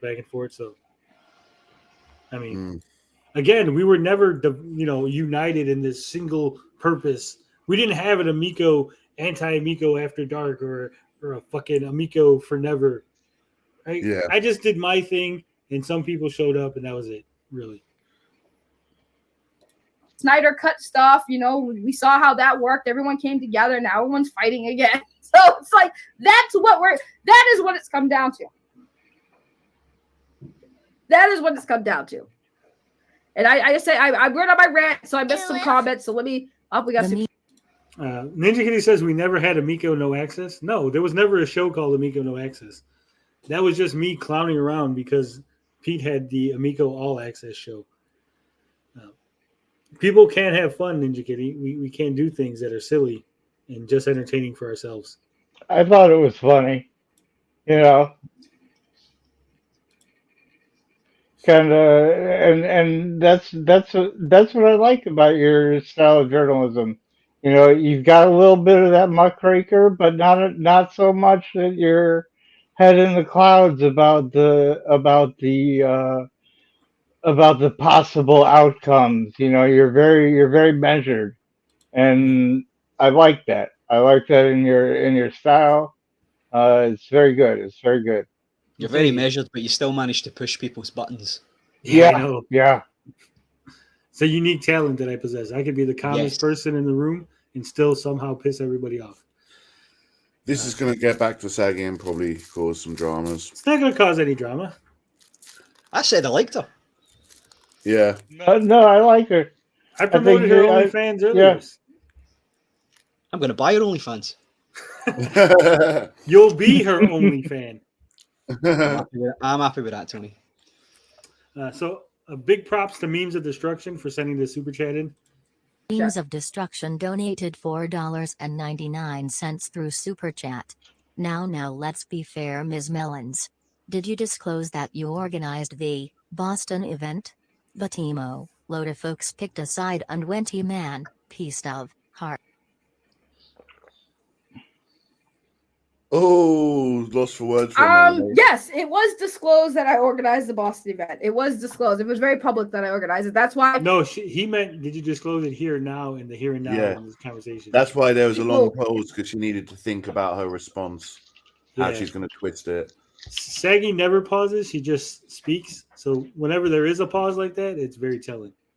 Have said, oh, well, you promoted the Amico, and then I was like, I didn't. They're like, but you did the Boston event. And at the time, I didn't understand that was a promotion. Sure, I guess I'll take that L. But a lot of people did know that I did do the Boston event. It was disclosed that it was an event that I initially set up. I had issues with it, so I had Atari Creep, who is another YouTube content creator. He's local, and he also he basically saved that event. So I did try to organize it. I tried to set up, and it was actually Atari Creep who saved the day. But in my opinion, a lot of folks picked a side and went He-Man. Yes, I agree. I agree with that too. And thank you so much for the super chat. And hello, Ray. I see you in the chat. Saggy also failed to mention that they used a voice clip of Saggy talking positively about the Amico in an official Amico commercial on the YouTube channel, in which everyone else who speaks actually played the console, but she had not played the console at that time when they used her voice clip.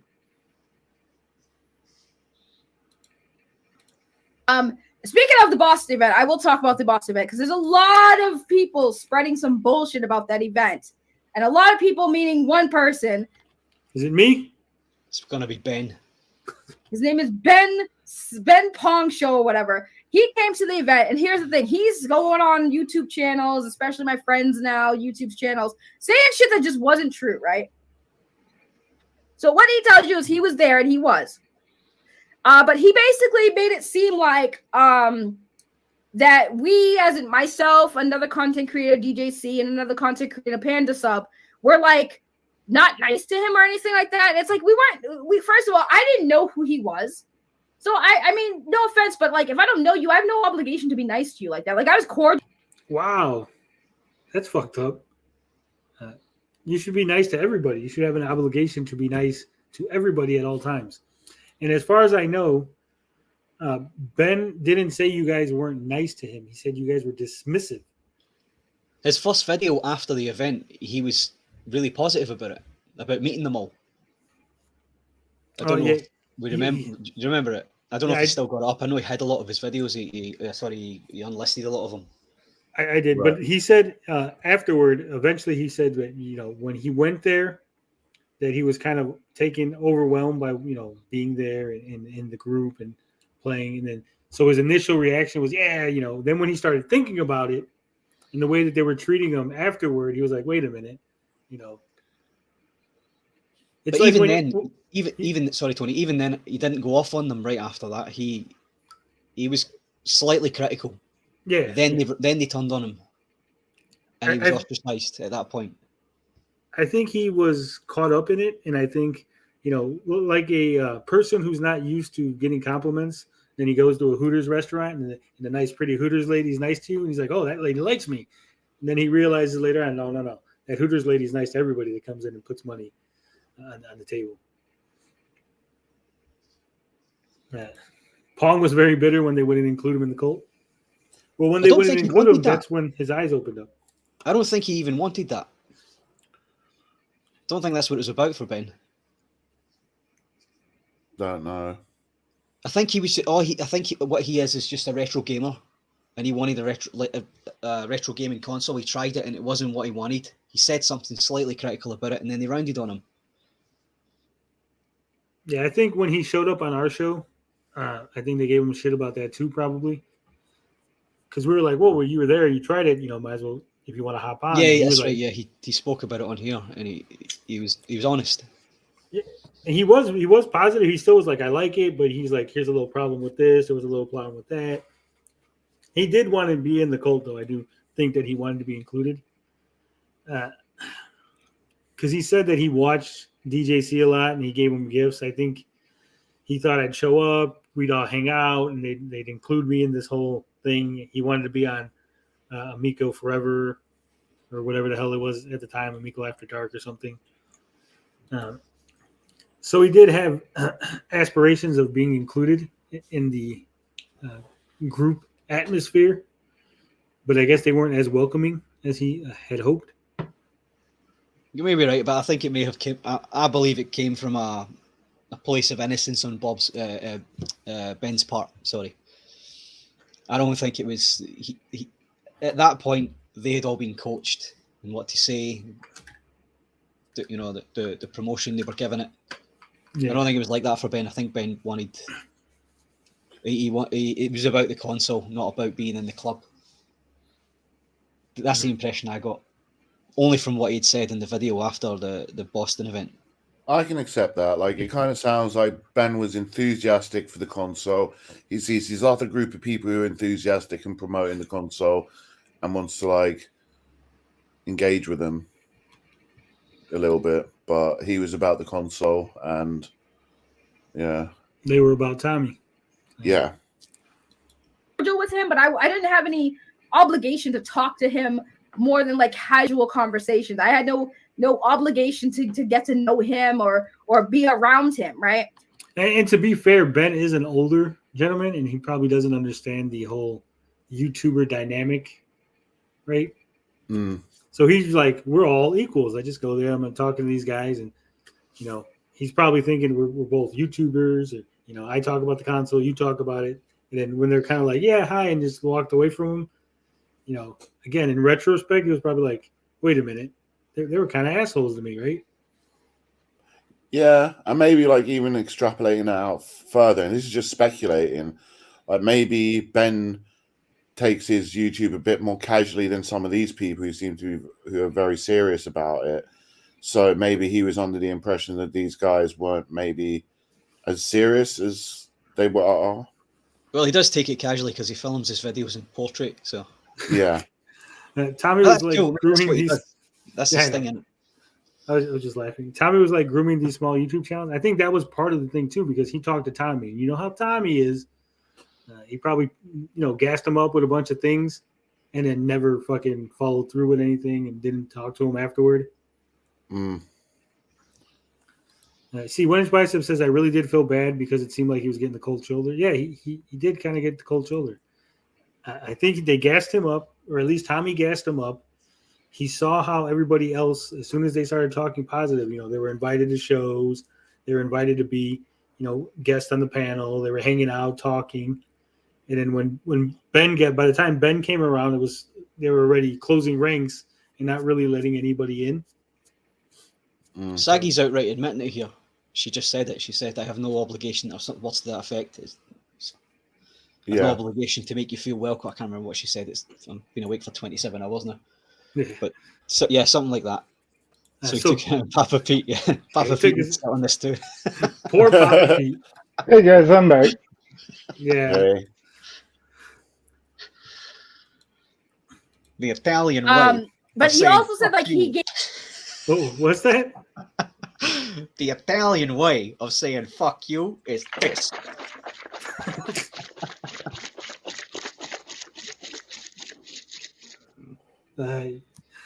To know him or be around him, right? But he also said like he gave us gifts. I didn't get a gift. I believe the gift he gave was to one person, which was DJC, and I think DJC was very appreciative of it, and we were all very nice to that man. And he also was saying that like he had a bad time, the console was shit. When I was there and he was playing the console, he said nothing but nice things to Tommy and to us and about the console. He had fun. So whatever story he's spinning is completely factually wrong. He had a great time. And even afterwards, after we left, we were leaving, he went out and talked to Tommy outside. As Tommy was going to his car, he was sitting there and talking to Tommy. Tommy also gave him a gift. Tommy gave people who came there who he's talked to before he gave us a little baggie. Joshua Snyder says, was there really ever a 10 million sub YouTuber ready to promote Amico, or was that more wishful projecting by Tommy? Tommy was hoping that OEB Pete would hit 10 million before the Amico launch. Yeah, I just want to say Saggy here is like being so, I don't know what the word is, but like I hate it that when people are like, oh, but you had a good experience, why are you sour now? I know, like you can have a good experience and then like realize like, no, actually that wasn't like great. Like, like when I've got a great example, something similar happened to me when I was younger. Went to see the X-Men movie when it released, and I enjoyed it at the time because it was a cinema experience. It's the first X-Men live action movie.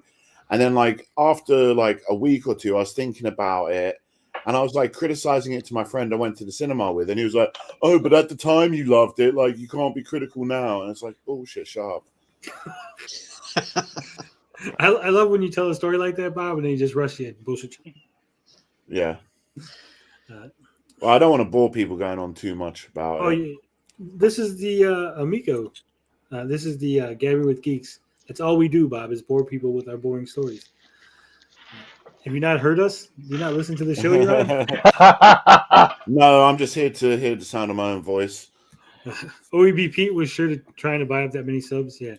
I really think Tommy thought that he was going to get small YouTuber and then use that to get a bigger YouTuber and then use that to get a bigger one. Like he was going to use it as steps, right? He was gonna be like, hey, you have 500.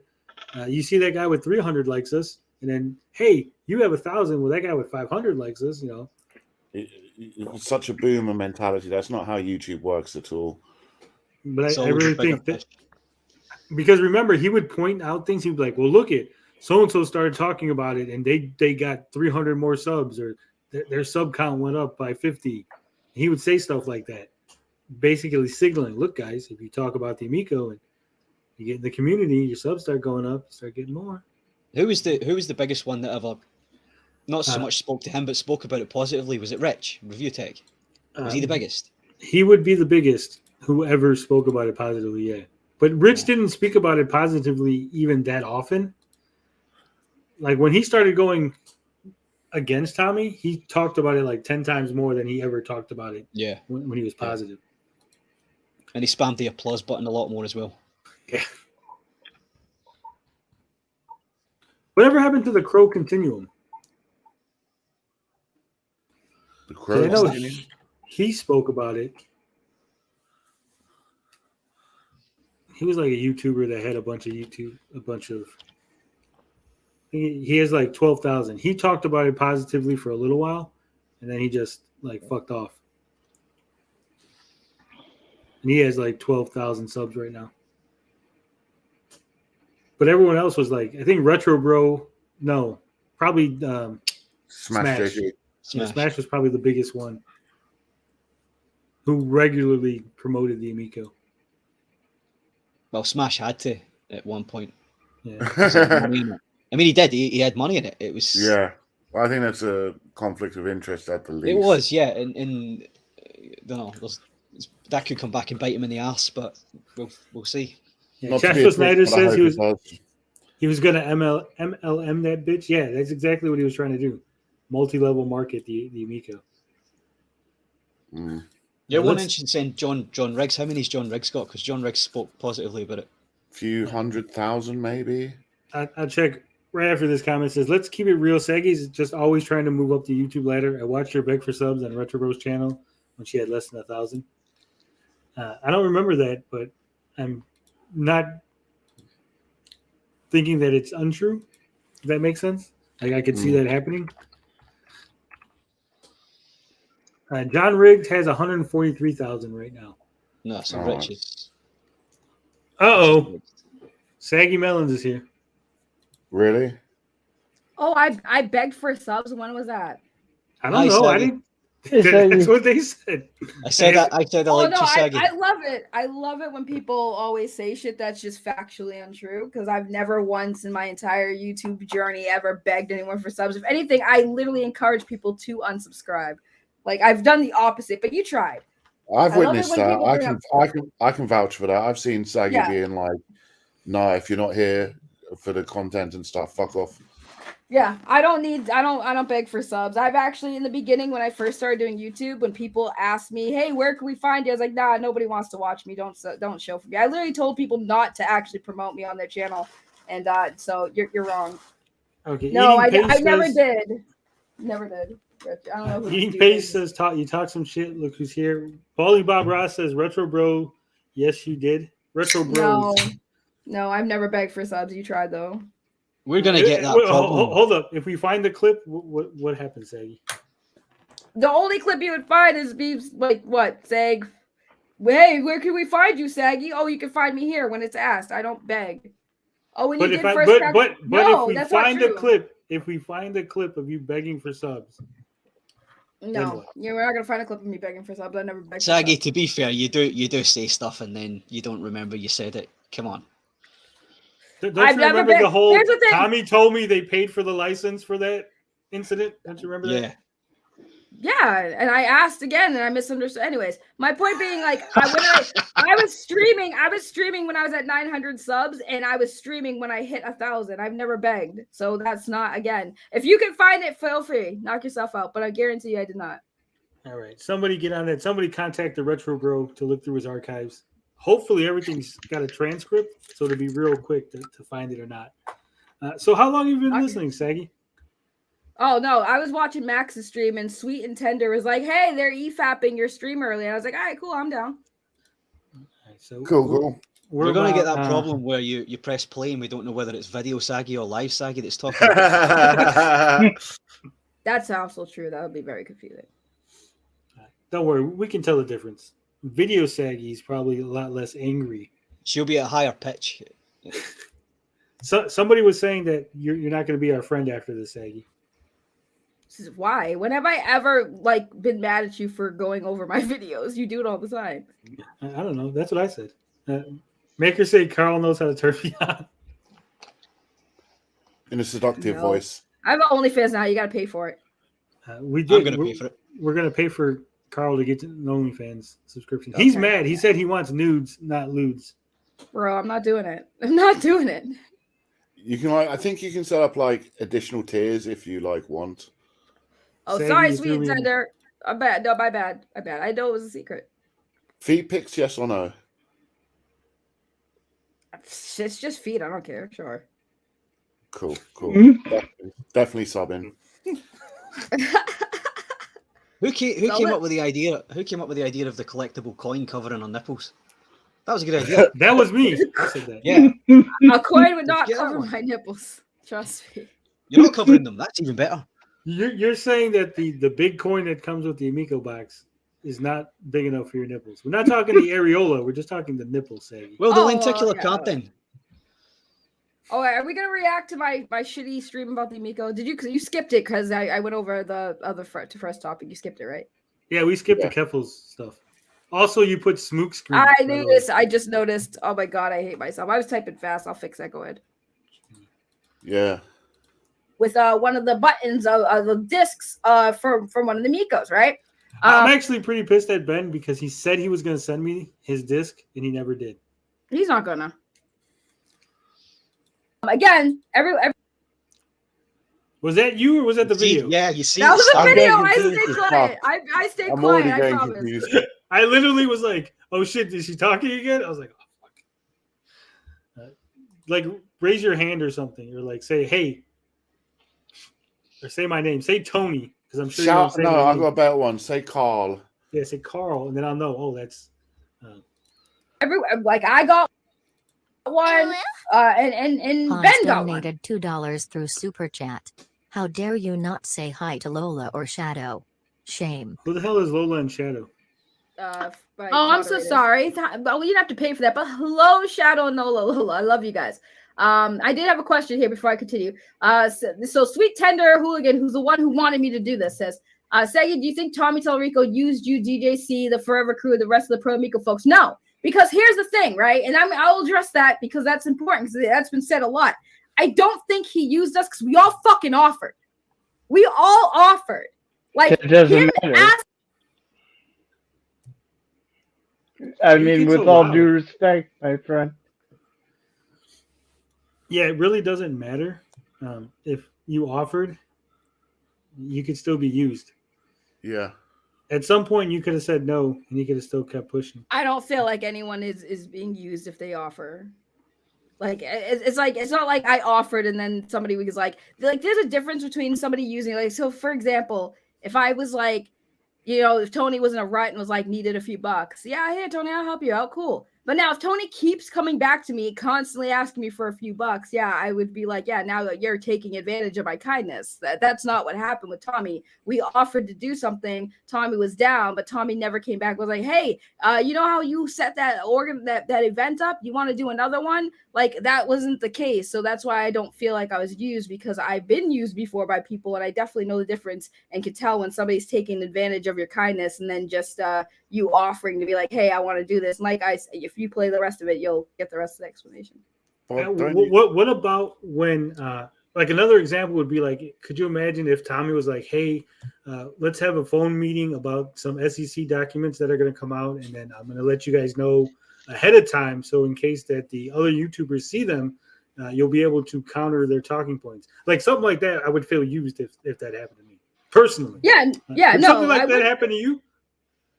Yeah, if something like that happened to me, it'd be like, yeah, I mean, we would be being used, but that's not really what happened. That didn't happen. So you didn't have like a phone meeting about SEC documents? I mean, obviously that's public, so I can talk about it, but like, no, that wasn't the purpose of that call. That's not what I asked. What Right, I asked but was, no, that's did not that what happen? That did not happen. So you didn't talk about SEC documents on a phone call with Tommy and a bunch of other people. I'm not entirely sure I remember this rightly, but I'm pretty sure that you literally did say that you had a discussion about the documents and like There dealing was a with the crap discussion, coming but from it. there was a discussion that is public. That is what I said. Yes, that it did happen. But like I said, the conversation wasn't, hey, we're telling you this so you guys can have a heads up, so you guys can combat the haters. Like that wasn't what it was about. Okay, so let me ask you this: did he tell you things about the SEC document?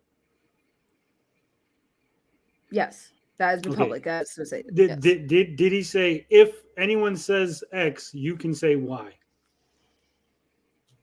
No. So because the last time you were here, or the last time you talked about it on here, that's exactly what you said. You said Tommy said if the haters say something, you can tell them this, because that's the discussion we had. When you let it slip, Well, it was an that's what you said. explanation. It was an explanation of what it was, because if people were trying to twist it to say it was something different. Oh, so exactly what I just asked you, and you said no. Now you're turning around saying yes. Actually, he did say that. No, You would not be in those terrible on exact the stand. words. Not on those exact words. No. If they try to twist the words in the document, here's how you can counter it. That is not how we. No, not like how you can counter it. That's not the exact wording. How you could explain it better so they understand it correctly. No, it's How just you can more like explain the truth. No, it's not even explain it. It was not saying like, "Hey, we're telling you this so you guys can combat it." It was more like so that we understood. So I will speak for myself. So I understood what it was.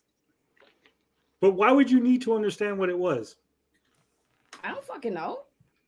Come on, Saggy, you're not that dense. Why do you think Intellivision felt the need to explain to you their SEC documents ahead of them being released publicly? I don't know. You'll have to ask them that.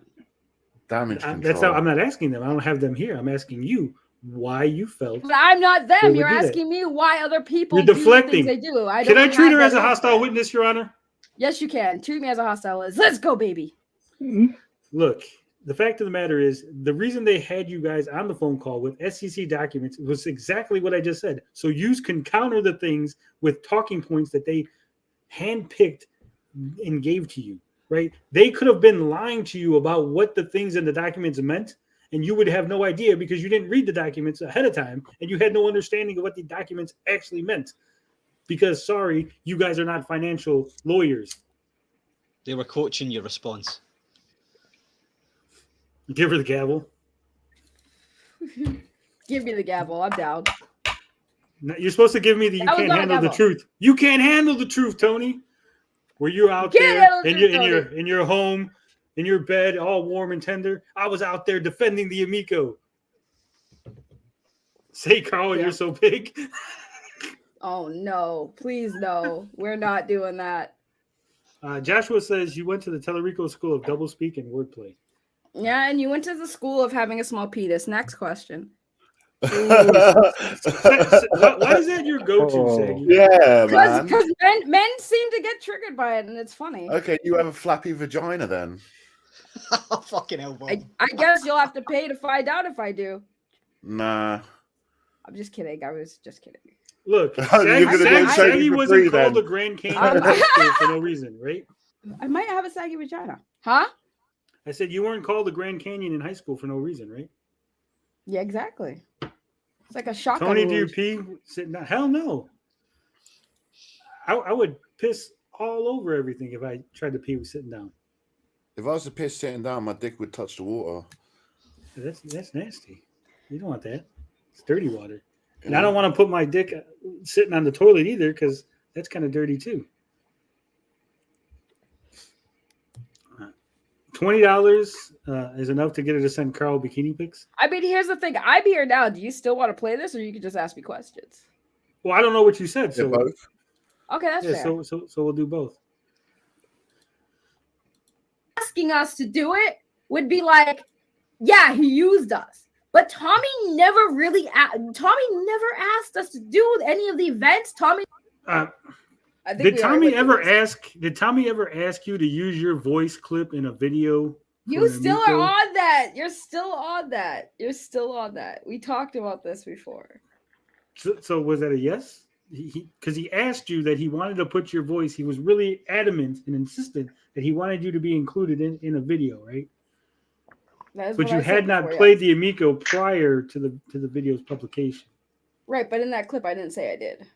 No, but in that clip that everyone else is reacting to having played the Amico, you talk positively about the Amico. That's what they clipped out. You being positive about the Amico in a video where everyone else had already played it and was also being positive about the Amico. And could you not see how there could be some confusion as to whether or not you had played the Amico? I mean, I think after the fact that I have played the Amico, it doesn't really matter at this point. Yes, it does, because actually the court would say you didn't play it at the time. A lie is a lie when it was told, not whether or not it's true after the fact. Right, but I didn't say I played the Amico. It was fun when I didn't play. But what was the name of the video? The name of the video was "People React to Having Played the Amico," right? Was that the title? It was so long ago, I do not remember. I mean, I can get the exact title up if we need to. No, you can if you want. I honestly don't remember the title. It's been a long time. I go to the official channel. We'll get it up. We got time. While you look up that, I will respond to the haters that hate me so much. Why do you guys hate me? Get over it. Move on with your lives. Stop crying about it. Stop crying about it. We're here with Matlock, right? I'm a guest, god damn it. I'm just kidding. I really don't care. I think it's funny that they're still like seething over it. Like, who cares? You guys fucking care more than I do. Relax. Relax your anus, as Rich says. That's Relax your anus. Should I expect Joshua Balding Bob Ross to do like an 11-minute video crying over me because I fucking said that they had small penises? No, don't go all Canadian gamer on me. It's just like you go for this penis joke so often, it's getting a bit like, you know, when you overuse an insult, it loses its impact. Okay, that's it's fair. Like, Well, they have tiny balls then. No. My meat and potatoes are relatively equal to each other. Oh, I heard of something about meat and potatoes. Bomity's right though. It is getting old. It is my go-to though. It's all right, Bomity. For you, I'll come with a better one. Well, no, if it's one of your favorites, you know, like I'm not knocking. Like if that's like one of your favorite and go-tos, like you know, you can make it like almost a catchphrase or like your go-to. There's no shame. You don't pay my rent. I still use that one because it's still funny. But I say the penis thing because it really does get men triggered for some reason. It's like, if you don't have a small penis, why are you even mad about it? Unless you have a small penis, I can imagine you being mad. But if it's not small, who cares what I say? I'm never going to see it, so why do you even care that I say it? It's never big enough. It's never big enough. Exactly. It could be. There's tools for you. Tony, you still looking for that?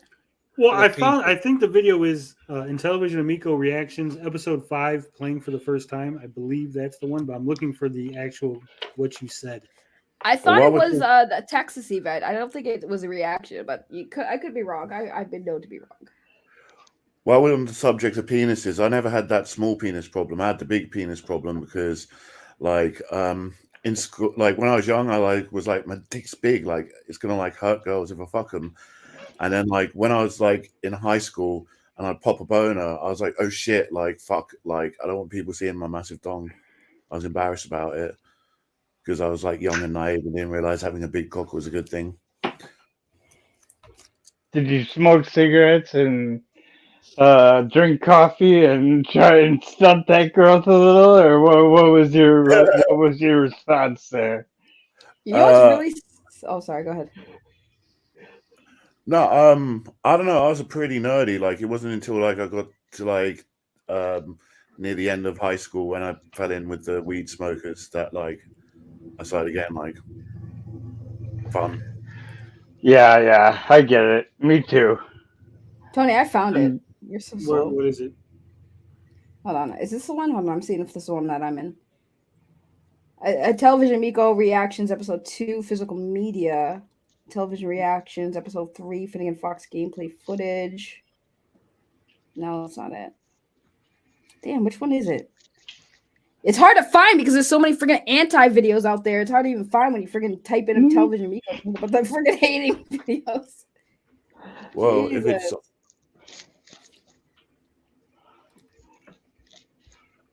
wouldn't it be on the Television Amico official YouTube channel? Yeah, that's where I'm Right. at, but And can't you use the search the videos on the channel? Unless they took it down. no, I'm pretty sure it's one of these. I got to figure out which one. When was the Boston event at? Wait, what? When was the Boomers, the Boston event? When was it? Shoot. I'll have to look that up because it's been a while. Boston. Go. It was on my channel, so that should be the first one that pops up. So it was like 9 months ago. So, okay. It's not the you weren't in the Crayola video. I mean, no. I mean, I was, but I wasn't. I was in frame at some point, but Yeah, it's got to be the episode 5 one, but I can't find the point where you say something. I know it's just like one line in the whole video. I know you say something about family. no. I all I said was I remember the line. It was like, "That's really cool. The controller looks really good," or something like that. Something about something looking good. I'm not quite sure I remember how long. I think I've tried to measure my dick before, but I can't remember. Sweet and tender. Like, I think like I'm at least 8 inches, but I'm like 20. What the hell's going on over there? I don't know. Bomber needed. I It's brought not up about the length, penis. it's Now also about the girth. I talked about penis. And I apologize because I just started a whole. It was your thing. fault. It was. Oh, hold on, I'm just mix not it up. We all want to show you Okay. our glass menagerie, my friend. Well, you are in the chat or in the comment section of the video. Saggy Melon says, "Hey, that's me." Yes. So it might be this reactions video. Yes, probably. Playing for the If first if- time. Yes, if I commented on it, then probably is. I just got to find where you're at. Like, how do you measure your dick? Do you measure it from the top or from Yeah, below it's the this balls? one. You say it's really freaking amazing. Okay. Oh, that's what the line is? So it's really freaking amazing is the line in a video titled Reactions Playing for the First Time. And so you don't think that people might have assumed that you played it? Oh yeah, probably. Without the context, yeah. So once again, Your Honor, I present to you Exhibit B. All right. I will put the I'm screen back on. intimidated by this panel. Oh, look at how many people they're gonna talk all over each other. No, they let Saggy talk. The street, play the Amico. There were some YouTubers invited. Cyrus Raleigh Gamer was one of them. It was impressive. It was very impressive to me. Really freaking amazing. Surreal. For all the See, it's really freaking amazing. John says some YouTubers were invited, including Cyrus. They cut to Cyrus talking about it, and then it cuts back, and Saggy says it's really freaking amazing. To be fair, to be fair to Saggy, if you got like a 0.5 second clip of her saying really freaking amazing. She didn't make the title of the video, and you've seen them cut things out of context before. They did it with who was the Yeah, we did. However, someone on this panel said that they specifically asked her that they wanted to include her when she asked about why she was included in the clip. Did they actually say that which clip they were going to use, though? No, I had no clue that it was going to be used. I was on that panel was the Amico After Dark, and that panel was a discussion about the people who were at the event, which was I believe Cyrus and somebody else who was on the panel. And my comments for that, because I do remember now, was in response to them talking about their reaction. I don't remember specifically what that was a reply to, but I think I was basically responding to like whatever they were talking about as far as the console or the games or something. And I was like, oh no, that's really freaking amazing. Yeah, what's up, Gary? Re-res. Sweet and Tender says re-res. It was one of their videos. They took it out of context. Right, they took so for them to do it re-res. to Saggy is not out of the ordinary. They've done it before. Right, they took re-res, Tipster, and a couple other people out of context. However, I didn't have those people on a panel where we discussed this, and the person didn't tell me, no, that's okay. I'm okay with what they did. Saggy, however, did sit on a panel here on this channel and said, I am aware of this clip. I know it exists. I don't think it's misleading, and I'm okay with what they did. Now she's saying, well, I could see how it would be misleading. Because everyone else in that clip who speaks actually had played the Amico prior to that video being produced. I'm like looking at the facts, like to me, that's in television using you, Saggy. Because specifically, what did they tell you? They wanted you in there because they wanted a female to have sex. That is not what they said. They didn't say That's that. what you at said. all. I'll go look No. in the archives I my said they channel. wanted to include me. I did not say that it was because I'm a female. Come on, that's not what I said. I said they wanted to include me because they wanted to include me. Why would they what want I to said. include you, Saggy? Out of all the other people, they didn't include anyone else specifically. What do you Why would mean? want to include you? They included Retro Bro. Retro Bro wasn't there either. Yes, he was. He was at the Pennsylvania event. That was the Texas event, bro. No, that was after that. No, that's because I was at the Pennsylvania one. The Crayola event was in Pennsylvania. That was a stream about the Texas one because only Cyrus Martin and I think Cyrus, I think maybe Relic, and I think Brett, and then Brett Weiss. Yes, they were at the Texas event. Craig, that stream was a Craig. reaction. I don't know who that is. You don't know who Stuttering Craig is? No, that stream was a reaction to them at the Texas event. That was the discussion. Because that was I was not there. I was at the Crayola event and I was at the Boston one, obviously. Saggy, do you remember in what context you used the phrase, it's really freaking amazing, the one that they used in that clip? Do you remember what you said either side of it? I'm trying to remember like what I know it was a while ago.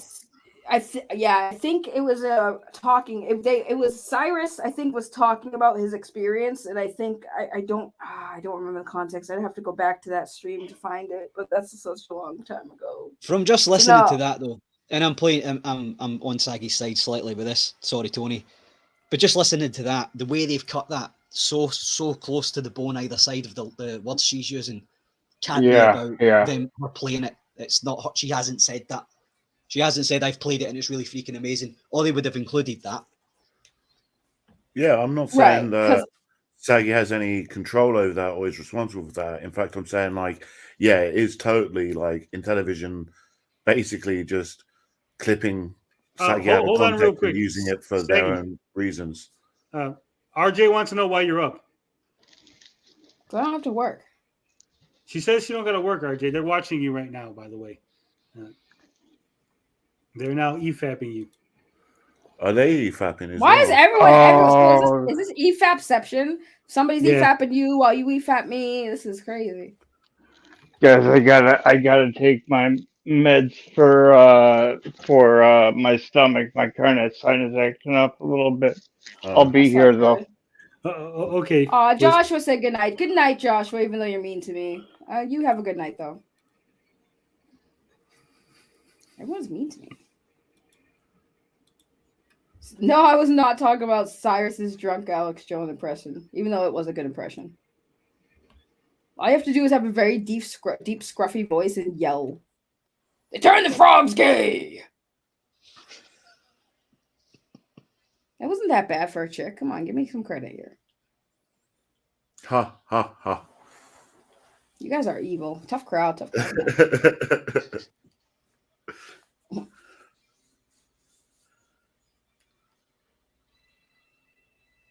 What just happened?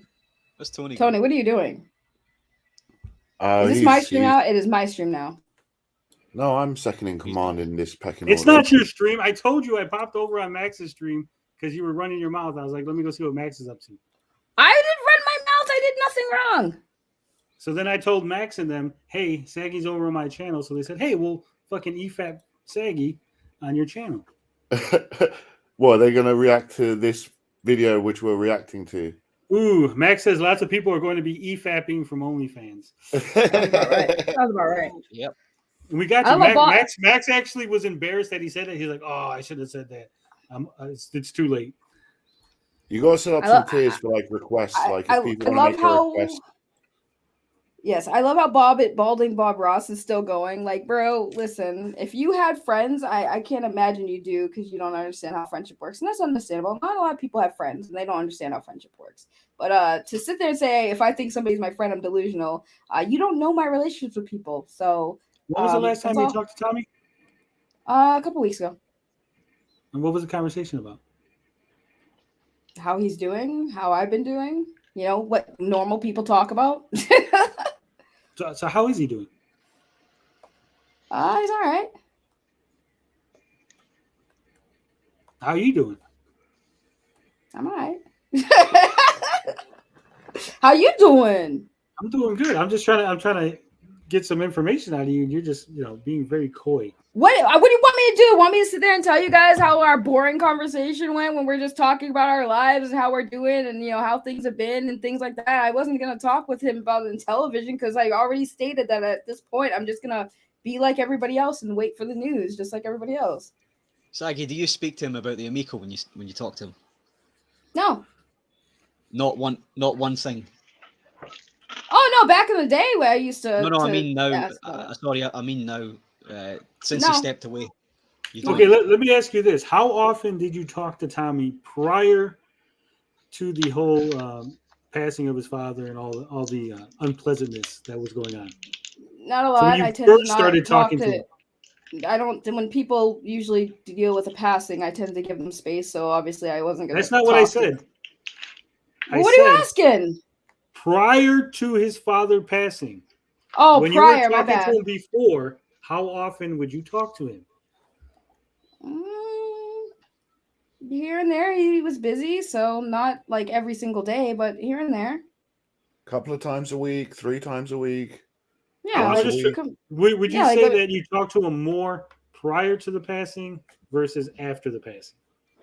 Obviously prior, because like I said, if somebody loses a loved one, I give them space. Okay, and 2 weeks ago you talked to him, so obviously the space has been cleared up. Right, but I've also gotten busy. Over. Right, but I've so also been he's busy. tried to call you, but you've been too busy for him, right? No, I just know. Okay, so he Like, hasn't, but I'm sure he texted you, but you've just been too busy to get back to him, right? No, I'll answer in like text, but like talk. It's been So he has texted you since the 2 weeks ago call? Yes, we have talked. Not to be rude or antagonistic, but like you do like understand like the quantifiability of friendship. Like Tommy's your friend to a certain degree, but like if one of my friends' family members died, I'd be like consoling them and supporting them and all that stuff. Like no, I did in the beginning, yeah, of course. But like you also people mourn differently, and sometimes people need space, and I give people space, and if they need me, they will come to me, and I'll be there. But I give people space because that's we've all lost somebody. We all handle things differently, and my way of handling a grieving friend is hey, let them know, hey, I'm here for you, and sorry for your loss, and then I give them space to do the thing, and if they need me, I'm here. It's literally what I do. So Phil Adam didn't inherit you along with the CEO position? No, I'm still waiting for my Saggy Melons game though. Do you talk to them in all seriousness in television entertainment? Phil Adam, Nick Richards, you don't. I mean, no. I haven't really talked to anyone. Like I said, I've been personally busy as well, so I've really kind of just been doing my thing. They're busy doing their thing, and that's just what it is. When Tommy texted you, did he ask you for a job? It was like, hey, Saggy, I need a job. Can you hook me up? No, what the hell? I need a place to stay. My mansion has been foreclosed. Uh-uh. I love how Bob and Bob Ross is like, I call it BS. Like, bro, do you know? Did you if he did say that to you, Saggy? Well, If he did who's say, more I sexy, have to Saggy? move on to your couch. Who's sexier, Phil or Tommy? Tommy. Oh, that's just mean. That's easy. That's just mean. Wow, but see, Just on looks. Just on looks, Tommy. Actually, they're both terrible attitude and mannerisms, and personality. So no. Tommy looks I like love them both. I love them. They both. wouldn't be able to handle you, Bob.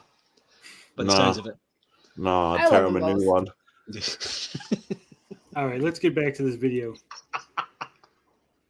Do you actually go the entire rest of the show talking Amico, or Most of it, yeah. Oh shit! For fuck's sake. I'm here. Just skip watching Bob, it. how Just you- skip how watching you it. It's still so going, long. I mean, like it. I I hate mean- sleeping. I had a nap yesterday about 6 till 10, and before that I was up for 24 hours. Fuck, and I had woke 2 up hours at, sleep. I woke up at 5 a.m. Here. yesterday. I am fucking dying. Do you CM want me to- Retro says, should he give you the credit card number now or wait till later? Wait till later. I want you. So people here's a actually- question, Saggy. Serious question in all seriousness. Because I notice a lot of people who do OnlyFans, right? They always start off dipping their toe in the water. Just a little cosplay, just a little lewd. And then it's just a nipple. Just a you know. No, I'm not doing nudes. Stop. I'm not. The next thing you know, it's like they got a full blown hardcore XXX fucking pornography account. When the money starts coming and the offers start coming, it's going to be tempting. No. I do. I already. I have Everyone a has job. everyone I has have their a price, job. Maggie. Come on. No, I don't. Everyone have a price. has There's their no- Okay, but when you see the money from your OnlyFans being more than your job, you're not gonna have a job for long. No, I'm not gonna do that. Bob at one I end, really do Tony like at my. the I other. really do like my job. I like what I do for work, but having a few extra bucks is nice. So yeah, I'm talking good. just I'm like- good. He's I'm a talking just side boob photos guy. and videos, like I'm an I'll underboob guy. keep that in mind. I'll keep that in mind, people. But if you guys want me to save you the long, because this stream went longer than I usually go, I could save you the TLDR. I mean, I basically recapped a lot of stuff you guys already know, things I've already said. The only thing I changed a bit was kind of like going over the history like of the whole. everything. Well, no, just going over how I feel about the recent things, like things that are happening currently as far as the Amico, and it was mostly just the drama with the pro Amico people, and then the infighting with the anti Amico people, and how that's interesting. But it's really like nothing you guys haven't really already heard, or things that have been said, or stuff like Okay. that. Well, at the beginning of the video, before you popped in to directly comment and EFAP your own video, which is kind of weird, you said you don't think it's a scam. Can you define for me what you consider a scam to be? I consider a scam as being, as far as like the Amico, or just in general. No, just in general. What qualifies as a scam? Saggy Melon's definition. When you're trying to basically get money from people for full services. Okay, so you don't think showing off stuff that doesn't exist is not false services? I think that with even back It was in a the yes day, or no question. Okay, ask it again. Do you think that showing off games that don't exist and passing them off as if they do exist is not promoting false services in order to get money? Yes. So then, by your own definition, the Intellivision Amico is a scam. No.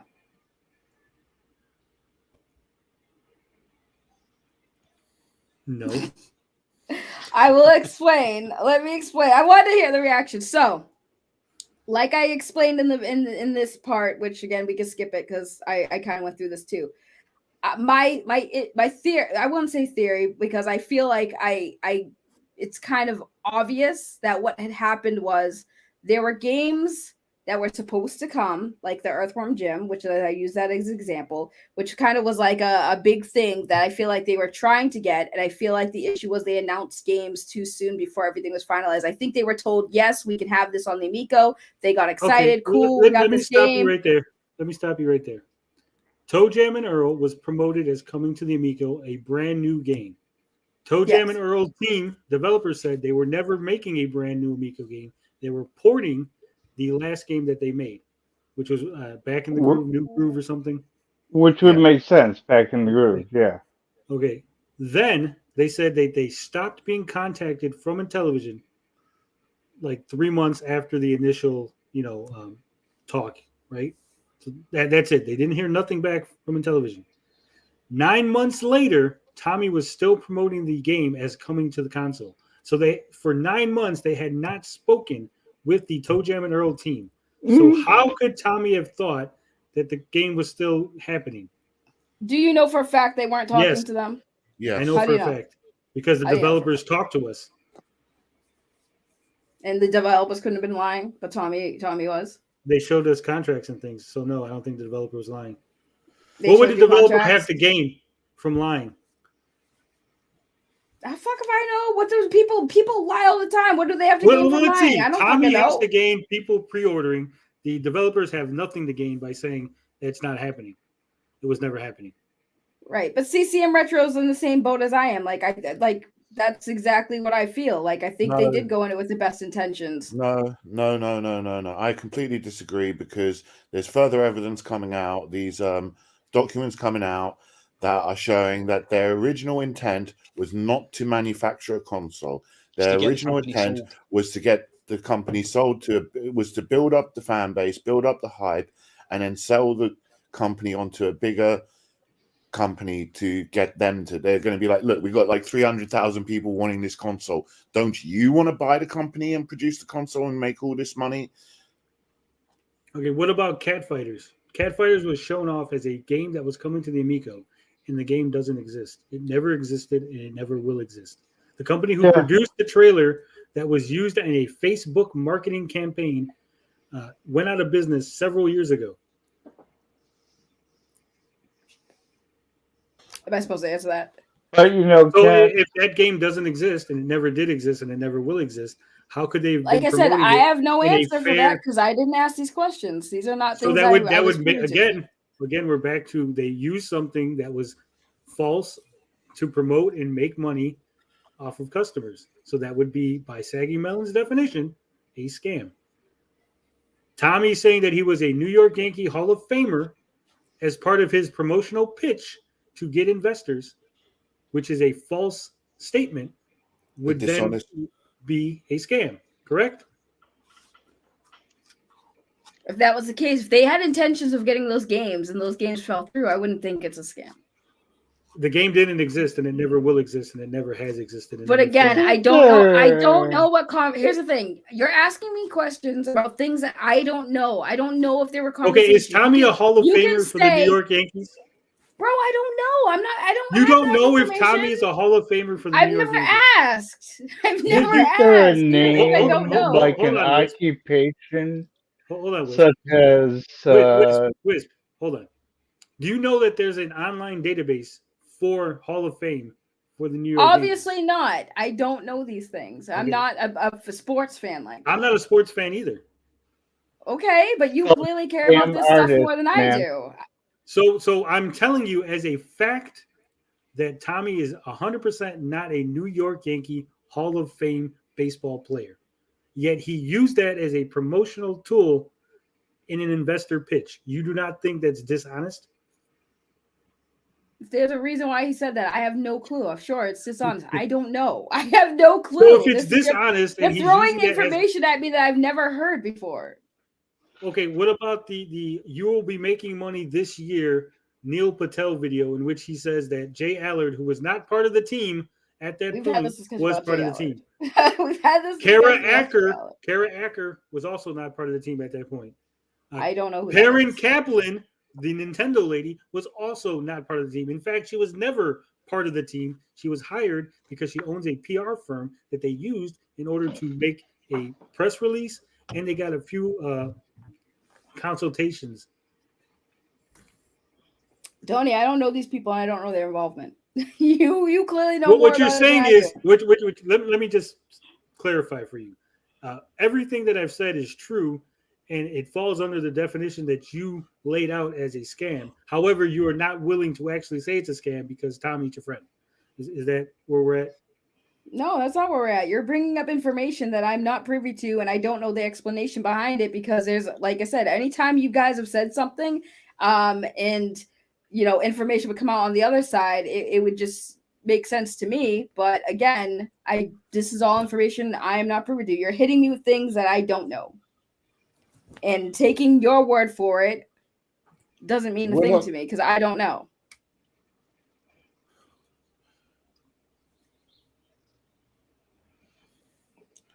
Well, like I revealed on the show before, my grandfather on my dad's side was a carny, and we know our way around a trick, and this was a trick. I'm sorry to see it go. The family-friendly atmosphere and the karma system was something that originally attracted me to the system, but after a while, it became clear this was just another show. Yes. So Tony's literally face-palming. when is 4-player Contra coming to the Amico? When is what? 4-player Contra, because Tommy said on Rich's stream that they were in talks with Konami to get Contra. How does 4-player Contra sound, Rich? That sounds good.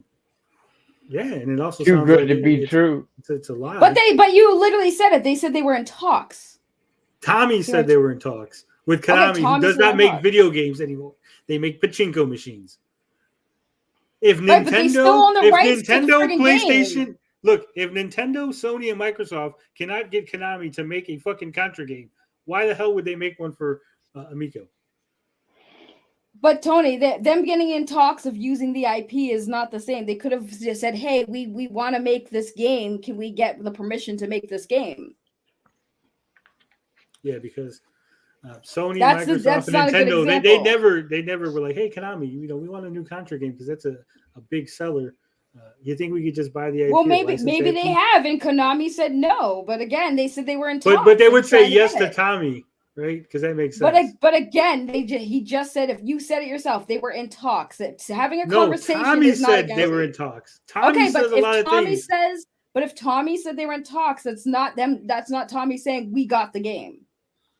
He So said you we are in believe that talks. they were in talks then, based on Tommy's track Bro, record. I don't know. Am I literally in those conversations? Am I in those calls? No, those are not calls I'm part of. Remember, I'm only part of the SEC call.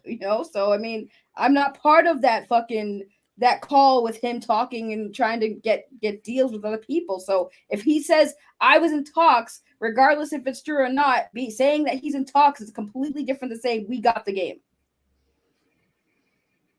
Yeah, but it's still dishonest if he's like leading people into believing, because like, look, Sure. if I email Konami and say, yo, can I get you to like make it, can I be allowed to make a Contra game for the Bob box?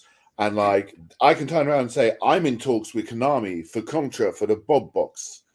Like, is that honest or is that dishonest? I mean, I don't think the Bob box is real, so that sounds very dishonest, Bob. Yeah, but that is besides the point. I'm giving you an example. I'm like, no, I understand what you're saying. If I send an email and ask Konami, I'm making a console. Can I have a license to use Contra? I can then say I'm in talks with Konami to. Yes, because you'd be in talks with Konami. You literally are trying to engage in a conversation. Yeah, but would you not agree that's a bit dishonest? Because like I've sent an email, I haven't heard back from them. I'm not saying I've heard back from them. I'm just saying I've sent an email to ask. I can construe that as I'm in talks with them. Would that be honest of me or dishonest of me? you sent an email. You were trying to make communication. I mean, I guess I And personally don't think it's I'm dishonest. If portraying you to the say public. I'm portraying to the public. I'm in talks with Konami after I've sent one email asking out the blue. Okay. personally, if How about I this?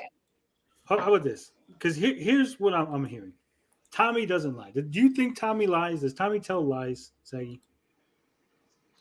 does Tommy tell lies? Does everyone tell lies? Everyone's capable of telling lies. I'm not but asking about everyone. I'm asking about a very specific individual named Thomas V. Tellerico. Does he tell lies? Yes or no? with your baity questions. It's not a baiting question. It's a very simple question. answer is Does Tommy yes. tell lies? I don't know. You were just about to say everyone lies. Now all of a sudden you don't know if Tommy would tell. I'm sure everyone has told a lie in their life. Yes. Let's listen to this clip of Tommy, and you'll tell me if this is a lie or not. Okay? That fair? I love it. That is fair. I have. Didn't you have an episode? Didn't you have an episode of MTV Cribs back in the day? Yeah. Yep. You did it, MTV Cribs? Yeah. Yeah, they tour my house. But on YouTube, like I said, there's videos of your house and MTV stuff. Cribs I was on. It's awesome, right? So there is MTV Cribs. There is not a single listing for a Thomas Tellerico episode of MTV Cribs. Are you shocked by this news? First time I heard of it. For that, I can Seems quite recall. I will convenient. take that back.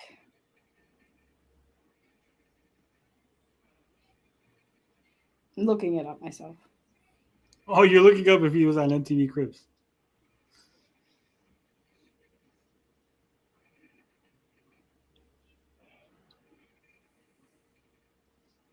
So they're going through all the different databases with TV episodes. Not a single Thomas Tellerico MTV Cribs Baby episode. Pac-Man machine, and there was a I forget, I don't know if it was MTV Cribs or there was some TV show that came in. It might have been CNN. I forget exactly, but So would you consider that a lie? Because he was not on MTV Cribs. And the listing on his channel says MTV Cribs on his personal YouTube channel, Saggy. Yeah, I see it. That's the one that pops up. But that's not MTV Cribs. If he was not on MTV Cribs, then yes, that would be a lie. So there you go. He lied because he was not on MTV Cribs. Okay, and Tommy lied about being on MTV Cribs. So now do you think he's capable of maybe lying about other things? Miko Sure. related? Anyone is capable of lying about anything, Tony. But So then why is it whenever we ask you a question, you always just fall back to, well, Tommy said X, so it must be true. That's not what I'm saying. Because like I said, there's two sides to everything. There's always Yeah, it is what I said. explanation, I so- said he's full of shit. They're not in talks, and you said, well, Tommy said they're in talks, so they're probably in talks. I never said that. I literally said that if Tommy said you were making this argument in beginning, right? Before where you were saying, well, Tommy said this, right? And we talked to the developers and they said no. And then it's like you basically said, Tommy said, oh, we're getting this game. And the developers say, no, we were never making this game. Then you transition to, well, Tommy said he was in talks. Like, right, but Tommy didn't say he made the game. So you're trying to compare tomatoes to tomatoes. That's not a comparable, in my opinion. Because if he's saying he's in talks with somebody, right? If he emails somebody and he feels like that is him communicating and he feels like that's in talks, cool. He reached out. Did Konami get back to him? Don't know. But at the same time, That's again, not in talks. there's a- Reaching out to someone is not in talks. In talks implies that there's two people in a but conversation. again, you don't know if they got a reply or not. Have you You seen don't this? know if there was a reply. Tommy used to have a section on his website that had famous people who wore his shirt. We got Alicia Silverstone, Jenny Garth. I don't recognize who this is. I didn't lie about pizza. Stop it. Jennifer Love Hewitt, Antonio Banderas. Look at all these famous people wearing his shirt, Saggy. Isn't that impressive? I know where you're going with this. Where am I going with this? You're going with they didn't buy the shirts or wear the shirts. He puts the logo on people. Yes, I know. I'm aware. Oh, so he People do that. photoshopped it. So you don't But think did that he Photoshop it or did somebody he paid do Yeah. it? Oh, so that matters. So as long as I pay somebody to do dishonest things, I'm just in saying. my name, I'm it's just okay. saying. No, They I'm say they just didn't know. saying. I'm just He didn't saying. know. He didn't know when he I paid didn't someone say to that either. Photoshop I it didn't and then say put it that. on his I didn't website. say that either. I didn't say that either. I'm in talks with Saggy. Yeah, I'm in talks. Remember when I asked you those questions about your OnlyFans? I'm in talks with you to produce pornography. I mean, technically, we are talking, so I mean, I am replying, so we are in talks. I mean, I love how every time these Miko things, it's always like I honestly, truly, I enjoy talking about it, but do I actually care? Because at the end of the day, either the television launches or it flops and it turns out it's a scam. I already mentioned if it is, I will be very pissed, and obviously I will scorch earth. I've said that, like, I'm not going to be too thrilled about it, but at the end of the day, this is all just conversation. Okay, well, I want to approach this in a slightly different way. Yeah. What more evidence do you need or would be required for you to be accepting that this is a scam? Like, what evidence or what criteria, at what point will you, like, understand I that want this is a I want scam? I want an investigation, because this is people's money that was invested. There should be, if it's a scam, there should be an investigation. That money should be returned, or somebody should be, and somebody should be held accountable. I will honestly say, Tommy is no, Tommy. But don't you know how? But I'm saying that that's how it doesn't should work. happen? That's how it should work. That is how it should work. Because I've said many times when everybody was hating on everybody, I was like, dude, if they are breaking the law and they are scamming people, which is against the law, it is a criminal offense, right? It's a felony. Like, you should be held accountable and call the FTC, have them investigate. They need to do that. If you guys feel like Intellivision is breaking the law, which is be scamming all those people out of all of that money is a big scam. That's a lot of money. They should be investigated and they should be held accountable. So if something is wrong, yeah. If they're doing stuff wrong, yes. Okay, well, have you seen this video? Let's watch this video. Probably not. It says, during Intellivision Miko saga, Tommy Tellerico has made many, many claims. Let's have a quick reminder of one of those repeated claims. It's not a one-off, it's a repeated claim. I was the first American to ever be hired to work on the Sonic the Hedgehog series. Oh, who's I was that the girl? first American ever hired to work on the Sonic franchise. I was the first American hired to be on the Sonic team, which was pretty cool. In fact, I was the very first American to ever be hired by the Sonic team back in the day. Are you serious? Very first American to be hired. I think okay, Tommy, what's the Sonic game that you worked on? Yes, I did. I wrote music for Sonic and the Black Knight. Some of this, or one of the Sonic games, Black Knight. That might have been in the 2000s. What was the name of the game I worked on? Oh, Sonic and the Black Knight. Yeah. The last game I composed for was actually a Sonic game. He looks Sega from embarrassed to say Japan it. called me up and asked me to do some songs for Sonic and the Black Knight. Sonic and the Black Knight, release date 2009.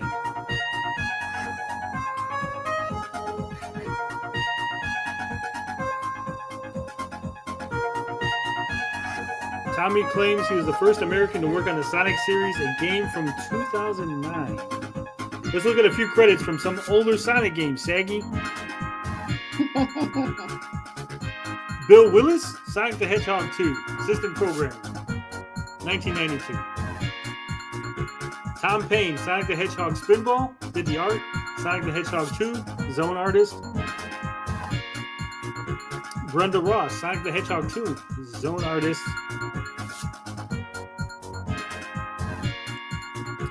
Craig Stitt, Sonic the Hedgehog 2, another American. Maybe Tommy was the first East Coast Italian American to work on Sonic. Timothy Skelly, Sonic the Hedgehog 2. Madeline Schroeder, product manager, marketer, and mother of Sonic, also an American.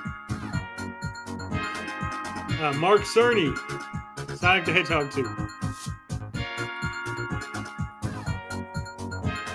Michael Jackson, Sonic the Hedgehog 3. Michael Jackson, bro. No, he did. You didn't know that? He did though. I did not actually know that. He did. Yeah. That's actually cool. What happened was they needed to keep it a secret for legal reasons or something, so they didn't actually admit that it was Michael Jackson until years later. Just like when Michael Jackson did the voice on The Simpsons. Remember that? Yeah. Yeah. So it's actually not that long ago. Like it's actually quite recent that it's come out that Michael Jackson worked on Sonic 3. Yeah. Dude, Michael Jackson has a lot of uncredited work. That's crazy. Yeah. So the American names go on. It just takes the tiniest look, Saggy. Just the tiniest bit of looking into information to expose the lies. When someone repeatedly lies about something is untrue, and not only untrue, but so obviously and provable untrue, all their other claims made should be looked at very skeptically. You think that's fair? That if Tommy's willing to lie about one thing, such as Sonic, that perhaps he's a serial liar that's lied about lots of other things. Oh God, Pong show's here. Fuck off. Come on, Pong. Get Ben on, Tony. So what do you think, Saggy? Is it possible that maybe Tommy's just a habitual liar? It is possible, yeah. Compulsive. Seems like it. And do you think Seems that, like that possible. perhaps the lies could have extended to stuff involving the Amico? Are you willing to go that far with it? No. Why? Because it makes you guys angry. Also, it's because No, I'm not angry at all. Not just you. like- I'm not you guys. I'm talking about the chat. You guys are. Has great. anybody read that book that he? The Secret. Yeah. Has anybody read that? I haven't, but I've Yeah. heard a lot about it, and there's a documentary on YouTube about it. Does that book teach you to believe your own lies? Yes, because that's what it you have sounds to like. will it into existence. Yeah, it's basically like if you can fantasize it, you can make it reality, and I believe in your fantasy. I'm not being horrible and I'm not being funny. I think the man is mentally ill. I think he's a complete I don't think anyone is qualified to make that diagnosis unless you are. But when then. you No, I when you think display- when you you might be display- a little. I think we're all somewhere. to a certain degree, yeah. But when you believe lies, your own lies, and you must know that other people can research and find out that you're lying, and then get mad when you get found out. There must be something wrong. Well, isn't that the classic definition of a narcissist? Narcissist, yeah. Somebody else said, I can't remember who it was earlier on, said that it's the traits of a psychopath. Now, I don't know if he wishes harm on anybody. I don't think he does, except maybe Tony. But yeah, it's narcissism I'd to beat the, up to the- Tony. to the nth degree. And narcissism is a form of mental illness. Okay, so Yeah. here's a question, Saggy. Do you think Let's keep them coming. do you think that perhaps I'm trying to word this very carefully because I don't want to expose anything, but if Tommy were to tell blatant and horrible lies about a critic of the Amico, would you not see that as some sort of sign that perhaps he was up to no good? No, I still believe that with this console, he really did have the good intention. Okay, to so plug that's not what I asked you about. I asked you if I had verifiable proof that Tommy said something like Tony sexually harasses people and they're afraid of him for their life, and verifiable proof that that's an actual lie, an outright lie. Would you then perhaps entertain the idea that maybe he was up to no good? If he said that, yeah. If he doesn't have proof to back it, yeah. Okay, so I'm going to end the broadcast so I can show Saggy the proof. Thank you all for coming. It's been No, 5 no, I hours. want to yell at Pong Show now. It's been 5 hours, but I got things to prove, and I'm sure You don't tomorrow have to prove them now. Saggy's Let me yell at going to go him. ahead. He's not even here. Why are you going to yell at him? Because he's It's like going to be an apocalypse, baby. Oh no, I would love for him to come on and try to be fucking put his big boy pants on. It's going to be raining fire soon. Do that later. Get the receipts out, Tony. Stop Come on. claiming Tommy is your friend. I can claim whatever I want. Who the fuck are you? You ain't shit. You're a liar. You want to talk about lies? Let's talk about the Pong Show's lies. Because I did bring that up in my stream that we stopped watching. Let's talk about the Pong Yeah, Show. we talked about that. We all agreed that Pong Show was probably just taken in by the whole atmosphere of the events. And then after the real world hit him like a ton of bricks, he realized Oh, that I'm perhaps so sure. He was not like that until after apparently DJC ghosted him because he was being fucking annoying.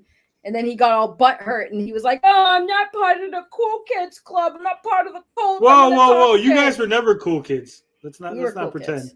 You did lie, Ben. Stop. You still lying. Shut your fucking mouth. You're a fucking habitual liar. Just like you claim Tommy is, you're just as fucking guilty, bruh. Fuck off.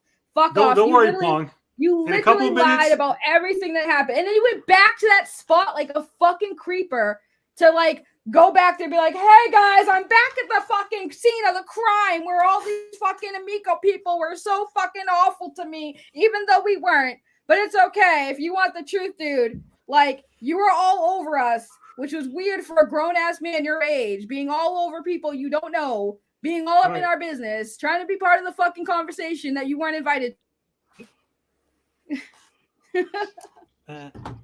Stop yelling at that dude my pisses me viewers. off, bro. No, fuck that guy. Of all the people in your fucking chat, he's the one that pisses me off the most and triggers me the most. Everybody else is fucking fine to hate me, but that motherfucker, fuck Remember you. when you used to say that about me? I'm getting jealous of Ben now. Yeah, Show but says- you're not bad like that, bro. Show says, I think Saggy can claim Tommy as her friend. Tommy is user either way, using her as he used everyone else. So Sweet and Tender wants to know, Saggy, what did you say about being Tommy's friend if it turned out to be a scam? Oh, I said if it turns out to be a scam, no, I'm gonna fucking scorch the earth. Fuck that. I will literally be the first person to make a fucking Okay, video. but if it turns out to be a scam, will you Yes. then consider that your friendship wasn't real? Yeah. I'd be pissed because that's fucked up when I'm sitting here literally saying I don't think it's a scam, you have the good intentions, and then find out no, you never had good intentions. Yeah, I'll be like fucking pissed. Now, the power of Christ compels you. As the next pope, I will bless everybody here. Have a good night. We will see you later. Love, peace, booty grease. It's been 5 hours and 20 minutes. Go to bed, people.